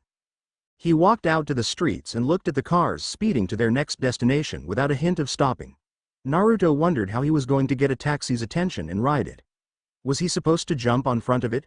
Or stop it with his strength? He crinkled his eyes in annoyance. Those damned human teachers of his should have taught him something as important as this. Just because he and many other Sekirei have the ability to run really quickly didn't mean that they wouldn't ride taxis. Those people always made him take things into his own hands. How troublesome. He came to the conclusion that it would be best if he stared at other civilians getting on cars. It wasn't as if he had any better idea. So this is the place? Naruto scrutinized the building, impressed by the size of the edifice. It was much bigger and more grandiose than most of the other buildings in the city. That meant that his client-to-be was most likely to be rich, with a high probability of being a pompous ass. Speaking of clients, he didn't even know his. Am I supposed to go inside the building and ask around everyone to see if they needed a person to do some random job? How irresponsible can the game system get? He grumbled at the unfairness of it all. This would not only make him look like a crazy hobo looking for a job, but also a suspicious person who was prone to get thrown out by the securities of the building. A small window popped out, as if answering to the man's complaints. You received a hint. Follow this to find your client. He raised his eyebrow at the sudden appearance of help. Huh. So the game did make a blunder. To forget something this important until I pointed it out, this thing is getting more unreliable as more time passes. Naruto huffed and opened his inventory to pull out the new hint. Client. Mouto Kamishura location. Top floor of the Kamishura Company building. Job type. Assassination. That's it. He turned the small slip of paper to look at the other side, to see nothing but a blank sheet. So much for extra help. Well, at least I know where to go now, he shrugged. Looking at the client's photo, Naruto could tell that this man was a stereotypical rich man who thought that money could take care of everything, and that he was superior to almost everything in the world. He could just see it from the fat man's licentious and greedy smile. Naruto couldn't believe that he was going to work for such a guy, a person like that bastard Gato. But it couldn't be helped since the game nearly forced him to do so. But that didn't mean that he couldn't have some fun scaring the guy. It was probably well deserved, anyways. Just a little bit of makeover here and there, coupled with a slight killing intent wouldn't hurt, himself, that is. The client, not so much. Henge. With a single hand sign, Naruto's appearance changed somewhat. Though his height stayed the same 6'1", his blonde hair elongated to his neckline, causing his normally spiky mane to straighten into smooth and silky hair. He also had a mask obscuring everything but his eyes, just like what Kakashi used to wear back in Konoha. His disciplinary squad uniform changed into a completely black set of clothes that showed off his lean muscles that were created for pure speed and strength. On his belt were 2 daggers that he carried around everywhere. Overall, He didn't really change himself too much other than his hair and clothes, because he really wasn't bothered to. It wasn't as if he wanted to really hide his identity from anyone. He just wanted to give the client a little scare, nothing more. Going into full stealth mode, Naruto scaled up the wall of the building at high speeds. It didn't hurt that the building wasn't located in a place where a lot of citizens passed by. In less than 10 seconds, Naruto reached the top of the building, where he could look down at the entire city. But without stopping for the view, he slunk down to the window beneath him, going straight into the client's office. "Good afternoon," Naruto spoke in a low tone right behind the fat man's chair. The unsuspecting man clutched his paperwork in surprise and whipped his head around to stare at the shinobi's black-clad form. Who are you? How did you get in here?" His tone was full of fear and dread. Good. At least this one knew his place. "You can call me an assassin. Highest caliber you could ever find," he gruffly spoke to the plump man. "I heard that you were looking for a certain service from my kind." The obese man visibly relaxed in his chair, though with a slight hint of wariness. "How did you hear of this?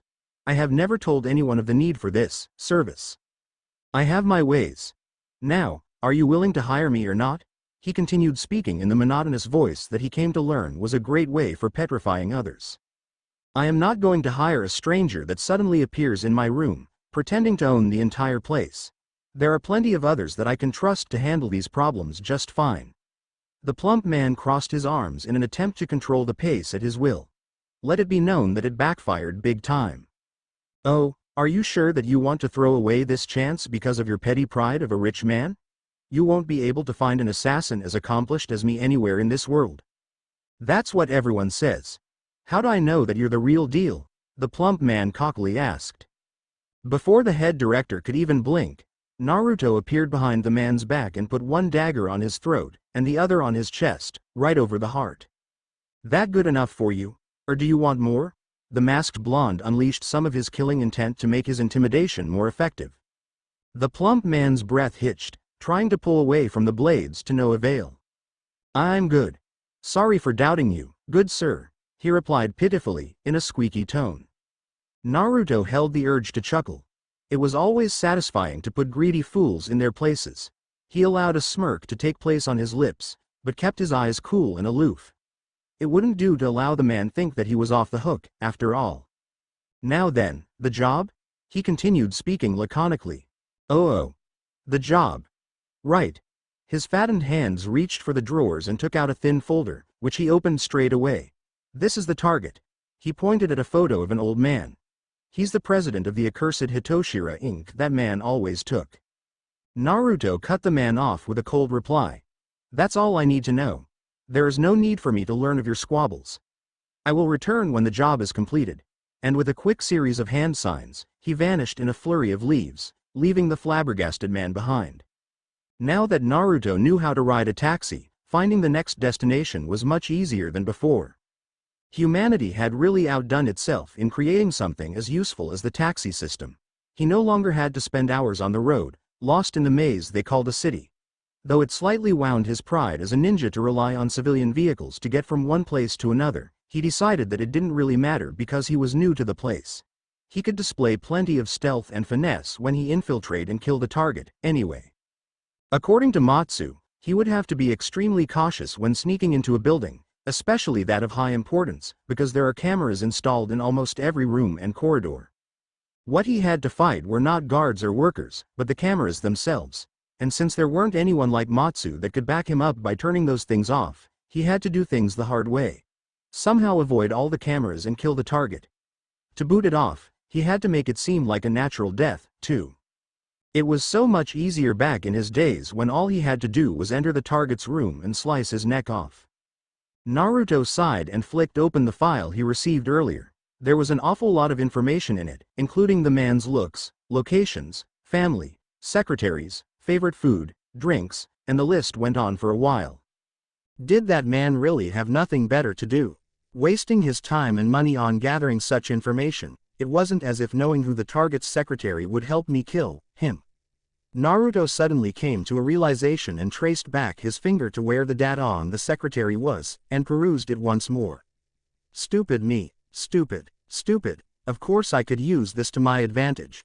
He hanged himself into a non-descriptive businessman and stored all his weapons back in the inventory. He then confidently opened the main door and entered the building, and went straight to the toilet on the first floor. And he swiftly chopped the back of the neck of a random man washing his hands. Once again making sure that no one was watching, Naruto dragged the body to one of the stalls, then tied the man's hands with ninja wire and taped his mouth shut, in case he woke up sooner than expected. He created a single shadow clone as well, just to make sure that nothing went astray while he was on his mission. The original then hanged as the man that he knocked out and left the stall, leaving his clone to close and lock the door. Naruto's clone stood awkwardly in the cramped stall, glancing at the downed man every once in a while.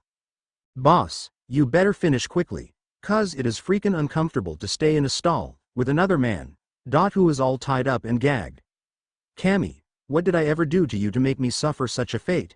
he quietly sobbed to himself. Naruto walked into the elevator and pressed the button to the 17th floor, the second floor from the top. When the door reopened, he was greeted with the sight of a commodious room with a single person sitting on a large desk with piles of paperwork on it. Before doing anything rash, Naruto glanced around the room. On the edge of the ceiling was one security camera that was focused on the desk and probably covered most of the room with the exception of the area near the wall the camera was attached near. He had no other choice than to lure the secretary to the edge in order to successfully finish the mission. Naruto approached him, still fully in henge. "Secretary-san, there seems to be some problems concerning the documents that need to be sent to the president by this afternoon. Could you perhaps come down to look it over?" The secretary raised his head and stared at the nearing person. "Isn't checking and editing the job of the district's chief? Why bother coming all the way here to ask me?" he inquired. Naruto was taken aback by the question. He hadn't thought that far. Actually, it was more correct to say that he didn't know what exactly a secretary did. Thinking on his toes, Naruto replied. "The president's personal view. For this project to reach its fullest potential, we need to take account the president's view of this. But since it is not easy to approach him, we came to a consensus that asking you would be the best choice." The secretary scrutinized the man that was standing in front of him, still not entirely convinced. "I too am a very busy person. But only for today, I will look over the project. From now on, please try to take care of things inside the team." Naruto sighed in relief when the secretary stood up and walked towards him. When Joe was near the door, Naruto grabbed the man's wrist and pulled him to the side, before strangling him until his body went limp. "This better worth the trouble. It was so much easier when all I had to do was avoid the guards and throw attacks," he muttered while holding his hands up in a sign, transforming into the secretary. He then created a shadow clone to look like the worker he hanged into previously and left the room together. Naruto sent his clone back to the washroom in the first floor to relieve both his clones of their jobs. He, on the other hand, went down to the restaurant in the building to receive a slice of cheesecake and a cup of high-grade coffee. And on his way to the elevator, he added in the coffee an odorless poison that acts up an hour after consumption, though not without making sure that there were no bystanders or cameras. "President-san, I brought you some refreshments. Please take a short respite from all these work. I'm genuinely worried for your health, sir," Naruto stated in a worried tone as he put down the tray on the old man's desk. Of course, inside, he was laughing his ass off at the irony of the statement. "Ah, Karu-san. Good timing. I was starting to tire from the workload, but I doubt that anyone works harder than you. Be this old man's company for a while, won't you?" He smiled gently, as a grandfather would to a child. Too bad he wasn't going to live much longer. "I apologize, President-san, but I have piles of documents to go over. I might even have to spend the night here. Maybe next time, sir." He declined in a polite tone and bowed his head in apology. The old man waved it off with a kind smile. Ma, I understand. I should get back to work soon, too. Then I'll see you at dinner?" Naruto barely held in a smirk. "Yes, sir. Of course I'll see you at dinner. But until then, please enjoy your break, sir."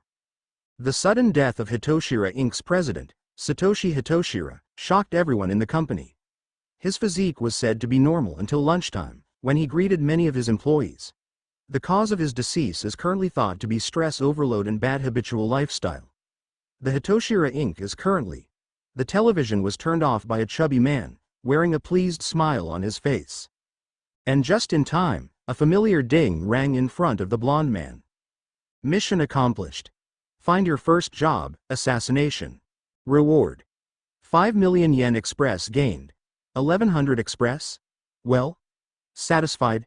Naruto was back in his mask that covered up half of his lower face. Standing in front of his client again, he wanted to be smug and rub it all over the chubby man's face, but decided against it and opted to keep up his stoic persona. Hi. That was extremely quick indeed. And efficient. I am really impressed, and I am looking forward to continue working with you, if you don't mind. The man's tone was kept mostly polite, though he wasn't able to fully curb the haughty attitude of his, even in the presence of the elite assassin.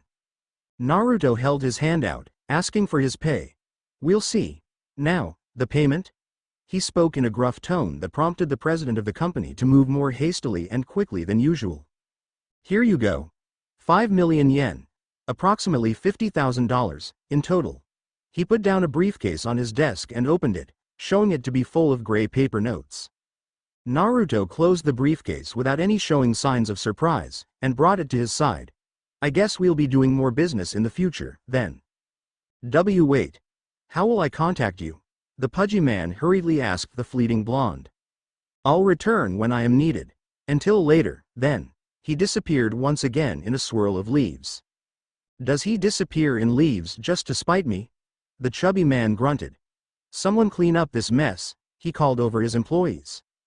Naruto, wearing his standard disciplinary squad uniform again, sat down on a bench in a park, and pondered on what he should do next. He surmised that there won't be any more missions in the next few days or so, seeing that he had 2 consecutive missions in one day. Which meant that this would probably be the best time for him to settle down and train some more, especially since he now had access to medical jutsu. But his priority would be getting a house, preferably somewhere away from the bustling city, then getting a new set of civilian clothes. From the way pedestrians stared at him while he was walking down the road, his attire attracted way too much attention. He didn't mind the interested looks of others, but he did worry about the MBI tracking him down, especially Manaka, that crazy bastard. So until then, he'd have to stick wearing the uniform only when he was in secluded areas. The next important thing in line was learning to blend in with the humans, or going in seclusion, again. He found the latter rather distasteful, as he craved some interaction with people who don't have a penchant for destroying every little thing that annoy them. Which, he believed, meant that he had to buy many things including televisions, computers, and other things that people might use. Naruto sighed at his lacking knowledge and information. Kami, he had a long way to go. First things first. He needed to get a place to live in. The blonde stood up and started to leisurely walk out of the park. Then he suddenly realized something. He didn't know how he was supposed to buy a house. It wasn't as if he could walk in a store and pick a house. Damn you teachers for not teaching me how to live in the real world. He cried out to the sky, his fist shaking by his side. 4 years' time skip. A young man looked over the city of Shinto Tito, standing atop of a tall building. It was a sight to behold. The young man, that is. He had silky golden hair that slid diagonally across his face, concealing his right eye and a part of his cheek. On the uncovered side of his cheek were 3 tattoo-like lines that resembled an animal's whiskers. His jaw was chiseled without an ounce of fat, but his skin was smooth and unblemished, with no scars or facial hair. But the most mesmerizing part of his face was his eyes. His uncovered left eye was bright sapphire blue, swirling with much loneliness and mirth at the same time. His right eye that peeked through his bangs only once in a while, was also a shade of blue, though of a darker hue. Coupling those traits with his lightly muscled body, he gave off an ambience of an ancient fox, feral and elegant. Life is getting a tad boring. Naruto shook his head, allowing the golden hair to sway in the wind. Training, eating and sleeping, with an occasional assassination or information-gathering mission, with stingy express and rewards, no less. The pay is good and all, but, he sighed. Even I have a limit to how much a person can train non-stop. Naruto left the building and walked around aimlessly, trying to burn off some time and boredom. When he came out of his half-dazed state, he was greeted by the smell of his favorite food. It's amazing and scary at the same time how my legs find way to this stall even without prompting to. But since I'm here already. He lifted the flap and entered the ramen stall. Hey, Zana-san. Start me off with 3 beef. A cute girl with a long black ponytail amicably greeted the blonde. Good afternoon, Naruto-san. Haven't seen you in a while. I was getting worried, you know? She spoke in a teasing tone as she placed 3 bowls in front of the man. Ma. It's only been 3 days, you know. How much of a ramen glutton do you take me for? He chuckled good-naturedly. Well, you practically worship the food. Isn't that saying enough about you? She giggled at the blonde's pouting face, which he somehow pulled while continuously eating noodles. A message screen emerged with a ding, as sudden as always. Mission. Greet all the residents of the Izumo Inn. Reward. New residents. Because of the constant manifesting of random windows, Naruto had learned to check the messages without looking directly at the screen, and continue what he was previously doing, reading the message from the corner of his vision. Even for a ninja, this was a hard feat to achieve. Sensing attacks or people without looking was one thing, but reading text was a completely different problem. So Naruto was really proud of this ability of his. However, despite the arduous training to suppress his outward reactions down, he couldn't help but widen his eyes in surprise and reread the mission, even pausing his consumption of ramen as he did so.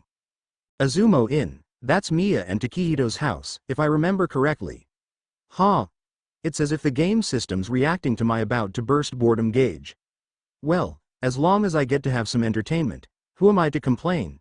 A smirk crept onto his lips. Is something the matter? Zana asked in concern, with good reason, too. There weren't many things that could stop Naruto from inhaling his ramen, after all.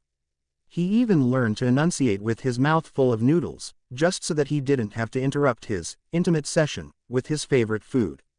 Having seen how far the man went to eat his precious ramen without interruption, his cessation of eating only spelled for trouble on the woman's part.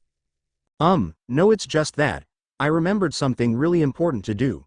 He grinned at the Japanese woman. But it's not going to deter me from eating another dozen bowls of ramen or so. Bring on the next batch. Hi. Every dish on the menu, coming right up. Naruto stuffed his hands in the pockets of his jeans as he walked towards the north side of Shinto Tito. Although he would normally ride cars or run to his destination if it was quite a distance away, the blonde didn't see any reason to hurry at the moment and walked at a leisurely pace. It wasn't that he wasn't excited to see Miya and Takehito. Quite the contrary, actually. But he wanted to think things over. Calm his mind and all that. It has been 2 years since he last saw them, and 4 since he last interacted with them. Because they looked so infatuated with each other the last time he checked on them, he decided against bothering the happy couple. But now, apparently, they were taking residence in, so he didn't have to feel too bad about intruding. Maybe he could tease them now that they were officially together. The blonde let his creative mind tinker with the idea all the while he was walking to his destination. When he finally reached the traditional Japanese dwelling, he opened the gate and knocked the front door of the house. It was an understatement to say that Naruto was shocked to see the door open to show a demure lavender-haired woman who was kindly smiling at him. Hello. This is the Izumo Inn. Can I help you? Her voice was small and high-pitched, her face kind and amiable, and her hands on her thighs like a traditional Japanese wife. Her disciplinary squad uniform was no longer draping her frame, but rather a white and lavender-colored yukata that hugged her form quite nicely. She didn't even have a katana on her. Naruto was completely and thoroughly taken aback at the change, and he couldn't help but gape and stare at her for a short while. Sorry. I think I came to the wrong place. Naruto tentatively took a few steps backwards. Maybe it wasn't such a good idea to come here too suddenly. He wasn't ready to take in so many changes at once. Could he perhaps run away before she notices that he's not a stranger? Nope. Too late. She was already linking the hints together. Miya narrowed her eyes slightly as though she was thinking something through, and widened her eyes when she came to a realization. Naruto-kun? Is that you, Naruto-kun? She approached him in short and hasty steps. The blonde stopped his retreat and smiled awkwardly at the woman, raising a hand halfway as a greeting. Hey there Miya-chan. Long time no see, eh? Then she did something unexpected. She ran up to him and hugged him tightly, burying her nose in the shinobi's chest. I missed you, Naruto-kun. When you disappeared suddenly that day, she tightened her arms around his waist, unable to continue speaking due to a deluge of emotions. Naruto, on the other hand, had a mental shutdown. It was just one shock after another, and the last one was too much for him to process in his brain, even with his high intelligence stats. When he finally rebooted his mind, he stiffly returned the hug with one hand, leaving the other hand dangling on his side. There. I'm sorry, okay. I had some urgent things to take care of outside the island, so I couldn't leave with a goodbye. He patted her back and comfortingly whispered into her ear. But I'm back now, aren't I? All in one piece, too. He jokingly said in a cheeky tone and tried to separate himself from the woman to look at her face, but she didn't budge in the slightest. Strange. Since when was she so emotional and clingy? Her appearance, too. I can barely recognize her as the Miya I once knew anymore. Just what did she do during the past 4 years? Miya. You want to, get off me now? I doubt that Takehito's going to like this scene if he walks in on us. He felt her arms slacken, though she didn't do anything to move herself away from him. Naruto-kun. Takehito isn't here anymore, she croaked. Oh. He couldn't say anything else. He didn't know what he should do, either. But after a moment of contemplation, he pulled her closer to him and protectively held her waist with one hand and cradled her head in another. I'm sorry for not being there for you, Miya. I promise you that I won't leave you alone again, so please don't be sad. He consoled her in a soft tone. Neither dared to break the embrace, opting to enjoy the momentary peace and solace in the warmth of the other's body. The comforting atmosphere was broken by a gasp. How? What, who? A brunette pointed a finger at the pair, going far as shaking in astonishment. Some hot stud is hugging Miya, she screamed at the top of her lungs. When Naruto was about to ask Miya who the girl was, he was amazed to find her out of his arms and in front of the new girl in an instant. Her face was now completely devoid of the previous anguish, and a pleasant smile adorned her face again. Though why that smile seemed familiar, he didn't know. Uzume-san. Miya called the brunette girl, black and purple miasma pouring out of her body. Oh, so that's why it was so familiar. It was the preparation stage for the Hanya mask thing. Of course she'd learned that from Takehito. Naruto's sweat dropped. What did I tell you about wearing improper clothes when coming out of your room? She threatened, her killing intent getting stronger by the second. The blonde did a double take. True to Miya's words, the girl was wearing nothing but her undergarments. How he noticed it only now, he didn't know. He must be losing his touch. Not to. Sweat was now pouring out of her entire body, enough to see visible droplets of sweat even from where he was standing. But Miya, you were doing lewd acts yourself. Why, you shouldn't punish me when you were breaking the rules as well, she retorted somewhat meekly. The monstrous mask finally appeared in front of Uzume's face. This was a hug of reunion. It was completely platonic and pure. Understood? Why yes, Miya. Uzume shrunk back and replied in a shaky tone, before hightailing it out of their sights. As soon as the girl conceded, the mask along with the oppressive aura disappeared without a trace. Miya turned on her heels and faced Naruto again. Do you want to come in, Naruto-kun? She inquired in a cheery tone. Although it was posed as a question, the look in her eyes said otherwise. Naruto inwardly shrugged. It wasn't as if he was planning on doing anything else. Not to mention that it would be plain rude to leave a friend hanging after so many years of staying apart.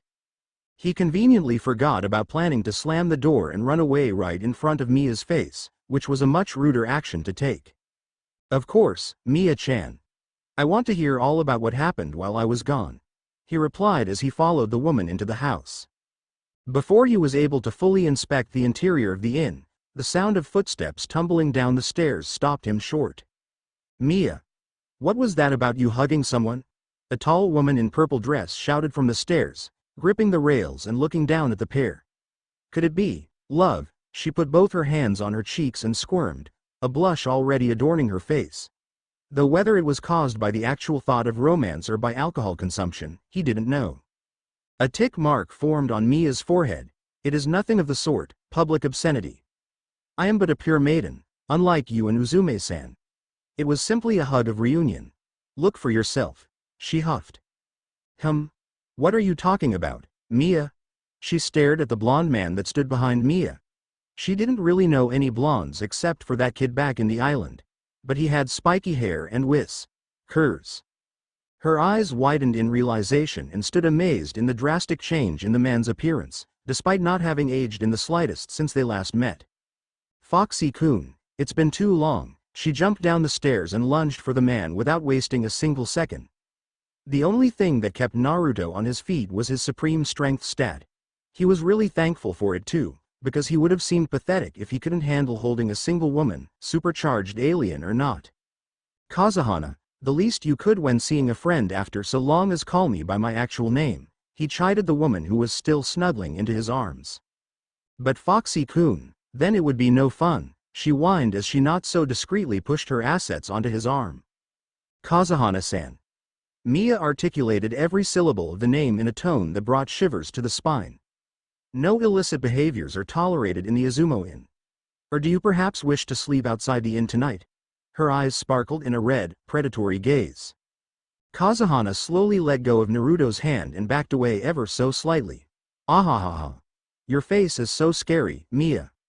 She wanted to retort that Miya's previous actions weren't much different than what she was doing now, but opted against it seeing that the landlady would only give harsher punishments to her. I'll go get some tea. You can show him to the living room and go back to where you came from. We don't need a public obscenity like you dirtying our conversation. She addressed the wind user with a strange mixture of polite and scathing tone. Despite her different outward attitude, it seemed like her blunt and hurtful side hadn't changed in the slightest. Hi. Kazehana waved her away. Then she spoke in a hushed voice so that only Naruto could hear. As if I would do that. Come, Foxy-kun. I'll show you how a real lady treats a guest. She giggled before grabbing the man's wrist and dragging him upstairs. Or she tried to, for her part. Instead, she found herself rebounded back to Naruto's side. Whoa. Hey, Kazehana.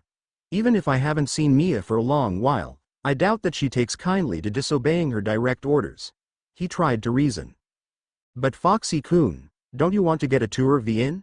My room, especially? She circled her fingertips on his chest, teasing him as she did countless of times before.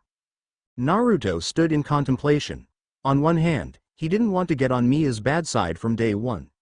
But on the other hand, he wanted to annoy her badly, because there was nothing more satisfying than watching the reactions of the previously stoic Sekirei.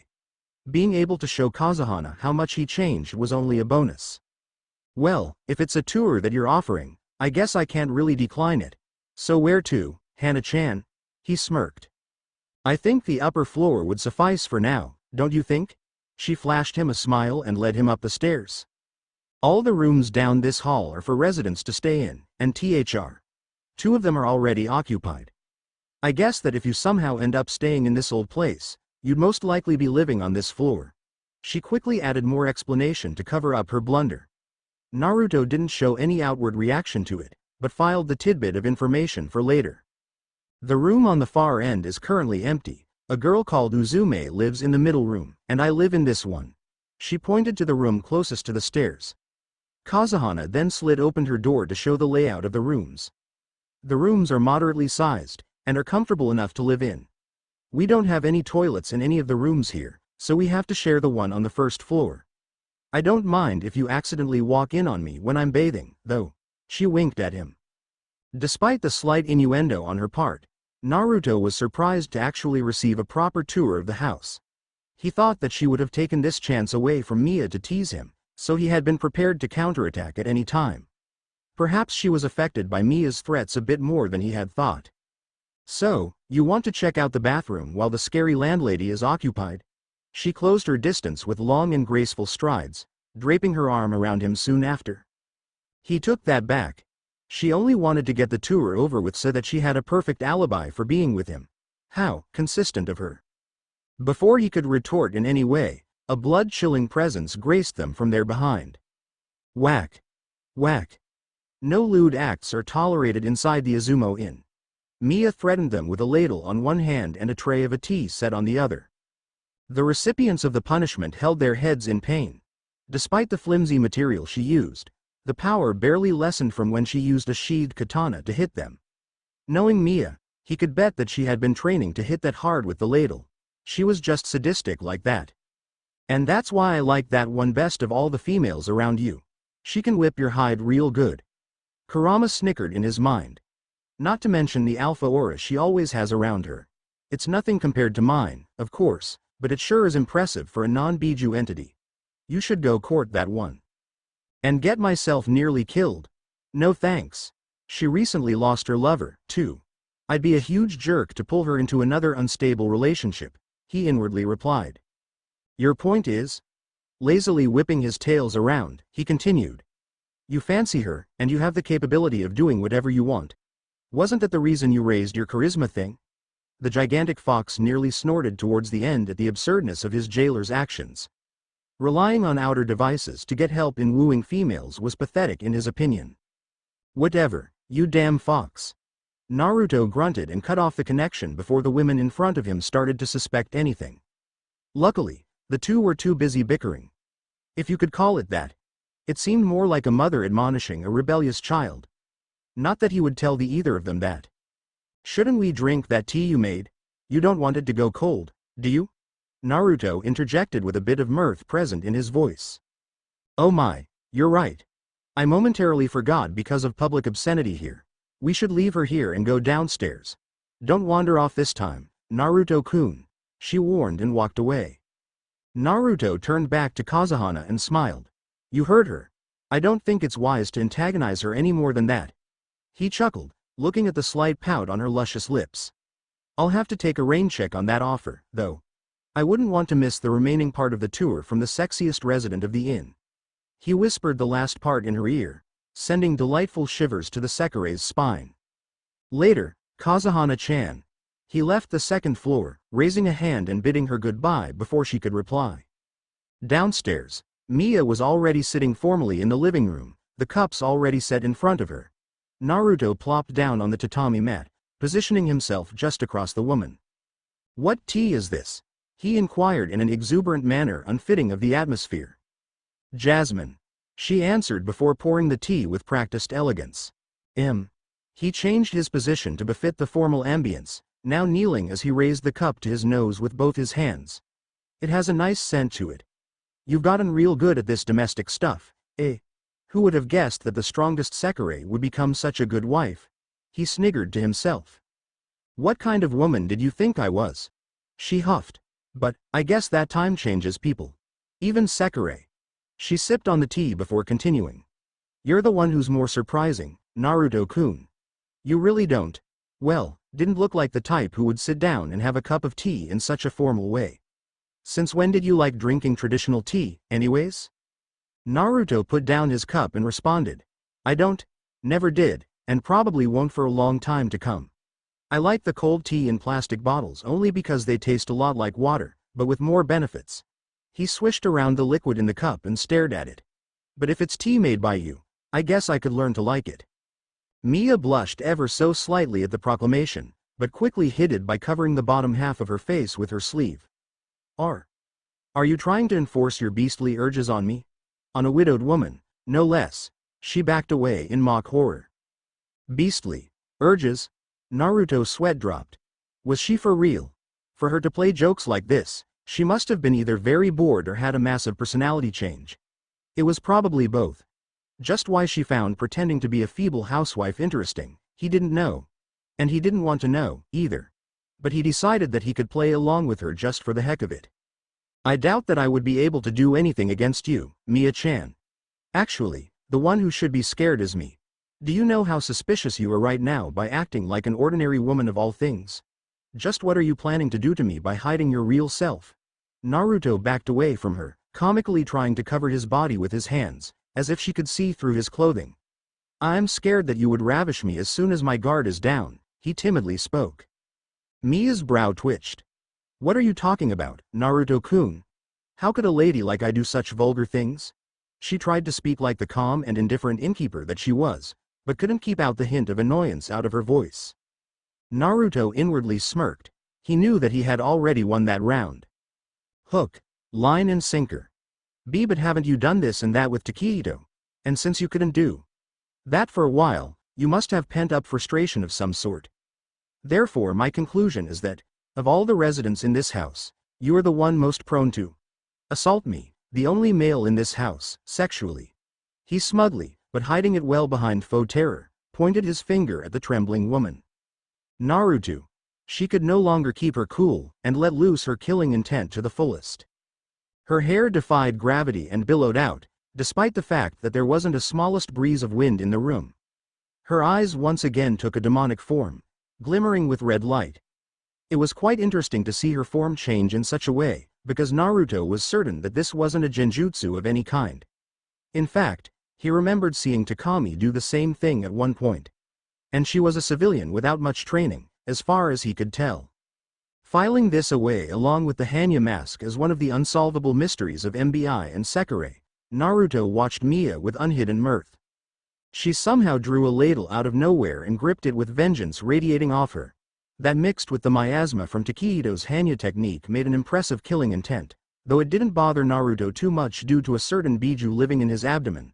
He had also gotten used to the woman's fury thing that scared the shit out of him in his younger days, owing to the constant encounters of scary women, especially Miya herself. When she finally assailed him with the culinary equipment, the blonde calmly, but quickly, stepped away to the side and dodged without much problem. However, Miya wasn't discouraged in the slightest and continued swinging the ladle to hit the blonde. She probably no longer cared about disciplining him, but actually taking him out of commission. And from the way she was wielding the thing, he was pretty sure that she could cleave off half his arm if he got hit. With a ladle, of all things. Seriously, what was with her and her fetish of ladles? Naruto zigzagged around the attacks in a burst of speed that he didn't have to use in a while. But he made sure not to make any big movements, with no other ulterior motives other than to annoy the older Sekirei further. He even went as far as to stick both his hands in his pockets just to spite her even more. Hey, Miya-chan. You seem a bit rusty. Can't even land a clean hit on me anymore. He taunted with a cheeky smile on his face. The woman didn't answer, but closed in on the blonde and raised the speed of her strikes. Naruto only backed away swiftly and continued dodging, matching her tempo. It's been a while, Matsu-chan. Naruto suddenly spoke out of nowhere. An unsecured tile on the ceiling creaked fully open and a head poked out of it. Kukakuku, long time no see, Naru-tan. The redhead giggled at the entertaining situation that the blonde created in a span of a few minutes. You're the third resident of the second floor, eh? Why am I not surprised? Anyway, nice to see you looking good, like always. He called out to her again, all the while dodging the incessant attack. She was now slashing at every part of his body, so he had to move around a lot more than before. It didn't discourage him from talking, though. You've become very handsome, too, Naru-kun. You've enlarged Matsu's urge to experiment on you even more, Kukakukuku. She completely ignored Miya as well, and stared at the chiseled face of the blonde man, captivated by his new look. Even though she already saw his arrival on the screens in her room, the real thing was so much more salivating. The only thing that kept her on the ceiling, not on the floor pouncing on him, was the thrashing form of Miya. Even her gigantic libido didn't dare her to approach the devil woman.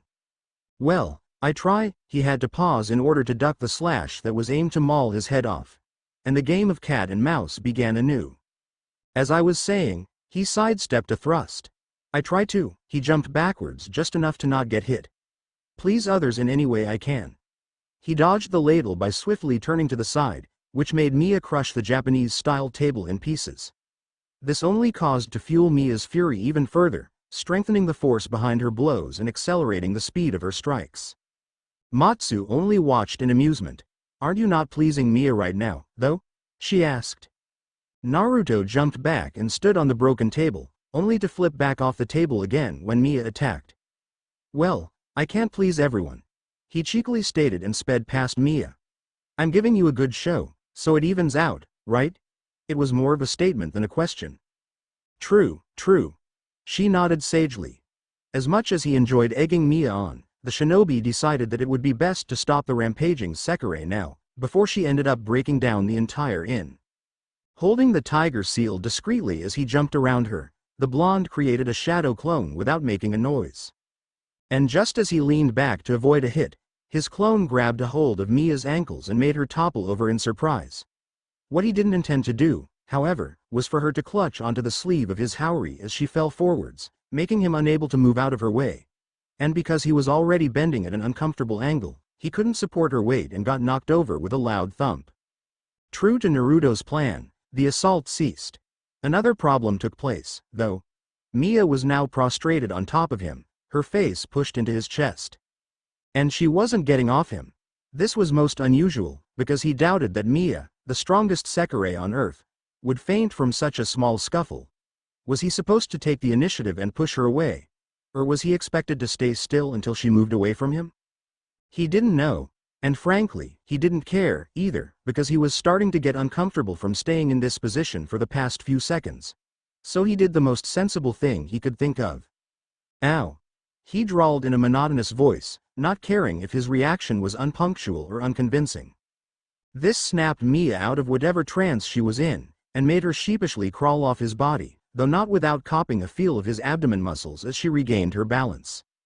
Midway through standing up, her left hand still in contact with Naruto's stomach, she bonked the top of his head with the ladle she was holding and stood up completely. Naruto lay there motionlessly, only his eyes following Miya's movement.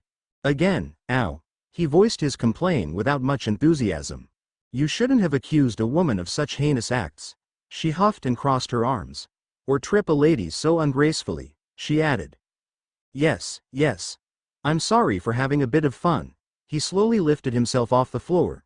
It will never happen again. Not. He smirked at her defiantly and left her presence.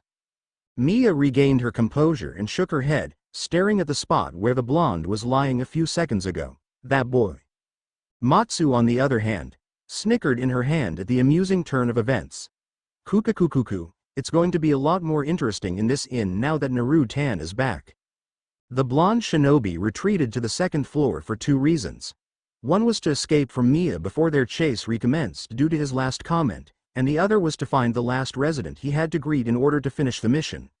Although he had already seen her, and vice versa, he didn't really get to greet her properly. That was an understatement. She basically pointed at his face and screamed, for all he could remember. Hopefully things would go differently this time. He strolled past Kazehana's room to the middle room, where this Uzume girl was residing in, from what Kazehana told him. He pondered on whether he should knock or not and decided against it, wanting to make a lasting impression with his ninja ways. Not to mention how fun it was to watch other people jump from getting startled. Pushing the door open just enough to let his body in, Naruto slid in and silently closed the door behind him. Fortunately for him, the girl wasn't facing the door, but staring at her cell phone. The girl, he noted, now actually had proper clothes on her. A simple t-shirt and jeans didn't do much to hide her voluptuous figure, but he was thankful for it nonetheless. Even after all that time he spent with Kazehana and Matsu, it was hard to look at women's faces when they were half naked. No, his eyes went a bit below that to stare at something more alluring. Can't blame a healthy, straight man to have such a reaction, but it was bad for his reputation with women, which meant that having a conversation while the girl was almost nude was a big no-no. Simply observing the fair beauty of one was a completely different matter, though. He would enjoy the mornings when he came to live in this inn. Locking onto the target, Naruto scaled the walls just for the fun of it and lightly plopped down on his toes before moving right behind her back. Boo! He leaned towards her and whispered in her ear.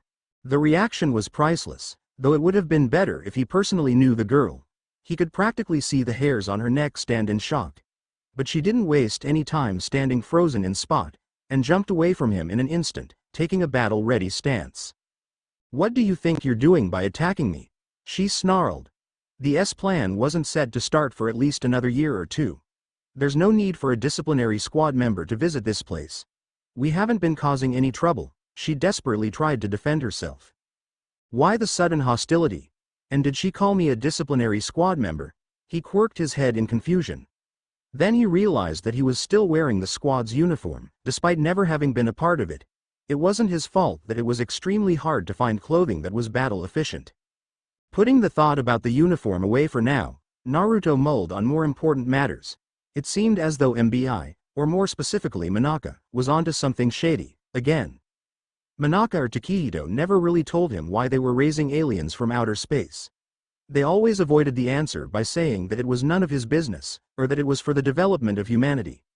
This plan was obviously a part of the crazy bastard's scheme, which he didn't even know what it was about. For things to have become this hectic while he was gone, should he have stayed on the island? Nah. I would have died from boredom. It was bad enough when I was training on the mainland. Not to mention that if I were to stay there, I wouldn't have leveled as much, either. He reasoned in his head. The brunette still kept her guard on, even more defensively than before, probably due to his lack of reply. It would probably be the best for him to dispel the misunderstanding. But since when was Naruto Uzumaki satisfied with the easiest solutions, especially when a different path allowed him to have some fun pranking someone? It's showtime. He stifled his cackle and put on his professional mask.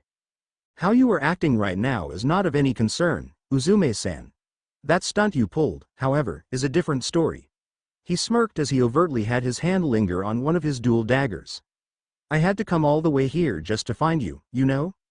He approached her, one step after another. Uzume growled in retaliation and somehow dissolved her previous clothing and wore a white cloth around her, all in the span of a second. The long cloth was floating around her protectively, ready to strike at a moment's notice. The blonde noticed that she had a different piece of cloth to cover her private areas, though a lot of skin still showed.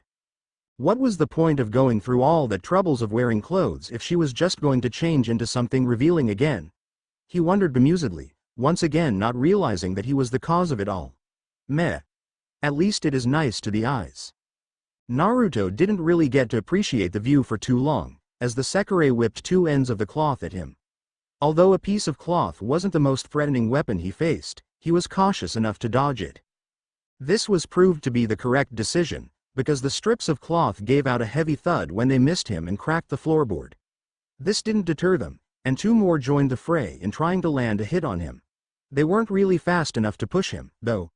Let's just say that training with Miya, as well as with a few dozen clones, trying to beat him to death was an extremely effective training method. Even if she couldn't land a hit on him, it was still pretty impressive to see 4 different pieces each moving individually to attack, cutting and smashing at different intervals. Curious, Naruto plucked out a single dagger and blocked a cloth aimed straight at him. Surprisingly, it didn't rip into two, but tried to push him back, engaging in a wrestle of brute strength. While he was staring at the fabric in interest, the remaining 3 wrapped his wrists and ankle. Uzume smirked in victory, and pulled him into the air. Or so she tried. The blonde shinobi didn't move an inch despite her efforts. Panicking, she tried again with much more force behind the cloth. Again, nothing happened. Naruto stared at the cloth wrapped around his wrist with curiosity and slid his finger on it without much constraint. It was really soft, softer than most simple t-shirts, but really hard and sturdy at the same time. It was an interesting sensation. From the corner of his eyes, he saw Uzume gritting her teeth for not being able to contain him. She put in a lot of power in hardening the cloth and saturating it with power so that she could detain him, but he didn't seem fazed in the slightest. The blonde suddenly raised his head and smiled. My turn. He flexed his muscles and pulled his right arm back with amazing speed and strength. Not expecting the sudden counterattack, Uzume was thrown back in the shinobi's direction, sailing through the air. Just when she was about to tackle into the blonde, he stepped out of the way and let her fly a bit further into a wall. The force of the hit had her staggering. She was barely able to stand on her own legs, barely able to keep them from shivering and giving out on her. The man in front of her was completely out of her league, giving her so much damage with just one hit like that.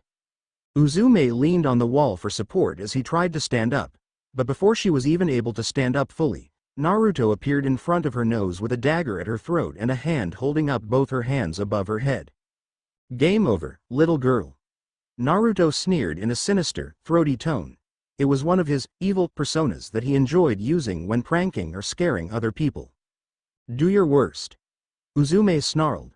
She knew that it was impossible to outrun him or make any counters, so she chose to go out like an honorable Sekirei instead. Now wearing a full-grown grin, which looked extremely feral due to his glinting fangs and whisker marks, Naruto let go of her wrists, though he kept the dagger under her throat. Gladly. But don't worry. I'll be done before you KN. He couldn't continue his evil speech as he was bonked on the head. Ow. He grabbed his head in pain. Miya-chan. I was getting to the best part, he whined. Miya only stared at him with a pleasant smile on her face. Naruto-kun. No violence is allowed in the Izumo Inn, she threatened with a ladle on her hand. Uzume blinked at the sudden change in atmosphere. She was just about to get tortured and killed only a second ago, so to say that she was shaken was an understatement. But having the need to understand the situation, she took a deep breath and calmed herself before inspecting the suspiciously familiar intruder. He was the lean and tall type, with a lot of muscles that was visible even with the uniform covering up most his skin. His silky, golden hair that was covering his eye was extremely alluring as well. All in all, he was one of the most handsome guys she'd seen during her short life. But she still couldn't put a finger on just why he looked so familiar. Ah! She pushed herself off the wall and pointed at the man. "You're the guy that was hugging Miya," she shouted. "Yes, and you're the girl who was wearing only undergarments outside the house," he calmly replied. Uzume had the decency to blush. "Who are you anyway? And what are you doing with a marker on your hand?" True to her words, there was a felt tip pen on the hand that used to be free of any tools. He had borrowed the pen when he saw it lying around one of the shelves in the inn. Nothing. Nothing at all." He smiled mischievously and put away the marker in his pocket before anyone noticed that it wasn't his. While he was at it, he put his dagger back to his waist as well. "The name's Naruto Uzumaki. As for who I am, I'm Miya-chan's very first friend." He smiled and offered her a hand. The brunette skeptically stared at the hand, but shook it nonetheless. "Uzume, Sekirei number 10. Can't really say that it's a pleasure to meet you, though." Sure, he was hot, but he was still a disciplinary squad member. She had to be careful around him, even if he was Miya's friend. Naruto only shrugged at the response. He did nearly kill her, even though it was a joke, so it was expected for her to show some animosity. He casually let her hand go when he heard a ding. Mission accomplished. Greet all the residents of the Izumo Inn. Reward. New Residence Express gained. 400 Express. Hey Miya-chan. He turned to face the lavender-haired Sekirei. "Do you think I can become a resident of the inn? I really like the atmosphere of this place. The residents here seem to be nice, too." "You want to stay here?" Miya quirked a brow at the sudden request. "Don't you already have a place you stay in?" "Well yeah," he drawled. "But it's so boring to live all by myself. Don't you feel bad for me, Miya-chan?" He gave her the best puppy eyes he could. She only stared at him impassively. He was probably too old and cool to use such a cute technique. Damn. Uzume, on the other hand, was once again gaping at the man's change in demeanor. She still couldn't believe that this was the same man who destroyed her in battle only a moment ago. Pulling herself together, Uzume spoke her mind. "Miya, you aren't thinking about letting him stay, are you? I mean, a disciplined squad member? Seriously?" Miya stood silently for a few seconds, thinking of her response. He probably wasn't in the squad, and he probably hadn't contacted MBI after running away from the island like that. He didn't even know that Takehito passed away. She waved the thoughts away. It wouldn't do to get depressed in front of one of her residents here. "I don't see why I should chase a good friend of mine away," she started. "He won't cause much trouble, right, Naruto-kun?" "When have I ever?" Naruto dramatically put a hand on his chest and innocently blinked his eyes a few times. Both women's faces remained stony and unresponsive. "Fine. I'll be good." He slumped. "Let us discuss the terms, then." Miya spoke and left the room, beckoning the man to follow. Naruto cheerfully waved a hand to the defeated brunette and followed the landlady out the door. The duo returned to the living room and sat on the tatami mat. Like always, Miya was sitting on her knees in formal, Japanese way, while Naruto was casually leaning back with his legs crossed. It would have created the same picture as a few minutes ago, if not for the missing wooden table that she broke during their little scuffle. Actually, he was pretty surprised to see the place so tidy in such a short amount of time, considering that she made a huge mess when she chased him around. He didn't touch a thing, though. It was all Miya. But maybe he should have broken a few things. That way she would have taken longer to clean the room, which meant that he could have doodled all over Uzume's face with the marker he took. Oh well. He would have plenty of chances to prank them later, living under the same roof and all. The blonde really wanted to cackle evilly, but he restrained himself from doing so just in case Miya changed her mind about letting him stay. Or make him pay the rent and kick him out to live in the backyard without any food. Sure, the game system gave him the right to live here as a reward, but Miya was just sadistic like that. "So, Naruto-kun, She pulled him out of his thoughts. Do you do anything for a living? He was confused by why she would ask such a random question. Unpredictability was his thing. Maybe I do. Why are you asking? Can't a lady be curious in what her friend is doing? She replied. When Naruto only stared impassively, she gave in and answered properly. I was wondering if you could pay the full brunt of the rent with legitimate money. Not MBIs or stolen money. Just what was it with these people and MBI? Sure, Manaka was a douche, but the rest of the people seemed nice enough. Again, Naruto filed away her apparent vengeance for MBI for another time. This file sure was getting rather large. But it's true that I am curious on whether my friend has a job or not. It would be interesting to see you work. She quickly added when he wasn't answering, still. Well, why didn't you say so? He grinned. I do have a stable supply of money, so you don't need to worry about any late rents. As for what I do, he paused for a dramatic effect. It's a secret. He stuck his tongue out. Miya nearly face-faulted at that. But knowing that Naruto wouldn't tell her no matter what she did, she let it slide. Your unwillingness to cooperate aside, the monthly fee will be 50,000 yen. Is that okay for you? Naruto was almost insulted. He would be able to pay the rent 100 times over with a single mission if he wanted to. But he would have to let it slide because she didn't know anything. Of course it's fine. Who do you take me for, seriously? He sighed. I'm going to be really sad if you really think that lowly of me. You never know, right? She giggled into her hand. Naruto, on the other hand, pouted at her jab. Anyway, 2 meals per day are included in the rent, so you don't always have to go out to eat. And finally, the most important part of the terms. The ground rules. It's fairly simple and there's only 2, so even someone like you should be able to remember. Naruto twitched at the comment, but decided not to call on it. He was not going to give the woman the satisfaction of his reaction. If Miya noticed Naruto's train of thought, she didn't comment on it, but carried on explaining. The first rule is that no violence is permitted while you're in the Izumo Inn. The second is that lewd acts are not allowed in this building. Naruto tried to stifle a laugh, only to fail badly. Why you're prohibiting violence? And lewd acts? He chuckled some more. But Miya-chan, you're probably the most violent being in this entire building, and don't get me started on that hidden libido of yours. Too busy laughing, Naruto was only able to dodge the oncoming ladle by a breath's width. See? This is violence, right here? He pointed an accusatory finger at the woman. Miya started enveloping herself in a sinister aura as she approached him. This is discipline, so it doesn't break any of the rules. Now come take your punishment. She lunged at him again. Gah! Naruto ducked and backed away, dodging every strikes while still on the floor. He then jumped back up and continued weaving through the onslaught. This is definitely violence. Disciplining should not damage household properties, Miya-chan. He admonished her in a serious tone, before he shifted his weight to parry yet another slash. Seeing no point in continuing this again, the blonde grabbed the ladle with one hand and lightly bonked Miya's head with his fist. Your punishment.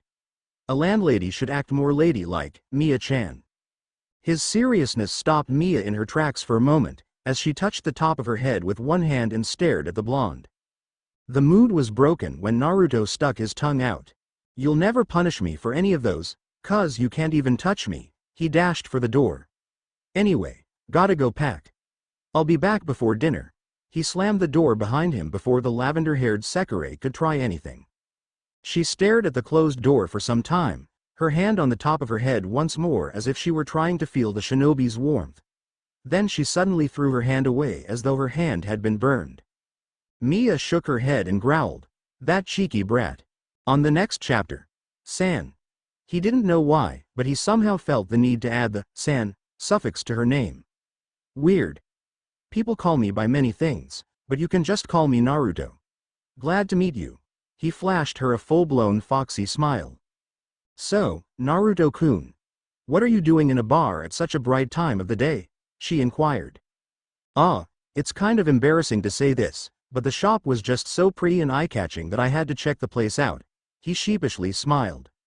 Naruto walked down the street at a casual pace. He had a lot of time to spare until dinner, and he didn't want to go in too early just in case Miya attacked him again. That would be too troublesome. Normally, He was all for irritating the first Sekirei, but fighting over the same subject over and over again was too boring for him. He'd cook up a nice plan to rile her up later. But for now, he had to think of something else to do. Nope. He had nothing. Did he really have nothing to do other than train, do missions, and eat ramen? Damn, he needed to get a life. The blonde continued walking, still aimless. Might as well check out what's around the area. I never got to really see the north section of Shinto Tito, so it would be a good idea to acquaint myself around the place. Compared to the south or east, the north section wasn't as developed or populated. He liked it though. It was nice and quiet for a change. And it wasn't really too far from the city if he ran at shinobi pace. Well, not many places would be too far if he ran like that, but that wasn't the point. As he wandered around some more, the blonde reached a more bustling part of the north. Various shops aligned both sides of the street, from simple markets to jewelry shops. Many common restaurants and stands were here as well, so maybe he could visit them later with others when they denied eating ramen. He would still convince them to the best of his abilities to eat the food of the gods, though. A few more shops passed by, and Naruto carefully took note of where each one was. Just then, a small shop caught his eyes. Unlike many other shops in the area, this one was much more luxurious even at a single glance. Elegant letters in deep blue were portrayed on the wall. Midnight Ocean. Extremely curious, Naruto opened the door, which chimed a small bell, and entered the store. As expected, the interior was pretty luxurious as well. What caught Naruto's attention, though, was the enormous collection of alcohols sitting behind the counter. "Welcome, sir." A woman with the most angelic voice greeted in a soothing and tender tone. Naruto turned his head to see the owner of the voice. She had snow-white hair that was flowing freely off her shoulders, and turquoise eyes that was a slightly darker shade than his own. She wore a fitting black dress that showed a generous amount of her cleavage, and he could bet that the dress had a low cut that showcased her thighs, even if they were hidden behind the bar at the moment. "I don't think that I've ever seen you around here before." Naruto couldn't help but feel relaxed for some reason. This woman was seriously exuding a calm and kind aura, unlike pretty much all the women he knew during his entire life, except for maybe Ayame. But even she couldn't hold a candle to this lady. "Ah, it's because I've been working in the south and east side of Shinto Tito." He spoke as he pulled a stool back and seated himself in front of the woman. "So it's only natural that you didn't see me around." He gave a soft smile. "Well, I'm glad to be of acquaintance, then. People here call me Madame Mirajane, but you can just call me Mira if you wish." She introduced herself. The blonde nearly melted at that. He had seen a fair share of beautiful women in his life. Hell, he'd just seen 4 only an hour ago. But this lady right here was just nice in ways he couldn't explain. Was this love? Mira-san. He didn't know why, but he somehow felt the need to add the san suffix to her name. Weird. People call me by many things, but you can just call me Naruto. Glad to meet you. He flashed her a full-blown foxy smile. The madam maintained her beautiful smile and nodded. "So, Naruto-kun. What are you doing in a bar at such a bright time of the day?" "Ah, it's kind of embarrassing to say this, but the shop was just so pretty and eye-catching that I had to check the place out." He sheepishly smiled. On a side note, he would need to buy a beverage to not seem rude. "I see. I'm flattered that you think my shop is pretty." She readjusted the blue scarf that was draping around her arms. "I was only saying what I saw," he smoothly replied. "By the way, I've never been in a bar before. Since I'm here already, could you recommend me something?" Since it's only the afternoon, I wouldn't recommend any of the heavy drinks. Do you perhaps want to try a cocktail?" Naruto didn't really care for the heaviness of alcohols, because Kurama would always flush the alcohol out. He only drank for the mood, and sometimes for the taste. But he guessed that it wouldn't hurt to try something other than standard sake. "I'm really good at holding my liquor, but I guess I don't mind trying the drink Mira-san would make me." Mira stared at the blonde for a few seconds and turned away from him. She grabbed few of the bottles on the cupboard and brought out a metallic cup from underneath the stand. "I usually don't make drinks myself, because most customers that come at night are served by the employees here, so I'll apologize in advance for not being able to give you a fancy show when making the cocktail." She lightly bowed her head. The blonde blinked. Why was there a show when you're drinking? Was it a Japanese thing? It wasn't as if he was expecting something, so he didn't give a damn about such things. He'd better say something, quick. No, no, I'm honored that I'm able to receive a drink made by the madam herself. Please, don't bow your head for such a trivial matter like this. Naruto spluttered. Being a gentleman was hard, and awkward. On one hand, he wanted to just act like the impish guy he was, but on the other hand, he wanted to listen to reason and act accordingly. It was like two different personalities were clashing to conquer one another.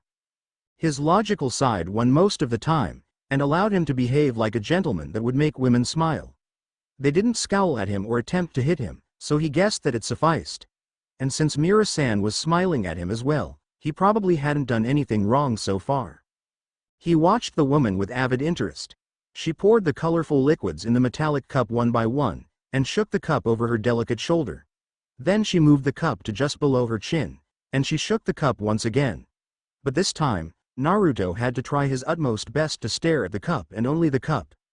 He most certainly did not stare at the bouncing globes just behind it. He was a perfect gentleman, and he would remain as such. Miura finally slowed the shake to a stop, and poured the newly concocted liquid in a clear glass. It was a clear cerulean color that he hadn't seen in a while. Sorry for the wait. Here you go. She carefully placed the glass in front of him. It's called Sapphire Splash. Not too original, I know, but it was all my head could come up with. She sheepishly smiled.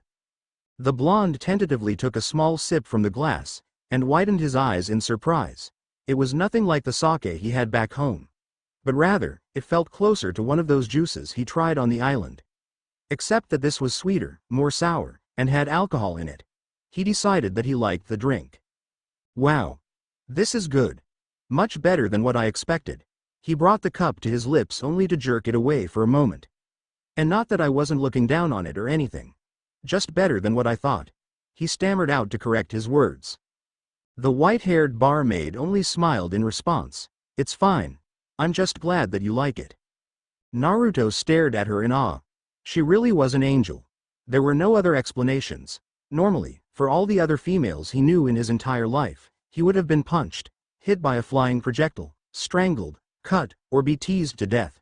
But this woman, she just smiled. There was no other choice left for him now. He would have to stay near this woman and study her a bit more. Getting to know her didn't sound too bad. The alcohol was a bonus. Hey Miura-san. Are you perhaps willing to take in one more employee? The blonde balanced 3 large boxes on his hands as he used his knee to open the front door of his new dwelling place. Carefully taking his sandals off, he quietly bounded off to his room at the far end of the second floor's hallway. He slid the door open with his toes this time, and entered his room, setting the boxes on the floor without a sound. Without further ado, Naruto made a single hand sign and created 3 solid clones, one for each box. Without giving any vocal orders, the man opened his inventory and took out a few sets of clothes, followed by his laptop that he bought about a year after he came to Shinto Tito. He put it away along with its charger to a corner and continued unpacking. He laid out his favorite orange futon along with an orange pillow of a darker shade. Then, without bothering to continue his work, he plopped down on the blanket and laid down, making himself comfortable. As if to prove that he wouldn't be working any longer, the blonde swiped the inventory shut and closed his eyes, making the clones do the rest of the work. He wasn't slacking, mind you, but he just happened to have the least work, because the clothes took up quite a bit of space in the inventory. It definitely wasn't his intention to store the least troublesome items there. Nope. Not at all. He smugly listened to his clones working and gave himself some well-deserved rest by clearing his head of any thoughts. Gah. He reopened his eyes and stared at the ceiling. For some reason, he felt extremely restless. He lifted himself back up and glimpsed at his clones. They were approximately halfway done, and he had no desire to take over their work. But he didn't want to sit there lounging away. He sighed in resignation. Outside it is, then. The blonde wandered down the stairs to the first floor, and sniffed his way to the kitchen. And not so surprisingly, Miya was chopping something with great speed and dexterity, wearing a white apron. Yo. Naruto greeted her for the second time for the day, as he approached her back. Miya didn't pause her chopping motion, but still turned her head slightly to his direction and smiled pleasantly. Back already from the little escapade of yours? Damn. He was hoping that she had forgotten that tidbit of information by now. Escapade? I was only getting my stuff to move in properly. He put a foxy grin on his face, though he knew that Miya couldn't fully see his face at the moment. Shamelessly, Naruto closed the distance between them, and peered over her shoulders to see what she was making. He didn't notice her body tense slightly from the proximity. "Whatcha making?" he inquired while eyeing the ingredients lying around the counter. "Miso soup," she tersely replied. "Aunt," he inched closer to the woman. "Wait a few more minutes and you'll see, you impatient child," she admonished, slightly irritated by his persistent questioning and harried by the proximity. Naruto pouted and stepped away from the woman to give her some space. "Ah, I just wanted to know so that I could help you with all this," he gestured to the counter. The consistent sound of chopping paused, as Miya turned her head to stare incredulously at the blonde. "You, help me cook?" She turned back to the counter and resumed chopping, then snorted. "I believe that your assistance would be more of a hindrance than an aid." "Seriously, Miya. How lowly do you think of me?" he pouted. "In case you haven't noticed, I've been living alone for the last 4 years. It was a given that I'd learn to take care of myself during that time." The man huffed. Unconvinced in the slightest, Miya stood her ground. "I don't think anyone could cook as horribly as you, Naruto-kun." She put her knife down and wiped her hands on her apron, before she moved to stir the pot. "I mean, remember the last time you tried to cook something? That food you called ramen. It was so horrible that I couldn't bring myself to eat even the ones they sell in the stands." She grimaced, thinking back to the horrifying concoction of thick noodles, overcooked meat and unidentifiable soup. Naruto spluttered in embarrassment. That wasn't exactly the best moment of his cooking career. Hey. It's not my fault they didn't have any proper ramen noodles or soup. The fact I didn't know the recipe didn't help, either. Now I make sure that I know how to cook before I do anything. And you weren't exactly the best cook either, so you of all people can't say that to me." He pointed an accusatory finger at the woman. Still not very convinced, Miya focused again on her cooking. "Well, improvement or no, you're not going to be using my kitchen anytime soon," she finalized. "So you can just run along now, and do whatever it is that you do with your chaotic life." "Fine." He glared at his longtime friend and left. What she didn't notice, though, was a glint in his eyes that promised hell on earth. "Pass me the salt, please," the blonde requested. "Get it yourself. It's in the kitchen," Miya replied with a twitch in her eye. The ungrateful idiot was not only being picky about her food in her house, but also showing great disrespect towards the chef herself. And she was so happy to see him only moments ago. It was stupid of her to conveniently forget this annoying aspect of the blonde. "But Miya-chan, I don't know where the salt is. I just came here today, remember?" he whined, all the while cackling inwardly at his friend's annoyance. Miya openly glared at the man, before she relented and silently stood up, leaving for the kitchen. "Damn, you've got some balls, annoying Miya like that." Uzume whistled, forgetting her suspicion of the blonde and wounded pride from their previous encounter at the sight of such an unusual scene. "Kukakuku. Naru-tan is so mean, you're the only one I know that could make Miya so riled up like that." Her glasses glinted. "It makes me want to experiment on you even more." Her grin widened as her hand slid over to the man sitting next to her. But before it was able to reach his toned stomach, the assaulting appendage was flung back to its origin with a loud slap. "Hands to yourself when we're eating, Matsu-chan," Naruto admonished, and plopped a small piece of a grilled fish in his mouth as if he weren't fending himself off a pervert or planning several dozen ways of annoying his landlady. The redhead rubbed the back of her hand to soothe the pain, then suddenly perked her head up to look at the well-built man with twinkling eyes. "Hey, does that mean I can do whatever I'd like when we're done eating?" Kazehana, who was sitting in front of Matsu, pulled her by the scruff of her neck back to her seat. "I believe that I should have fun time with Foxy-kun first. He promised me, after all." She winked at the blonde and purred. "It doesn't have to be the tour of the rest of the house. If you want, we can get to know my room more privately." Before he could respond in any kind, the landlady returned from the kitchen with a salt shaker in her hand. "Here's the salt you requested, Naruto-kun. Here, let me season it for you." She unscrewed the salt shaker fully open and bent down next to Naruto.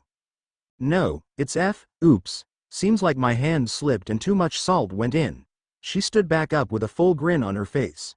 "Well, I hope this won't be a problem, since you thought my soup was too bland."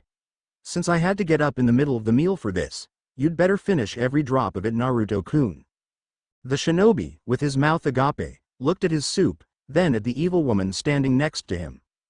You know, there's something called subtlety, and you were very lacking in that aspect of the art.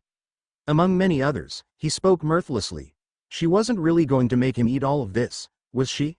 She poured all the salt into his bowl, not leaving even a pinch of salt in the container. Though he wasn't really a picky eater, this was a bit too much for even a person like him. What could you be talking about? She smiled innocently. You are going to finish that soup, aren't you? He swore that her eyes flashed red for a moment there. Not your usual Biju chakra-infused red eyes, but literally 2 sparks of red lights in the place of her eyes. The young shinobi slowly scooped a spoonful of the soup and dripped it back in the bowl, disgust clear in his eyes. The salt hadn't even fully dissolved in there. He ignored the sniggering coming from the other Sekirei, and went back to stirring the soup. After a while, he spooned a bit of soup once again and looked at Miya for the last time. The devil woman wasn't taking no for an answer, if the steely eyes and that thrice damned grin meant anything. Not wanting to prolong the torture any longer, he sipped the broth and tried his best to keep himself from gagging. This is better than I thought. He grinned with a bit of effort. In fact, this is so good that I have to share. Not giving any time for any of the occupants to realize what he just said, he pinched Matsu's thigh with a bit of power behind it. When she opened her mouth to sound her shock and displeasure, Naruto grabbed his bowl and shoved the liquid down the poor girl's throat, fully taking advantage of his superior speed stats.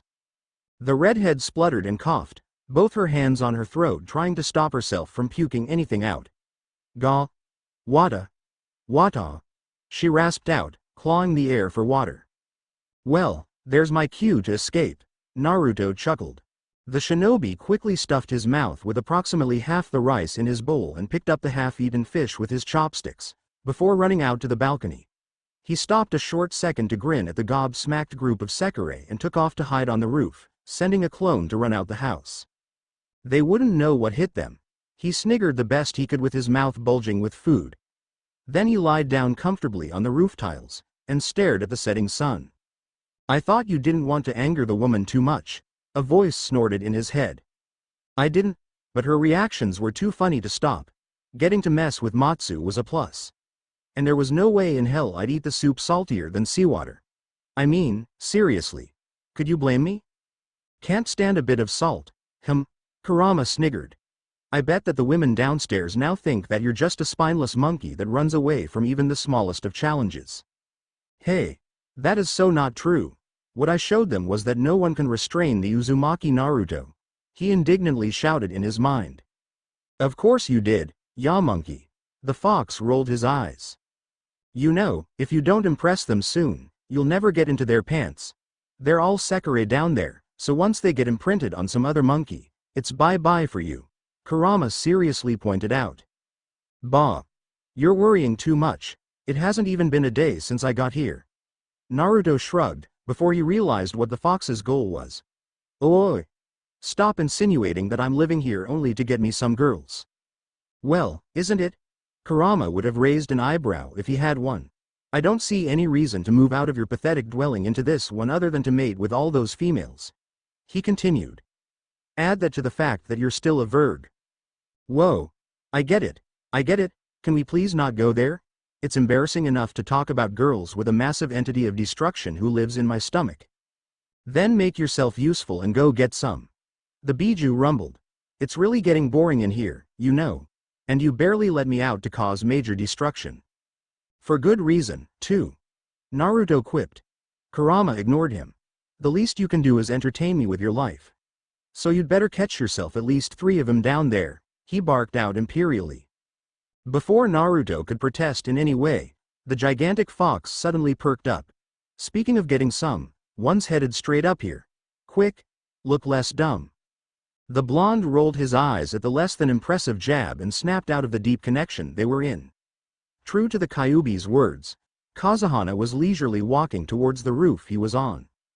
Their eyes met and the busty woman grinned at him, before she jumped up to the rooftop, elegantly landing right beside him. So this is where you were. We all thought that you ran out to the city. She giggled softly as she took a seat beside him. minding the dirty chopsticks and fish bones that lay on the tiles. Well, that was kind of the point. Naruto flashed his foxy grin. Though I'm a bit annoyed that you managed to find me so quickly. She giggled once again, and leaned back to look at the setting sun. It's really nice to sit and watch over the city like this. We didn't have this kind of beauty when we were still in the island. She relaxed into her position and sighed. Only sake would make this better. Which I actually have a spare of. She sat back up and stuck her hand in her cleavage. After rummaging for a while, she shouted, "Aha!" and pulled out a huge sake bottle. Naruto gaped at the woman. How in the world did she pull that out of her skin-tight clothes? Did every Sekirei have some kind of storage areas in their bodies? Gulp, gulp. Pa! The wind Sekirei drank out of the bottle, not minding the astonished look Naruto was giving her. Drinking sake while watching sunset is nice, don't you think? She led the bottle back to her lips once again. Drinking sake itself is nice to you, whenever and wherever it may be. The blonde deadpanned. I don't understand why you love the stuff so much. Sure, it's good for relieving stress and it's tasty, but it has nothing on ramen. Have you still not tried it? It's really the food of the gods, I tell ya, it's literally a sin to not have tried. His rant was cut off by her full-blown laughter. You really are still the same, aren't you? Even with that ridiculous hairdo of yours, she stated as she grabbed a few strands of his long, smooth hair, you haven't changed at all. Naruto's confusion at the sudden comment was quickly replaced with a tick mark. Hey, don't diss the hair. It just grew out like that and the ladies sure as hell don't mind. He jerked his head from her touch to show that he didn't appreciate her derogatory statement. Kazehana raised her free hand in front of him, as if to show him that her hands were off him. Whatever you say, Foxy-kun. Naruto scowled and shook his hair vigorously to rearrange it to the way he liked it, natural and messy. It made him look quite dashing, in his opinion. It also allowed him to hide his slightly heterochromatic eye, which drew more attention to him than he already would. The duo sat on the roof in silence, choosing to watch the setting sun. In just a moment though, the comfortable silence was broken by the busty woman's whine. Mo! I'm out of sake already. She pouted as she shook the upside-down bottle several times above her mouth, trying to drink to the last drop. Naruto glanced at the woman and sighed. Kazehana.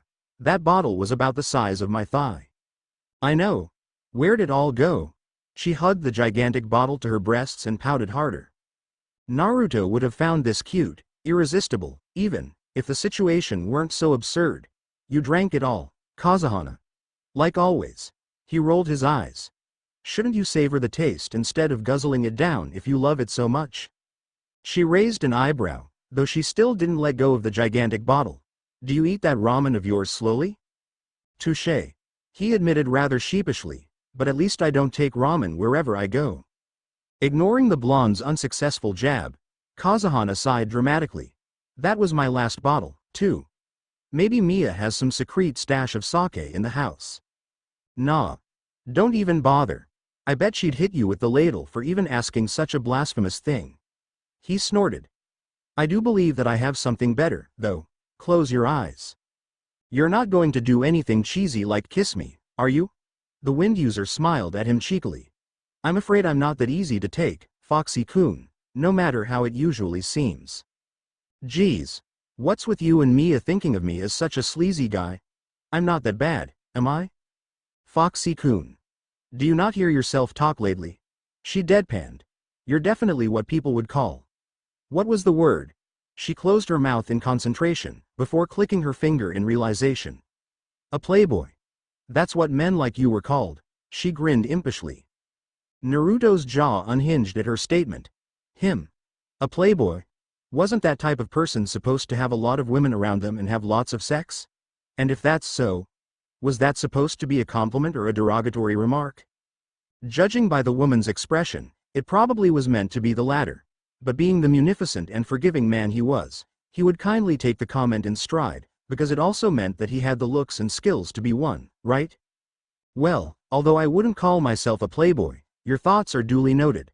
But, since you are so unwilling to trust me, I guess I have no choice but to withhold my surprise. A pity though, because I was sure that you would love it. Naruto offhandedly said. I guess I'll just have to drink it myself. As expected, The woman's head perked up at that. Ma. No need to be so hasty, Foxy-kun. She nervously chuckled. See? I already closed my eyes. Well, I don't know. You didn't seem to trust me in the slightest, and don't think that I can't see you peeking. He spoke in a berating tone. She quickly closed her eyes tightly, and even covered them with her hands to emphasize that she really wanted the surprise. Naruto chuckled at her desperation and silently summoned his inventory, taking a moderate-sized bottle out, which had a touch of luxury unlike the normal sake bottles Kazehana drank out of. After a second or so of thinking, he also took out a clear glass cup from the inventory, and finally closed the inventory. He carefully poured the drink into the cup and brought it to the woman's lips. Her shoulders jerked in surprise at the sensation, though she quickly realized what the cold material was. Her hands still over her eyes, she dipped her head slightly to taste the beverage. This isn't sake.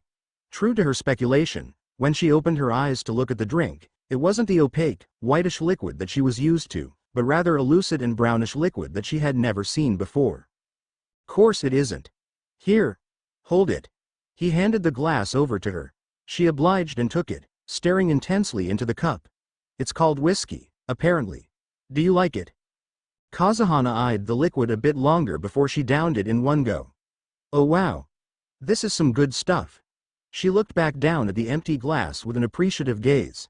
Then she turned to the blonde and gave him a pleading gaze. No, he firmly declined before she could even ask. But Foxy-kun, you know as well as I do that you can't have whatever you want just because you want it. Everything has a price, and the same goes for the whiskey. He chided. So you'll have to earn it, Kazehana-chan. She pouted harder. Then what do you want me to do? Kiss me. Naruto suddenly said after a moment of silence. It took her a few seconds to process what came out of his mouth, and even then, she was flabbergasted to the point of being unable to speak. Naruto-kun. You like this Oni-chan that much? She nervously laughed as she tried to pass it off as a joke. Kiss me, and I'll take it as a payment for the whiskey. He repeated himself again with a serious look in his eyes. Kazehana's smile became strained. She liked the boy, she really did. He was interesting, funny, good-looking, warm-hearted, and really sweet at the most unexpected times. But he wasn't her ashikabi. Her body didn't react to his proximity. He would be heartbroken no matter how she conveyed her answer, and she was at a loss how to reject him. She couldn't even counter it with her usual playful innuendos.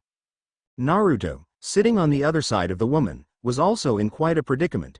He had only meant to tease the Kazehana like usual, but had accidentally gone a bit too far. And now she was actually considering it. Well, perhaps not, but she seemed to be thinking quite hard on it. She didn't look too happy, though. He had to think of something to say, and get the situation over with as soon as possible. It would not do to lose a precious friend over such a stupid joke. Are you really considering it? He flashed the most mischievous grin he had in his repertoire. I was only joking, ka. Oh well, it can't be helped that I'm incredibly handsome and amazing. He stood up and turned around, covertly taking out the whiskey from the inventory. But since I'm feeling really generous today, I'll just give this to ya. He tossed the bottle to her, which she absent-mindedly caught. She was obviously shocked by the development of things. Well, I'm a bit tired, so I'll retire for the night. He faked a yawn. Goodnight, Kazehana-chan. See you tomorrow. When Kazehana's eyes noted the man's form disappearing through a window, she finally came back to her senses, and looked down at the brown bottle laid on her lap. She was thankful that it was only a joke, and that she even got a free bottle of good alcohol. So why was it that she didn't feel happy in the slightest? Hey Naruto-kun. A woman came running to him at a remarkable speed. She stood in front of him and grinned, the smile looking more sincere and happier than ever before. Takehito-san said that he'd love to teach me more about personal relationships. Isn't it great? Now you won't have to bother with educating me in this area.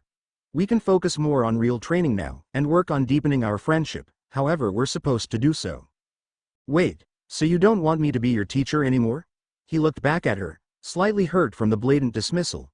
She almost seemed happy to get rid of him and install Takehito as his replacement. Miya cocked her head slightly to the side, obviously not understanding the purpose of the question.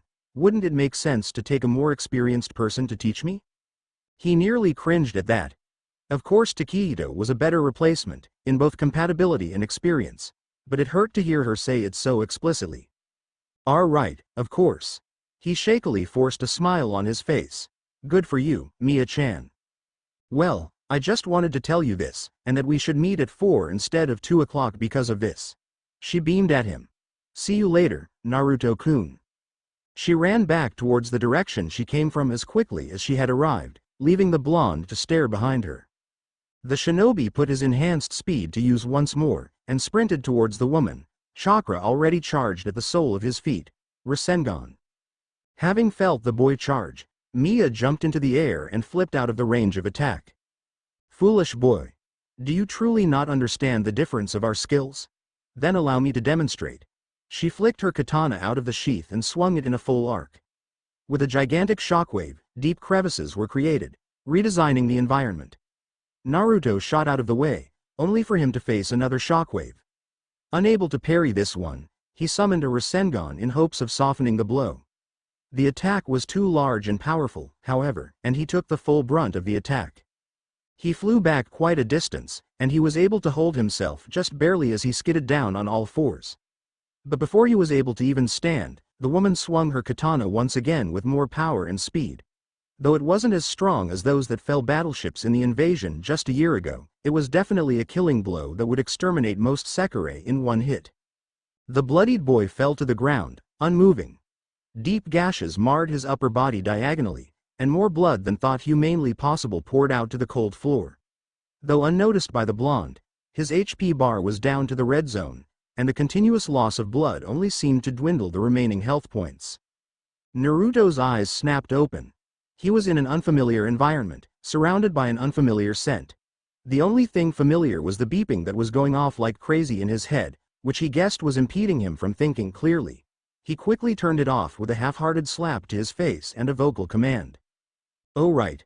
I moved here yesterday," he muttered, finally having regained his composure. The blonde looked around the room to see, well, nothing much, really. Although he already moved his stuff out the previous day, barely anything he owned pointed to him as the owner of the room. Well, there were his orange blanket and pillow, but he couldn't see them at the moment from his position, so they didn't count. My head's still pounding from that dream."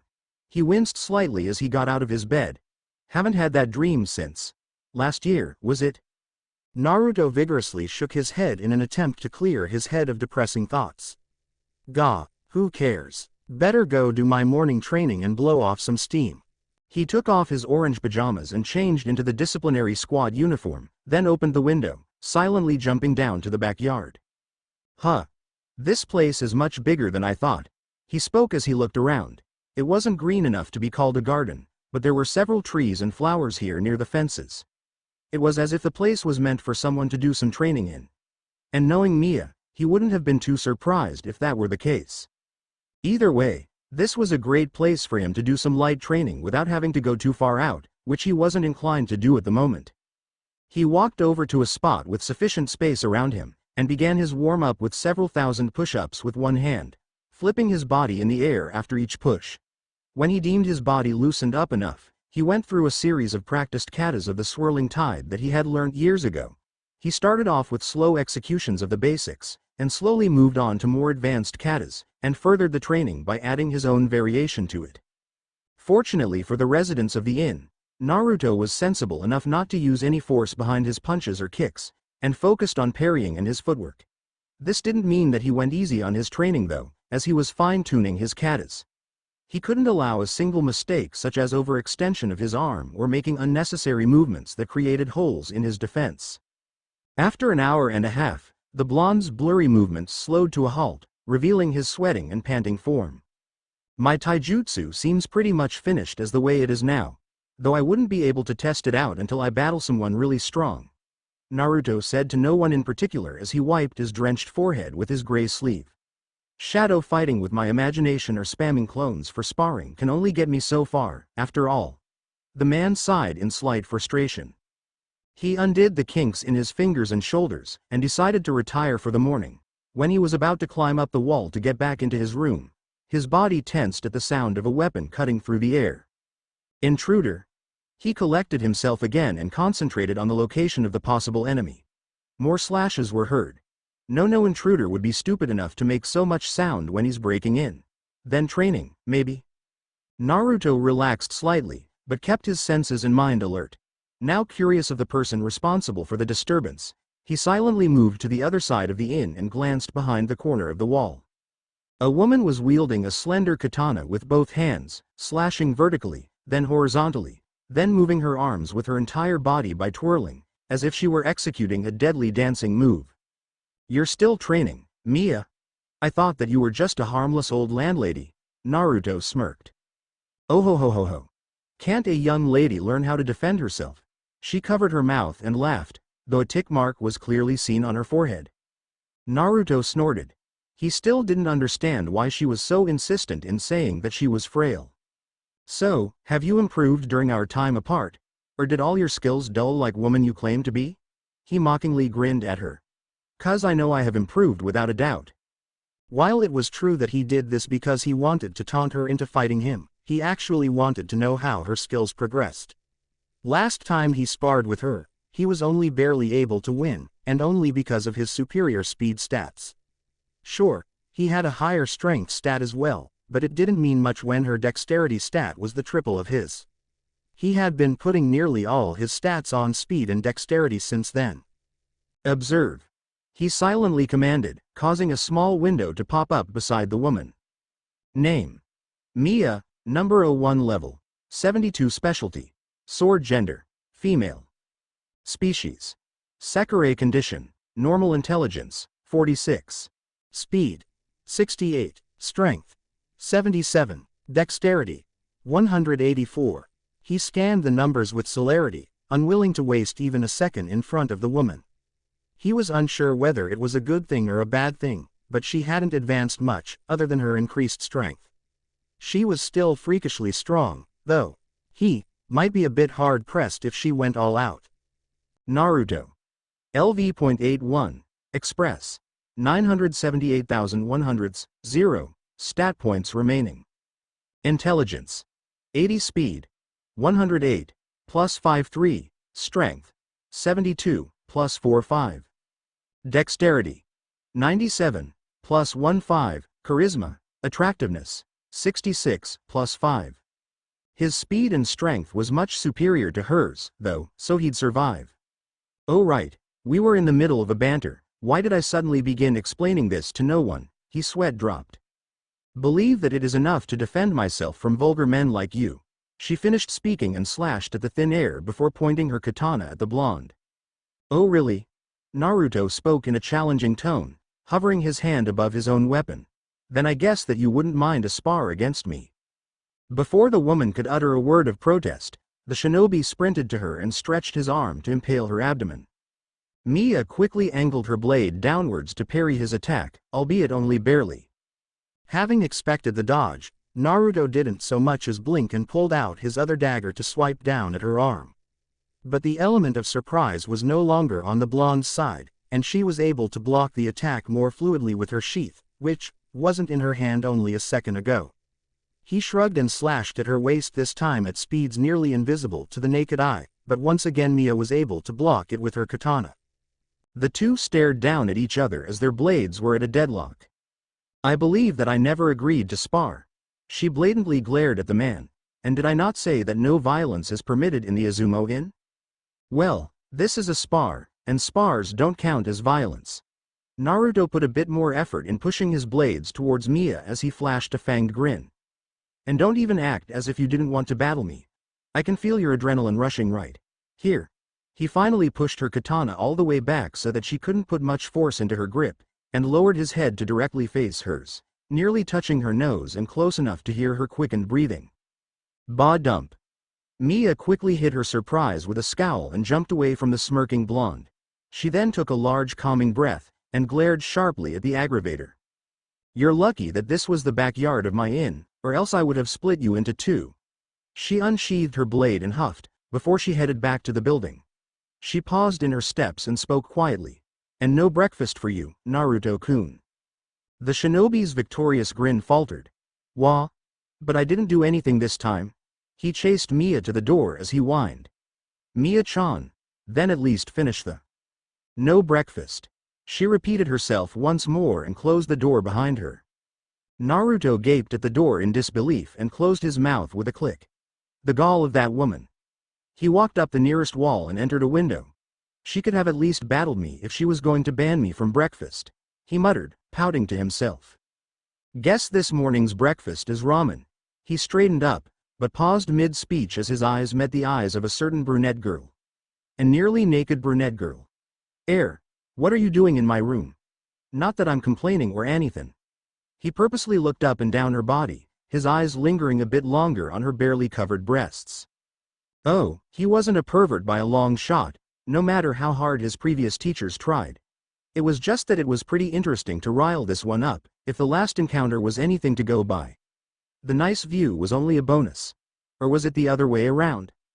Seeing him not taking his eyes off her, Uzume covered her body as much as she can with her arm and growled. That's what I should be asking, you perverted lecher. He blinked, then took his eyes off the girl and swept the room with a glance.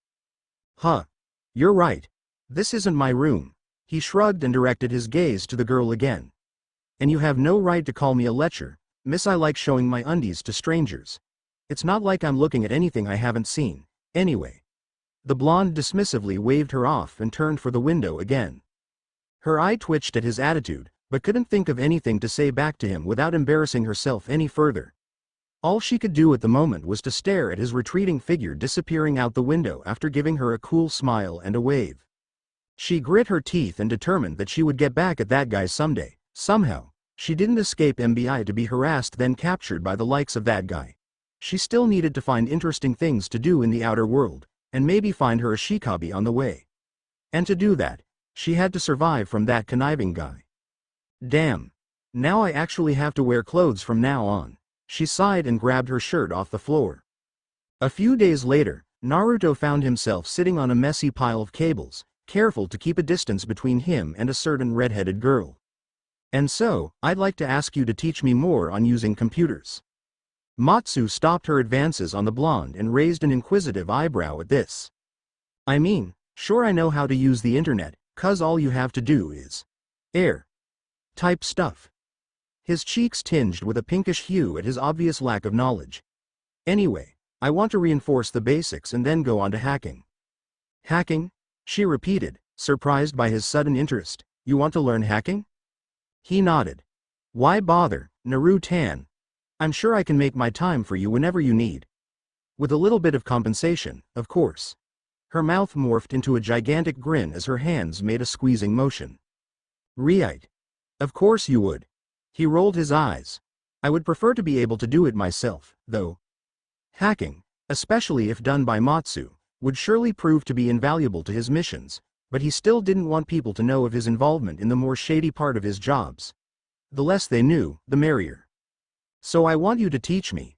He restated himself, only to find that Matsu was still away in her own perverted la-la land, and was now approaching him on all fours. Oi, Matsu. He inched away from her, disturbed by her expression that was even more out of it than usual. Dare he say, it was even worse than Ero Sennin's when he was peeping. Despite his efforts, the Sekirei didn't seem to be willing to stop her prowl anytime soon. Hey. Experiments, slapping, punishment, hey. She began drooling as she giggled. Naruto cringed and wondered if the hacking was worth all this. Brat. Of course this is worth it. Learning is only a bonus. Do you want to stay a legan forever? A voice snarked in his head. Shut up, ya damn fox. How many times do I have to tell you? Humans actually care about feelings. Unlike you beasts, we don't just go around banging whoever we want. You can only say that now because you never had sex before, you ignorant fool. Now get me some action before you regret it in the future. Do you want to die of blue balls? Before retaliating like usual, he actually hesitated for a moment. Why was he so averse to enjoying carnal pleasure? It wasn't as if he had any obligation to anyone. He looked back at the fiery red head. She had a nice and curvy body, great bust and ass, and was intelligent to boost. And most important of all, she actually wanted him. Him? Sure, the motive seemed a bit impure, but that was neither here nor there. Not to mention that, despite how reluctant he was to admit this to others, the girl came to be one of the few precious people that he came to care for in this world. So why is it that I feel reluctant to have her coming onto me? He frowned. A pink-haired girl with a hite-8 on her head flashed in his mind, soon followed by a lavender-haired woman in gray garment, wielding a dangerous katana. Naruto froze for a second before shaking his head in an attempt to forget the images. Let bygones be bygones, they say. It's probably for the best to find someone else and move on. He grimly thought. Perhaps that someone isn't too far away from me, in the Izumo Inn, maybe? Taking his sudden stillness as an invitation to his body, Matsu coiled her arms and legs from her spot, and pounced at the blonde. The blonde shinobi slugged her face out of instinct when her hands neared his goods, rendering her unconscious. Maybe I'll look for someone a bit less eager. He sweat-dropped. Wouldn't do to punch her every single time she makes a move on me. Naruto stood still, thinking over his options, if he could call it as such. Crossing out Matsu. For now. There's that Uzume girl, but she hates my guts, and I can't give up on teasing her, so not her either. Kazehana is, well, Kazehana. She's like a flirty friend that will always stay a friend, if her reaction towards him a few days ago meant anything. Naruto blinked a few times. Well shit. That's basically all of them. Do I actually need to go outside to find a girlfriend? Flirting to someone I don't even know sounds just wrong, so I don't want to do that either. Naruto frowned and tried to think of alternative methods, only to find that there was none left. He gasped in realization. Does this mean that all that effort and time I spent to level up and raise my charisma points were for naught? No, he fell on his knees and sobbed, banging his fist on the floor. Unbeknownst to him due to his immersion in self-pity, the redhead's eyes were fluttering open from her short slumber. Matsu slowly picked herself off the floor as she tenderly massaged her cheek. Wah! What happened? She slurred as she tried to boot her brain up. She looked at the blonde for clarification and did a double take. Are you crying on the floor? I wasn't crying. He quickly stood back up, his tears nowhere to be seen. I was just worried about you. Thus the kneeling on the floor. Yeah. He nodded. It sounded manly enough. Quickly gathering his wits, he spoke before she could question him further. You okay? You just fainted after telling me that you'd teach me hacking. Kinda fell face first, so your face might hurt for a while.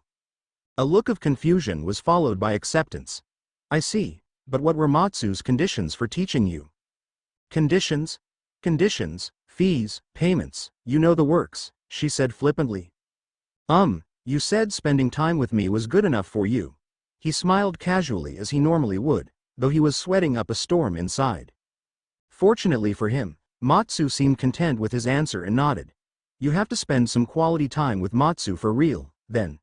She grinned, which soon turned into a bout of perverted giggles. Naruto ignored it to the best of his abilities, and reassured himself that being in the same room with her itself was good enough for the deal. No need to do the nasty, or whatever she had planned. As long as it is limited to only spending time together and doesn't make Miya want to kill me over and over again.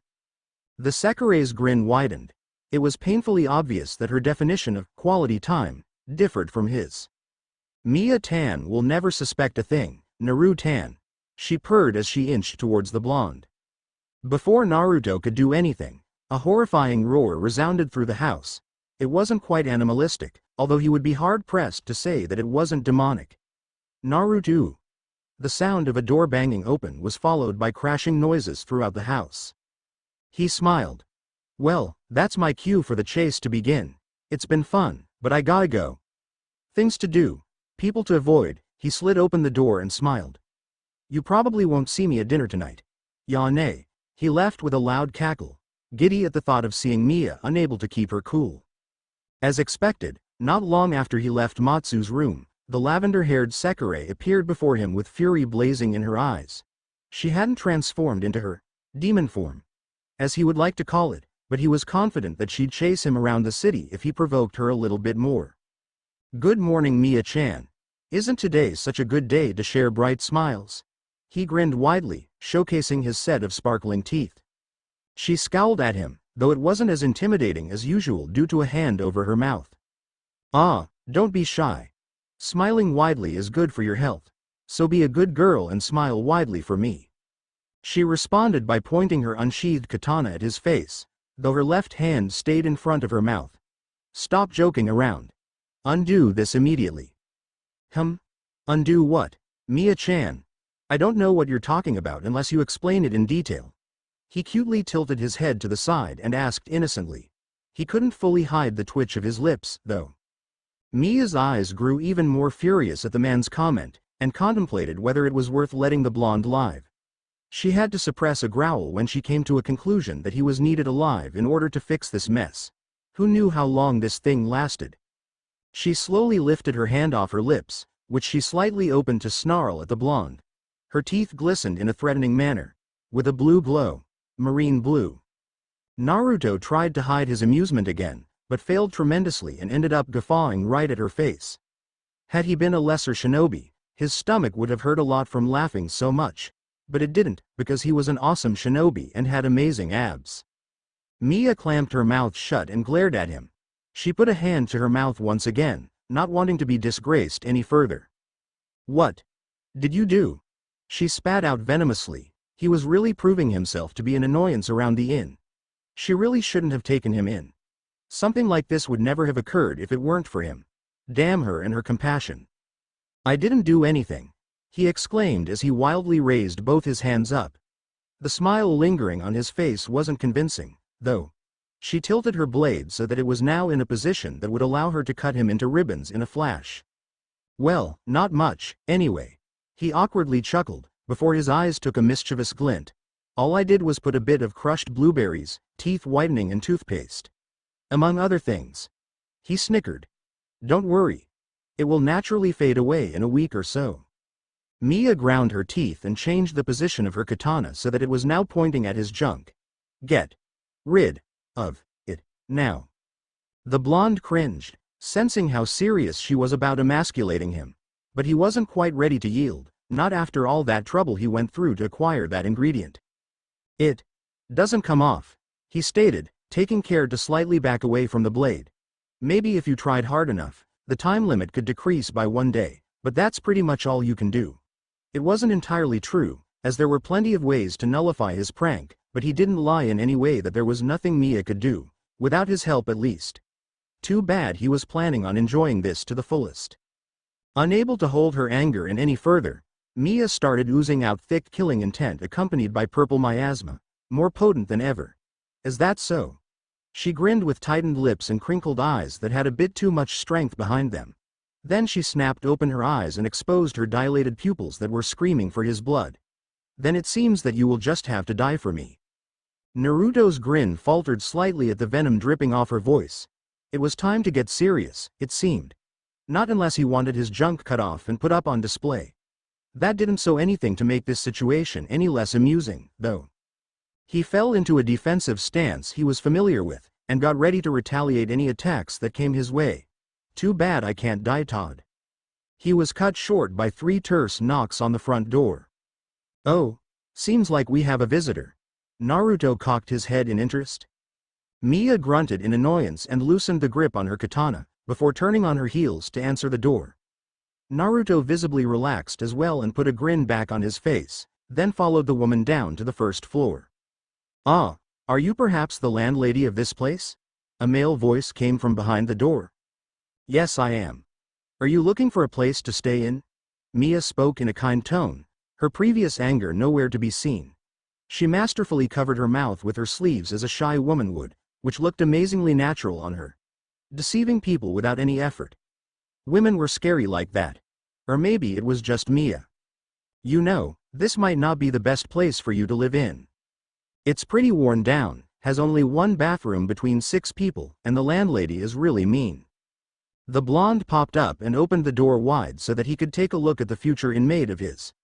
He was an effeminate man with gray hair, or at least Naruto supposed that the guy was a man. His androgynous face and body didn't give him much to go by, nor did his slightly husky voice. The last time he had such a hard time discerning the gender of a person was when he met Haku approximately a decade ago. I don't think that it would be a problem. I was recommended by someone to stay here.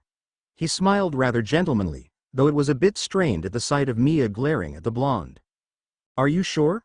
I mean, if you dislike this place so much, you should live somewhere else, Naruto-san.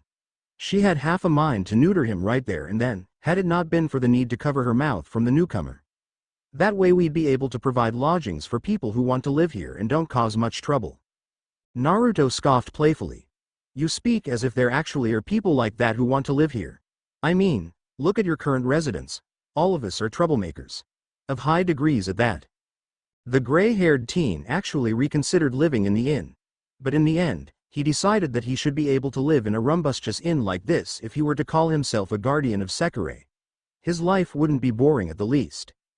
He cleared his throat to gather the attention of the glaring duo. When they both stopped what they were doing and looked straight at him, he felt somewhat self-conscious, though he didn't understand why. So is a room available? I'd like to move in today, if that is possible. He let his mind known with a bit of difficulty, as he had to restrain himself from fidgeting. Of course. She smiled pleasantly. Ignore this immature man. Most of the things he spouts are near nonsensical. Please follow me and I'll show you to your prospective room. She gestured the man in and stomped on Naruto's foot, hard, when the newcomer wasn't looking. Ow! The shinobi yelped. Is something wrong? The gray-haired male turned from his position to look in Naruto's direction. Nothing's wrong. He probably bit his tongue trying to make an unintelligent comment. Miya ushered the male into the living room. Naruto's eye twitched at the blatant dismissal as well as the obvious lie from Miya. Oi! Is it wrong for wanting to know the identity of the new resident? Oh, I still haven't introduced myself. He stood up straighter from where he was. My name is Kagari. Pleasure to meet you. So by typing this command here, the computer will calculate the combination of numbers that you need. Then you put this in the formula number. 46, yeah, that super long one that begins with cal, and you'll be able to have access to the codes for all the cameras in the building. Then you have to figure out which is which. Hey, are you listening to me? Matsu turned her head to look at he blonde. NNGH, yeah. Naruto grunted as he tried to focus on the screens. He wasn't really having much problem following what the redhead was saying, as he'd already brushed up on the basics by reading several books with the use of his amazing shadow clones. What he was having trouble with was the fact that the girl was sitting on his lap as she was teaching. That itself wouldn't have been much of a problem, if she weren't speaking at an insane speed, while he had to keep his concentration on the material as the girl grinded her ass into his private area. Seriously, it was not something any healthy, straight male was able to do, and Naruto, despite his immense immunity towards the opposite sex, was unable to keep the blood from rushing to his head. And by head, he meant the one on the lower region. And of course, Matsu, being the super pervert she was able to catch on to this. If you wanted to do other activities, all you had to do was ask Matsu. She spoke in a sultry voice as she grinded her ass even harder, though she eventually fell into a fit of perverted giggles. You shouldn't come on to someone who's not your ashikabi, you know. Naruto spoke in an admonishing tone as he not so subtly pushed her off his lap. Then can I do whatever I want if you become my ashikabi?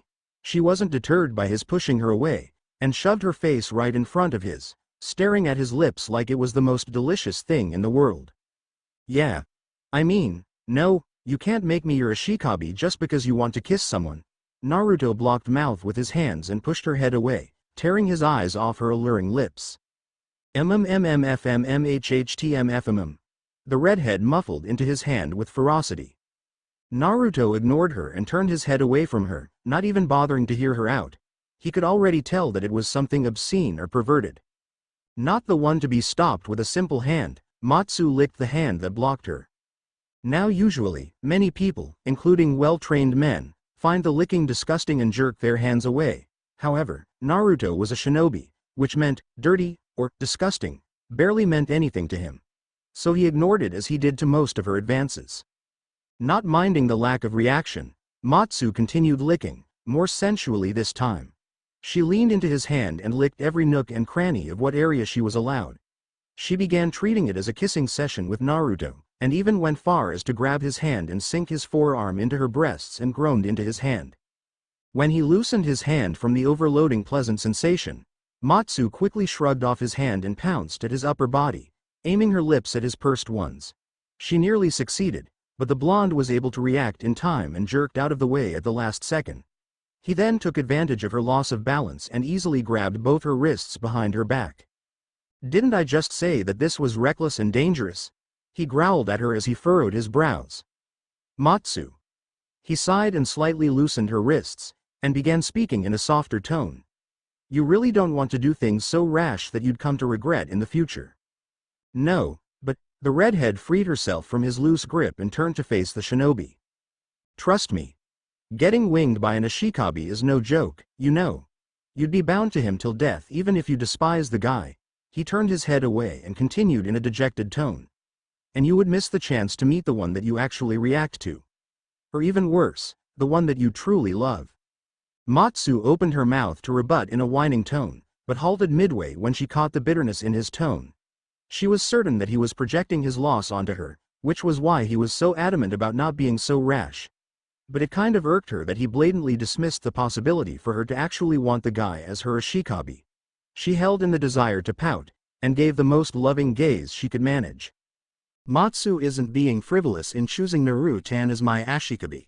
Matsu actually considered all the probable routes and outcomes, and came to the logical conclusion that Naruto is the best candidate to have as my ashikabi. And even if Matsu's body doesn't react to Naruto, there seems to be nothing wrong with going along with what the heart desires, right? Matsu knows for a fact that Matsu won't ever regret this choice. I really want you to be by your side, now and forever. She closed her eyes and leaned closer to his face. Naruto hesitated even as the girl sincerely revealed her feelings.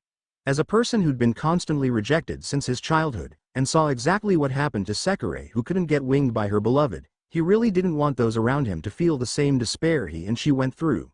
And the pain he would feel when his own Sekirei longed for another and loathed his decision to wing her would probably cripple him emotionally. Who cares about all that crap? Just make that female monkey yours and bang her to oblivion. It doesn't seem likely that she'd object. Not now, Kurama. The blonde forcefully cut off the mental connection before the fox gave him a headache. The Biju gained a tick mark on his forehead. Ever since they'd arrived in this timeline, the brat had been thinking, and brooding, too much. It pissed the nine hells out of him. Especially when it meant that he would not be able to feel anything good for the first time in a few centuries. TCH. He'd better thank me for this. Kurama grunted and forcefully linked his mind to the blonde's, and took the control over his body for a second. He was ashamed to say that even that took a lot out of him, but the consequences would hopefully be worth it all. Matsu was pleasantly surprised when her chin was roughly pulled up and his tongue entered her mouth for domination. She fervently responded by tangling her tongue against his, as she'd seen in some romance mangas do. Too distracted by the new sensation, she never saw his eyes turn blood red. When Naruto regained the control of his body, he was somewhat surprised to know that there were no stench of blood or any killing intent around him, which usually was the case when the Kyuubi took over. He was shocked even further when he found himself lip-locked with the beauty in front of him and his tongue so thoroughly exploring her mouth. He absent-mindedly noted that she had the lingering taste of the apples they had after breakfast. He then shook himself out of stupor and pulled out of the kiss, and couldn't help but think that he was forgetting something. Hey. I may not be too knowledgeable in the Sekirei mechanisms, but shouldn't wings sprout from your back when you're winged? The glaze in her eyes were instantly washed away at the realization that he was indeed correct and that she had failed to notice it in the spur of the moment. Why yeah. According to the database, the Sekirei should be enveloped in a blinding light from the wings that emerge. The duo stayed silent, though neither pulled out of the intimate position they were in. Huh, would I know? I guess I'm not an ashikabi after all. He smiled grimly at such an unexpected turnabout. It was so ironic how that every time he made a decision after brooding over it for a long time, the decision was wrenched out of his hands without fail. How can you of all people not be an ashikabi? She flung her hands above her head in annoyance. Well actually, I can think of a few reasons on the top of my head right this instant, the blonde mused. Time skipping and the Sekirei blood injection. He wasn't sure what exactly the blood did, but seeing that Sekirei couldn't just wing each other, he guessed that it could be a reason for the non-wingable situation. Or maybe he just never had the requirements of a shikabi in the first place, whatever they were. He wasn't of this era, after all. Matsu thought that if anyone were to be an ahikabi, it definitely would have been Naruto. She hung her head. That's so unfair. I've been waiting so long for this. Hearing the redhead speaking in a frustrated tone actually made Naruto sorry for rejecting her after charging her up with false hope, even if he hadn't meant to. Now I have to look for other ashikabi if I want to conduct experiment regarding the Sekirei ashikabi bond, she sulked. Naruto's eyes twitched. Just what was with Sekirei women and making him want to take back the things he said? Matsu bounced back from her temporary depression and spoke again without prompting. Well, although it won't have any experimental value, Matsu doesn't mind garnering up experience for these kind of things, so what do you say? No, he declined without even giving it a thought. But why? You enjoyed it just now, didn't you? Yes, but I didn't mean for it to happen. Shouldn't you keep these kind of things special for your ashikabi? He sighed, knowing that he, for one, wouldn't mind in the slightest. He really should stop blurting out all these righteous things before thinking it through. It's only sexual intercourse, Naru-tan. Sometimes, you're so pure that it's cute. But you should know that not all ashikabi have good characters, and I may not even meet my destined ashikabi with the way I'm stuck here all the time. Not to mention, she pursed her lips before finishing the sentence. Not to mention what? Nothing. Her face flushed as she fervently waved her hands. Naruto raised a brow the sudden halt she made in the midst of her vehement argument. It seemed as though she had as many internal problems as he did, as her actions were somewhat contradictory. Just think about it, okay? She fiddled with her sleeves, looking at the floor. The blonde stared at her for a while, and finally answered, okay. She actually seemed sincere this time, and shy for some reason. Matsu, the woman who had been laughing at him because he said that sexual intercourse should be kept special, was acting shy. He really wanted to ask about the sudden change in attitude, but he refrained and left through the door, seeing that she was unlikely to tell him. Matsu glanced upwards at the door when it closed behind the shinobi. Damn it, Naru-kun. No matter how easygoing I seem, you really shouldn't force a girl to confess her feelings in such conditions, she whispered under her breath. Geez, only if he used that brain of his to see how much I really like him. The place Naruto went to was none other than the backyard of the house. Its similarity to a training ground somewhat calmed him and allowed him to think. He plopped down on the ground and sighed. Is something the matter? Naruto turned and saw Miya walking towards him with a large pile of blankets on her arms. No, he replied and stood up again. Nothing's the matter. The lavenderette neared the man and scrutinized him. You've been doing something indecent again, haven't you? She frowned. Again? When have I ever? He grinned tiredly. It was true for the most part, at least until Matsu came onto him, but she didn't need to know about that. Miya wasn't quite sure if he was playing around again or being serious, but decided that it didn't matter either way, and gave him a deadpan stare. He would simply be the worst if he didn't know what kind of effects his actions had on the residents of the inn. Actually, scratch that. It would be even worse if he knew what he was doing and abused it. Naruto, on the other hand, seriously couldn't think of any instances he acted so indecent that it made Miya behave in such a manner towards him. So when her deadpanning gaze didn't leave him to show that she was being serious, it really confused him good. Miya sighed deeply. Never mind. She put the blankets on the wooden platforms near them and grabbed a small piece of paper from her obi. Just take this and go shopping for food. She passed the note to him. It contained a long list of ingredients, half of which he didn't even know what they were. Is there a flower shop in the market? He suddenly inquired after peering into the paper. No, of course not. The Sekirei furrowed her brows as she replied. Why, is it some new ploy of yours to woo more women? You really aren't going to let it go, are you? He exhaled deeply with a bit of frustration mixed into it, though he couldn't really retort because of a happening with a certain redhead. I was only asking because there was a flower written on the list. She blinked. I didn't write any flowers on the list. Sure you did, he exclaimed as he thrusted the paper in front of her face and pointed at a certain word. See? Cauliflower. Looking at the blonde who seemed so proud of himself for proving her wrong, Miya couldn't stop herself from breaking off her stern look and letting out a giggle into her hands. The blonde's puffed-up chest deflated from the reaction he hadn't been expecting. Why are you laughing? I didn't say anything funny. He crinkled his nose in part confusion and part annoyance. Miya's giggling turned into a full-blown laughter at that, which dismayed Naruto even more.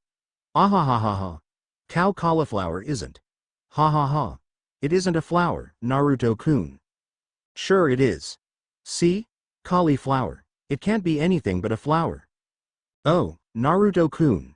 She wiped a tear from her eye. Take Uzume to the market with you and have her help you find the ingredients on the list. It seems like you'll need to take all the help you could get. She giggled again, her previous distaste completely forgotten at the sight of him unknowingly embarrassing himself.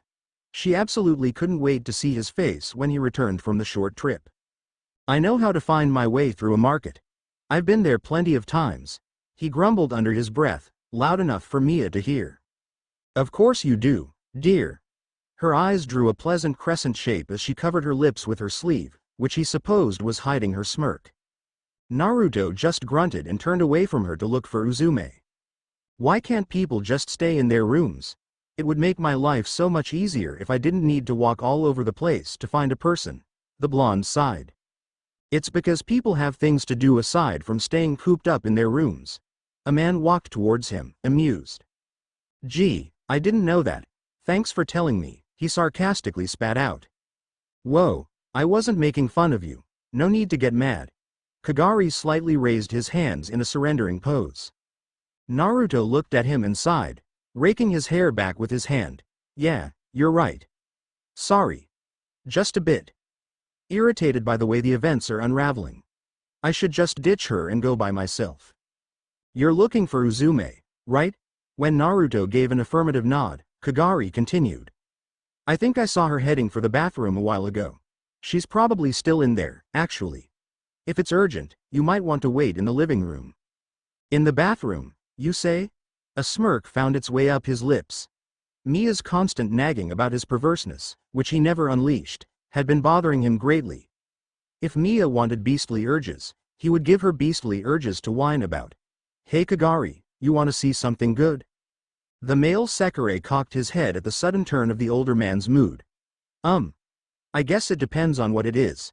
Is it something inappropriate? Oh no, it's very appropriate for young men like us. Just stay right behind me, 'kay? He was making the most evil laugh he could in his head.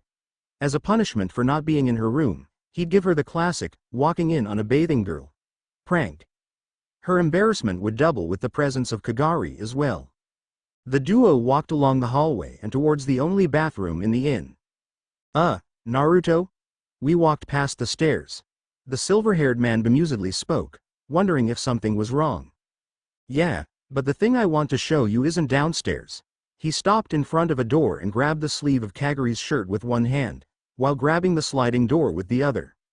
The best way to form a bond between men is to take a bath together, Naruto suddenly claimed in a loud voice as he opened the door and stepped in the bathroom. Wah? Before Kagari could make any response, he was already in the middle of the bathroom, courtesy of Naruto's hand still on his sleeve. But what the blonde said as they entered wasn't of much importance, as a fully naked woman was in the tub right in front of him. Oh hey, Uzume. What impeccable timing you have. We were just about to harden our manly bonds over a bath. Wanna join us? Naruto grinned in a way that would have put the Cheshire Cat to shame. The brunette stood up hastily and pointed her index finger at the shinobi. You pervert. At least have the decency to turn around when a woman is naked. Sorry. Kagari stammered as he quickly turned his back on the woman and tried to leave, only to find himself held back by Naruto's hand again. Now. Is that any way to treat people who invited you to a nice bath? He lazily smiled. And you're the one who's doing the flashing here. I'm only enjoying the things that are given to me. Ain't that right, Kagari?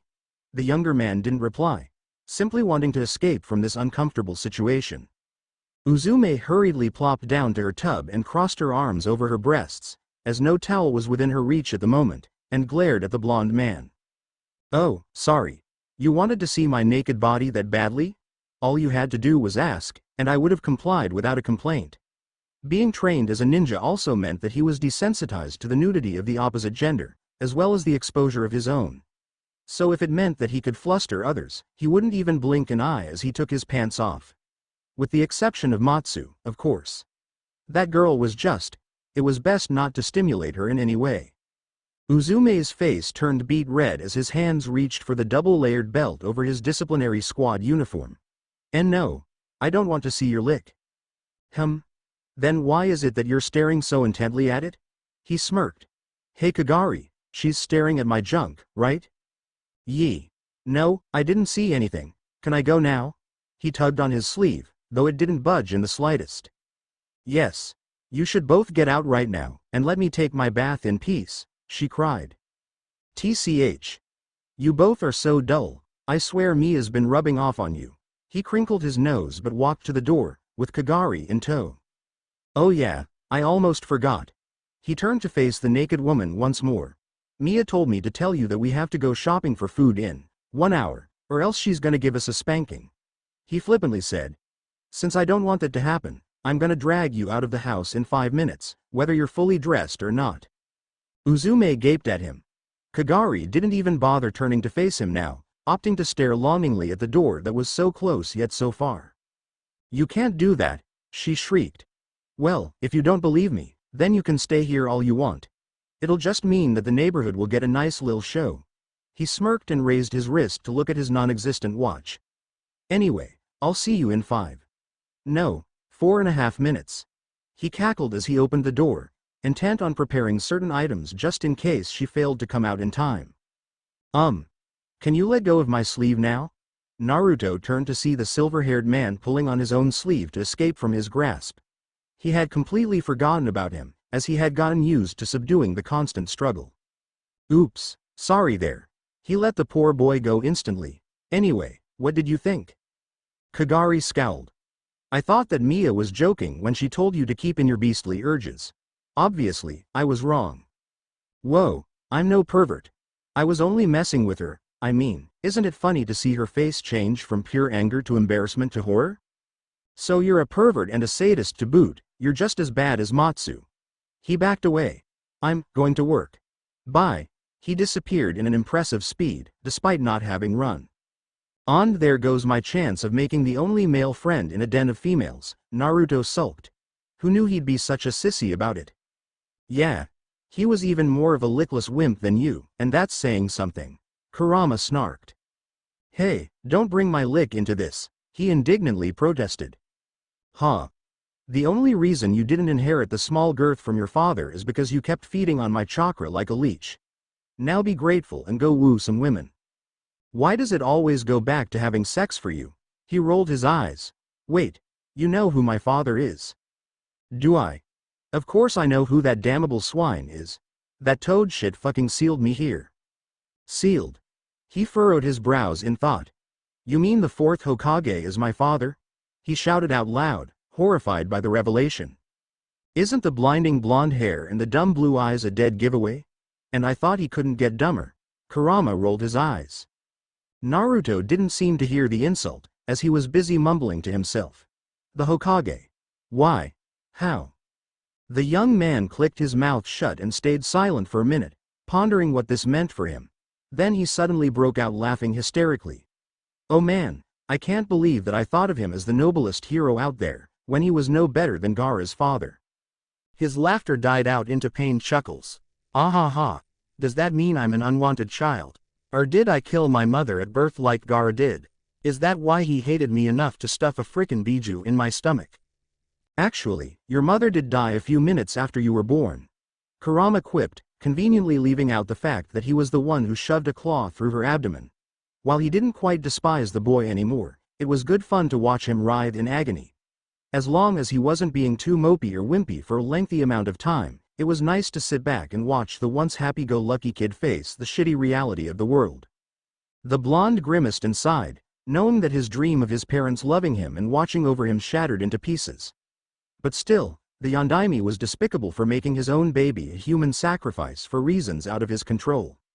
As he was silently raging, Uzume tumbled down the stairs, with her hair still dripping with water. Am down. In time. Huff. Right? She collected her breath in front of the blonde shinobi. Yondaime. He muttered. Huh? Naruto blinked. Nothing. Let's go, Uzume. Surprised by his subdued tone, the brunette only nodded and left the house after him. Oi, Fox. How come you didn't tell me anything if you knew this all along? Naruto asked as he put his body on autopilot as he concentrated in conversing with the biju. Other than the fact that he was a shitty monkey that sealed me into you, I didn't think of it as anything of importance. Not to mention that speaking about that smug little shit pisses me off. Naruto snorted. Ironic how a single monkey has bested you, eh? Huh. You think he was the only one out there? He was barely able to subdue me after I annihilated hundreds of the humans that tried to scratch me. He boomed in annoyance. And I'm not the one stuck in the Shinigami's stomach, am I in the end? I'm the one who gets the last laugh. Ha ha ha ha. You done? The blonde asked, amused at the fox's futile attempts to protect his ego. I still have a long list of things to say, but I'll leave it at that, he huffed. Of course you do. He rolled his eyes, but didn't bother antagonizing Kurama any more than that. Hey, fox. Barely a few seconds passed when he called upon the Biju again. Was my F.A. the fourth Hokage really kind like the stories say? Kurama stirred and growled lowly at the unwanted continuation of the conversation. Does it look like I was buddy-buddy with him? Ya monkey? If I could, I'd rip his face off just for the sake of it. Then scrunch up his puny body and maul it until it's no longer recognizable. And then I'd gnash his corpse away and spit it back out.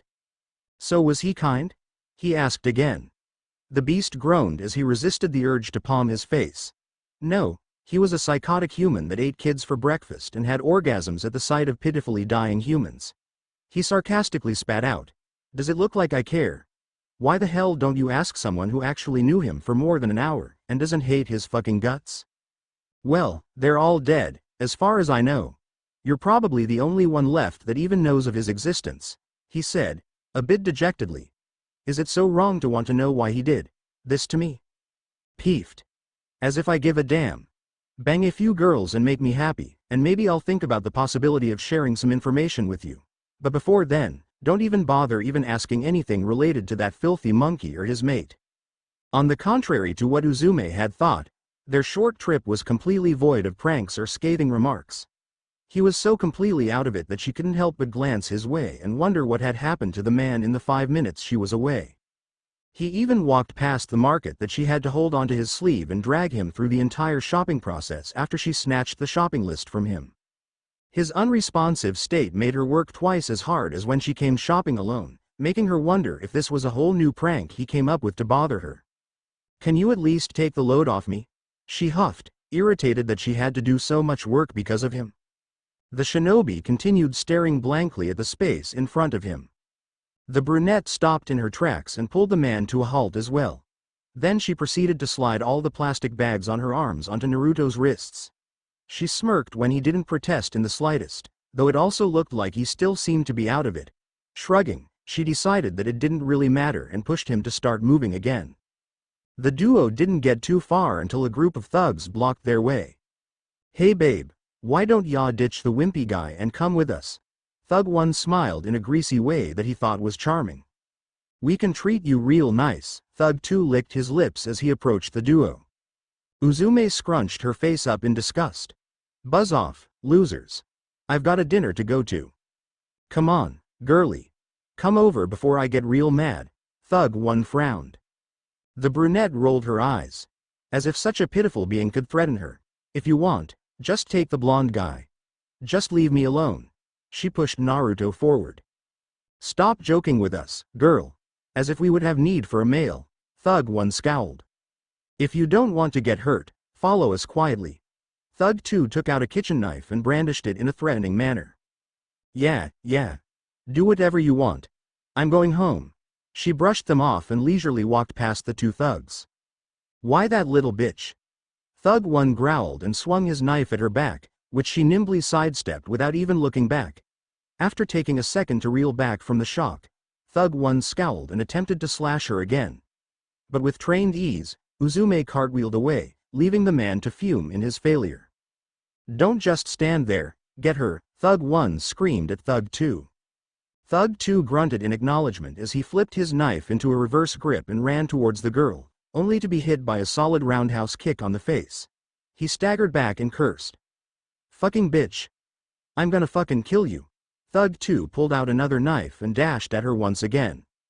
Uzume jumped high up into the air and stepped on Thug 2's head and lightly landed on the floor. She then exaggeratedly yawned. If that's all you wimps got, I'm going back home. You're seriously not even worth a warm-up. She turned and began walking towards the inn. Erg. Thug 1 screamed and sprinted in her direction with his knife held up high. Thinking it to be another frontal attack, Uzume kept walking and waited until the last second to do a turning kick aimed at his shoulder. But instead of the body that should have been in front of her, the knife he'd been holding flew at her back, now only 2 inches in front of her stretched foot. Before she was able to react, or even grit her teeth to endure the incoming pain, the flying knife shattered with a loud clang.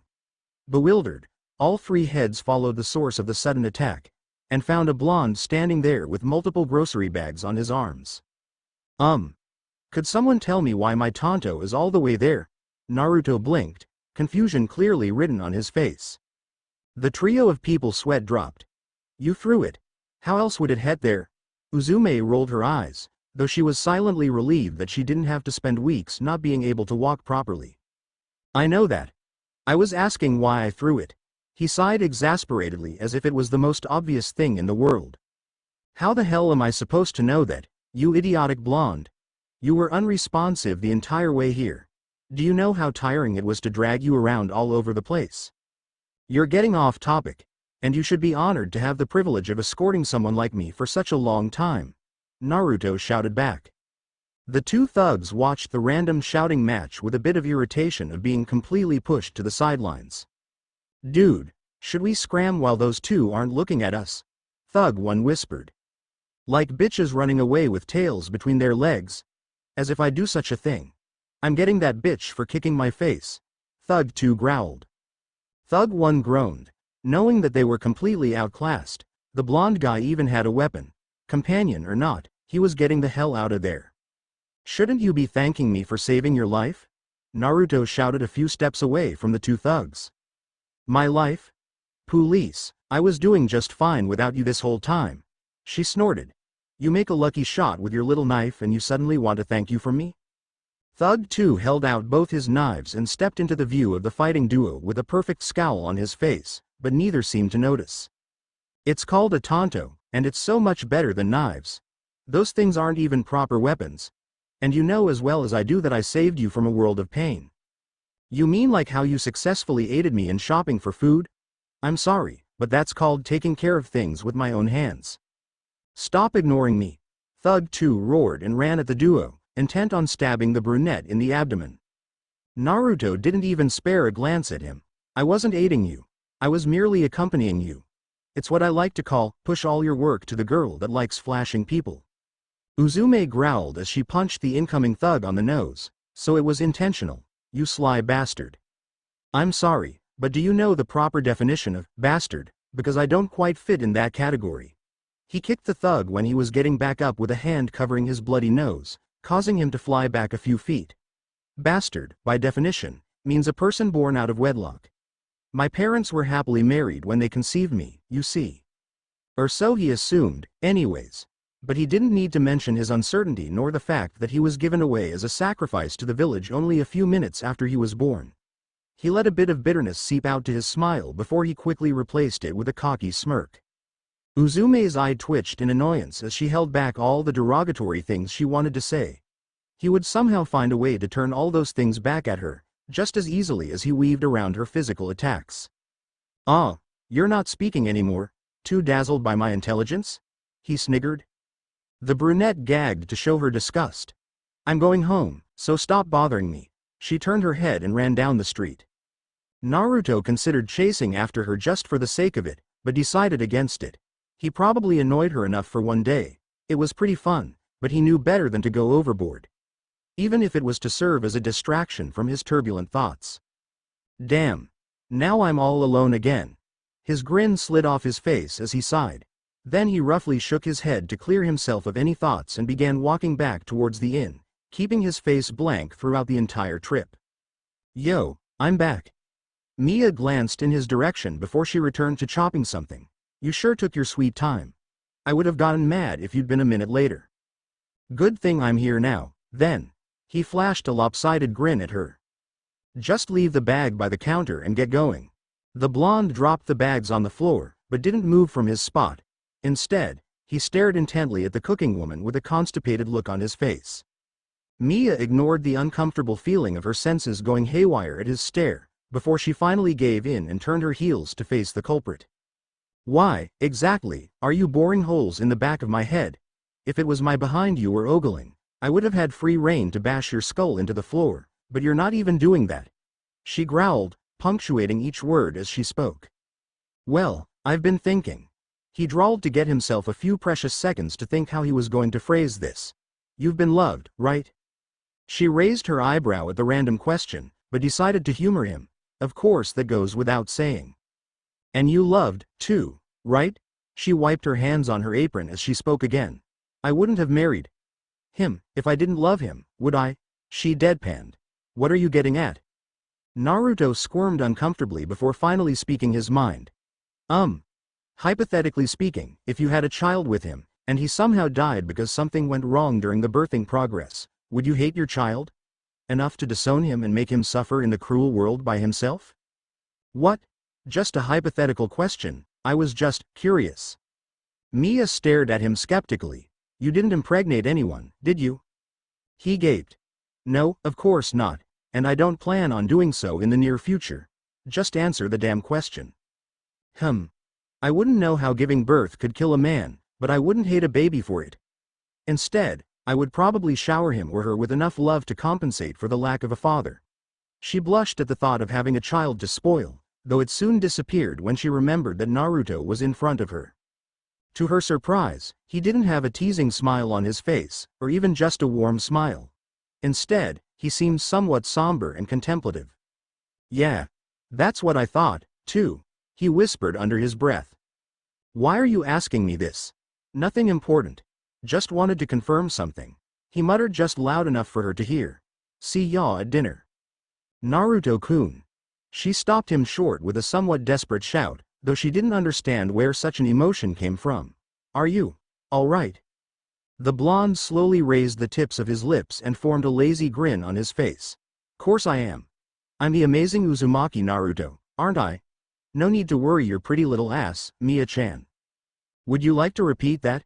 She smiled menacingly with a rather large knife on her hand. I'll see you at dinner. He quickly left the kitchen and headed straight for the second floor.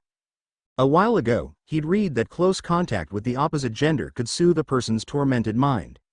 He needed soothing, and Matsu always offered her body to him. It was a perfect, foolproof solution.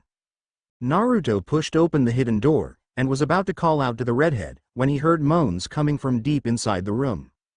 The many screens that usually lit up the room were now turned off, save for one specific screen on the bottom, which was playing a rather fleshy video. And of course, in front of it, was a girl fingering herself. Ahem. Naruto cleared his throat, taking care to keep some distance from the woman. Her body froze completely for a second, before she stiffly turned her head to meet the blonde's eyes. Then she awkwardly smiled as she pulled out her finger as discreetly as possible, and failed. This was a shinobi she was dealing with, and hid the said sticky finger behind her back. I didn't think you'd come to see me so quickly, the redhead mumbled with a blush on her cheeks. Obviously. Naruto snorted. At least she seemed to know that this was an embarrassing situation. He was really beginning to think that she had no modesty at all, with the way she always threw herself onto him. You know, you completely outdid yourself and ruined the angsty mood I set up for myself. He chuckled weakly. I was thinking of taking advantage of your offer and occupy my mind by participating in carnal activities, but you threw that out of the window. Matsu blinked multiple times as she tried to make sense of the situation, and failed. What? Nothing you need to concern yourself with.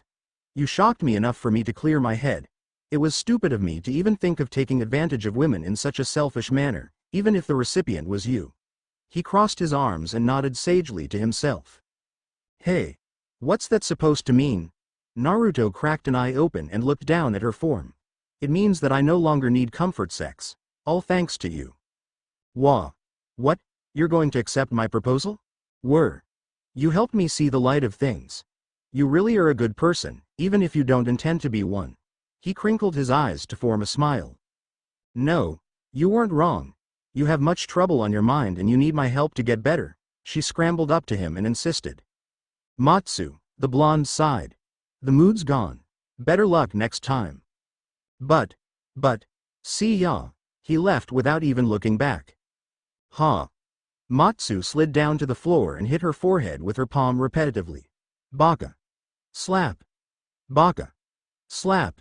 How could I waste such a chance? Damn porn. Slap. I should get rid of this all. This isn't worth missing out on sex with Naruto. The redhead crawled to her main computer and typed several codes to direct her to her 200 terabyte porn video folder. All I need to do is press enter. Her finger hovered over the keyboard, shaking. I can do this. I can do this. She slumped and banged her head on the keyboard. Who am I kidding? I can't do this. I've been adding on to this baby since I first came here. I even have several super ultra rare clips that's been erased 5 minutes after it was released. Even I can't find these babies easily. The room stayed silent for a few seconds. It's not like Naru-kun will change his mind if I delete everything. And I need to satisfy myself until he agrees to relieve me. This is perfectly logical, and I'm making the right choice. She nodded to herself. The door suddenly opened again. Oi Matsu, Miya's asking if you'll be skipping dinner again. Gah. Matsu jumped a bit from her seat and turned to face the intruder. What are you doing here, Naru-tan? She fumbled with her hands behind her back as she searched for the power-off button. She failed to, for some bizarre reason. Naruto tilted his head in confusion. I just told you. Miya's asking if you'll be having dinner. Yes. Yes, I'll be having dinner, so please go tell Miya that. She nervously smiled. You okay? You look somewhat pale. Naruto approached her to take a closer look of her face. The redhead inched back a little, trying to hide the screen from the man's view. She really didn't want him to see her abnormally large folder. He wouldn't live it down for ages. That, she was sure of. Naruto yanked her hand forward and squeezed it. Matsu. Your hand is cold. You're obviously not okay. He frowned. We're going down to Miya and ask what's wrong with you, now. Matsu yanked her hand back from his grasp and vigorously shook her head. As soon as she left her spot, Naruto would be able to see the screen. She would not allow that. Just. No. I'm perfectly fine. I'll just regain my warmth from my keyboard, like this. She dropped her hand on the keyboard just to prove it to him. Well. If you insist. Naruto conceded and backed away, before pausing once again. Hey, Matsu? Something seems to be wrong with your computer? Ahaha. You must be seeing things. My computer is perfectly fine. No, I'm pretty sure that something's wrong. It has big red letters saying, deleted. Matsu was about to wave him away when she finally realized what he was saying, and whipped around to look at her screen.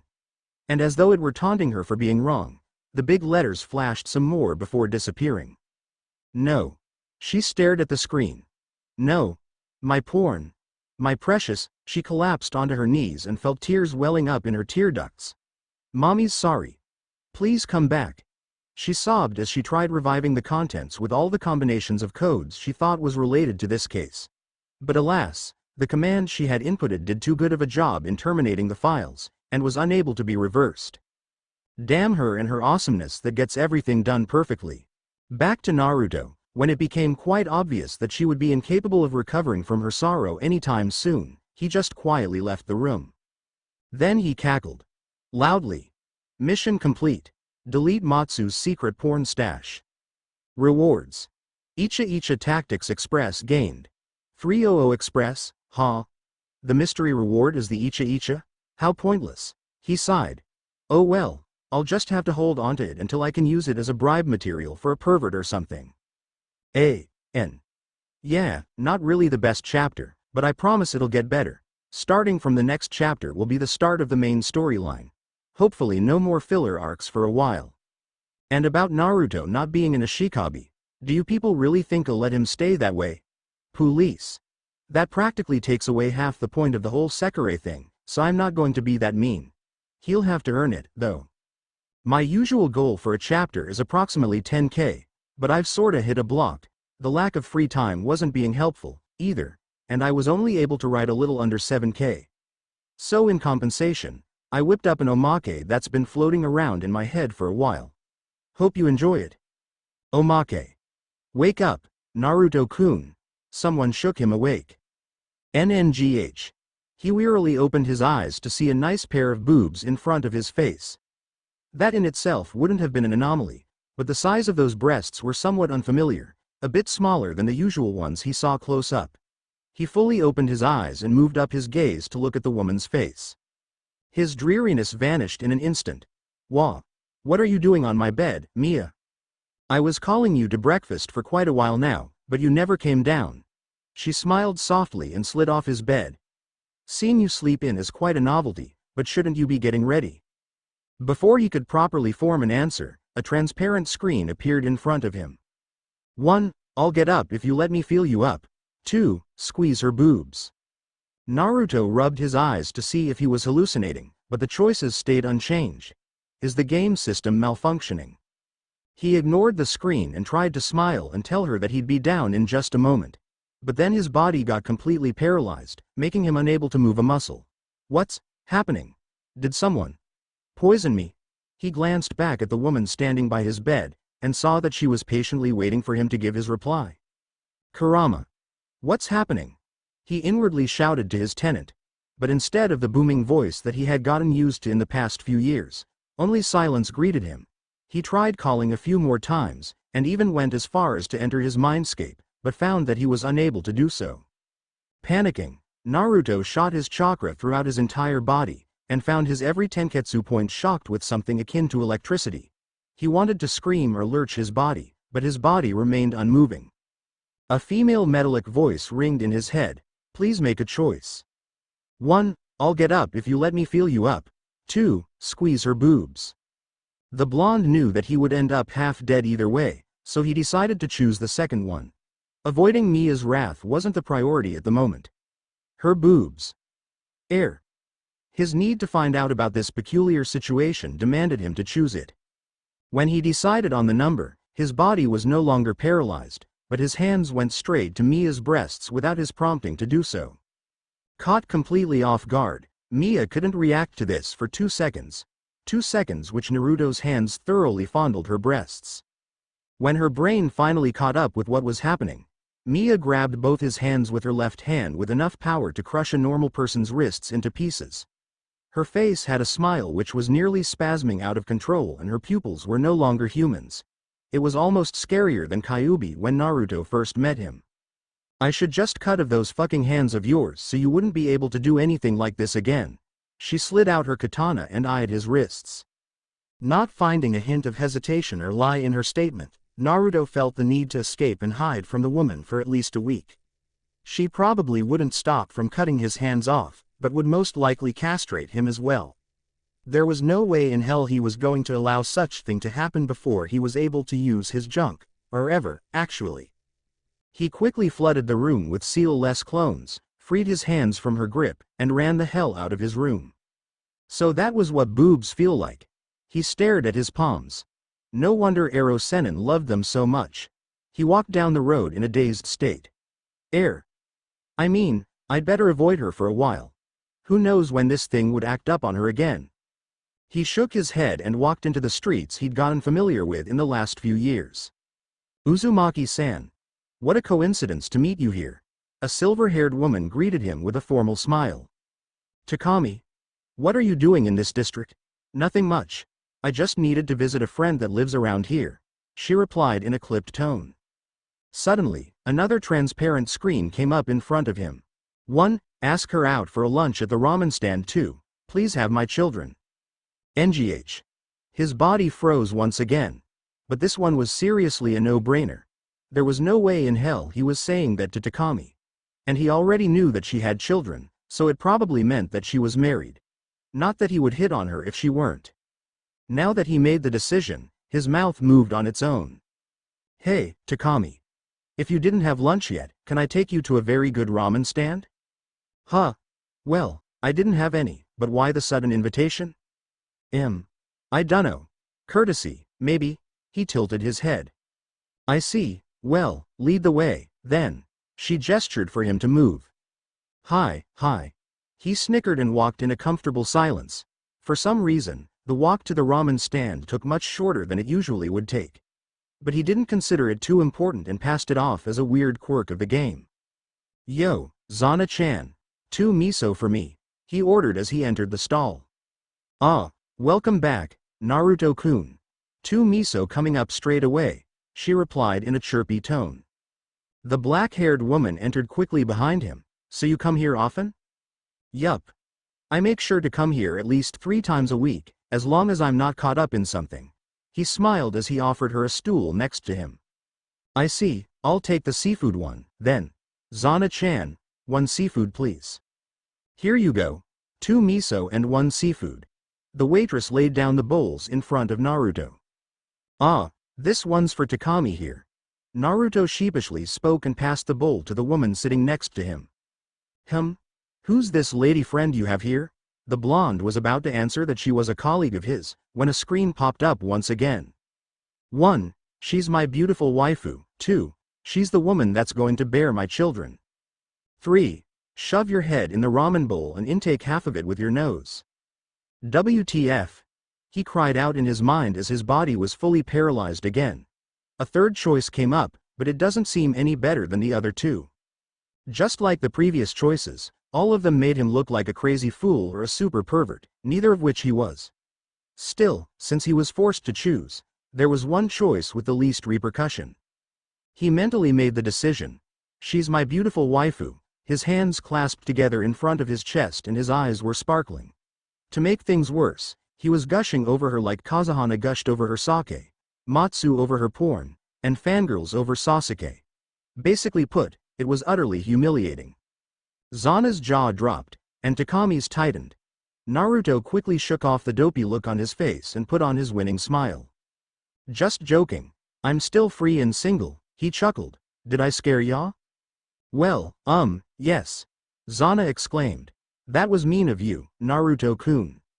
I need to go punch something, so I'm afraid I can't finish the lunch, Uzumaki-san. And like that, Takami left. His actions reminded her too much of that bastard Manaka, which in turn reminded her how much work he dumped onto her just for his entertainment. She grated her teeth as she headed back to the MBI building to meet her boss, and hopefully push him off the building. It would save so much trouble in the future. Was my joke that bad? Naruto timidly asked Zana after he watched Takami's form leaving the stall. I don't think so. She also seemed a bit confused, but got back to minding the noodles she was cooking. Maybe it was a sensitive subject for her? The blonde sighed. He really must have annoyed some deity up there, or they just found immense amusement in his life and decided to make it their toy. No matter how many times he trumped the so-called fate in important moments, at times like this, he really was the fate's chew toy. On the next chapter. Naruto-kun. It's good to see you again after all this time. HMPH. Too bad I can't say the same for you. Naruto snorted. So what do you want from me? Going straight to the point, I see. I'll cut the dilly-dally, then. The man grinned as he adjusted the angles of his glasses. I am in need of your assistance. A favor, if you will. Yeah, about that. No.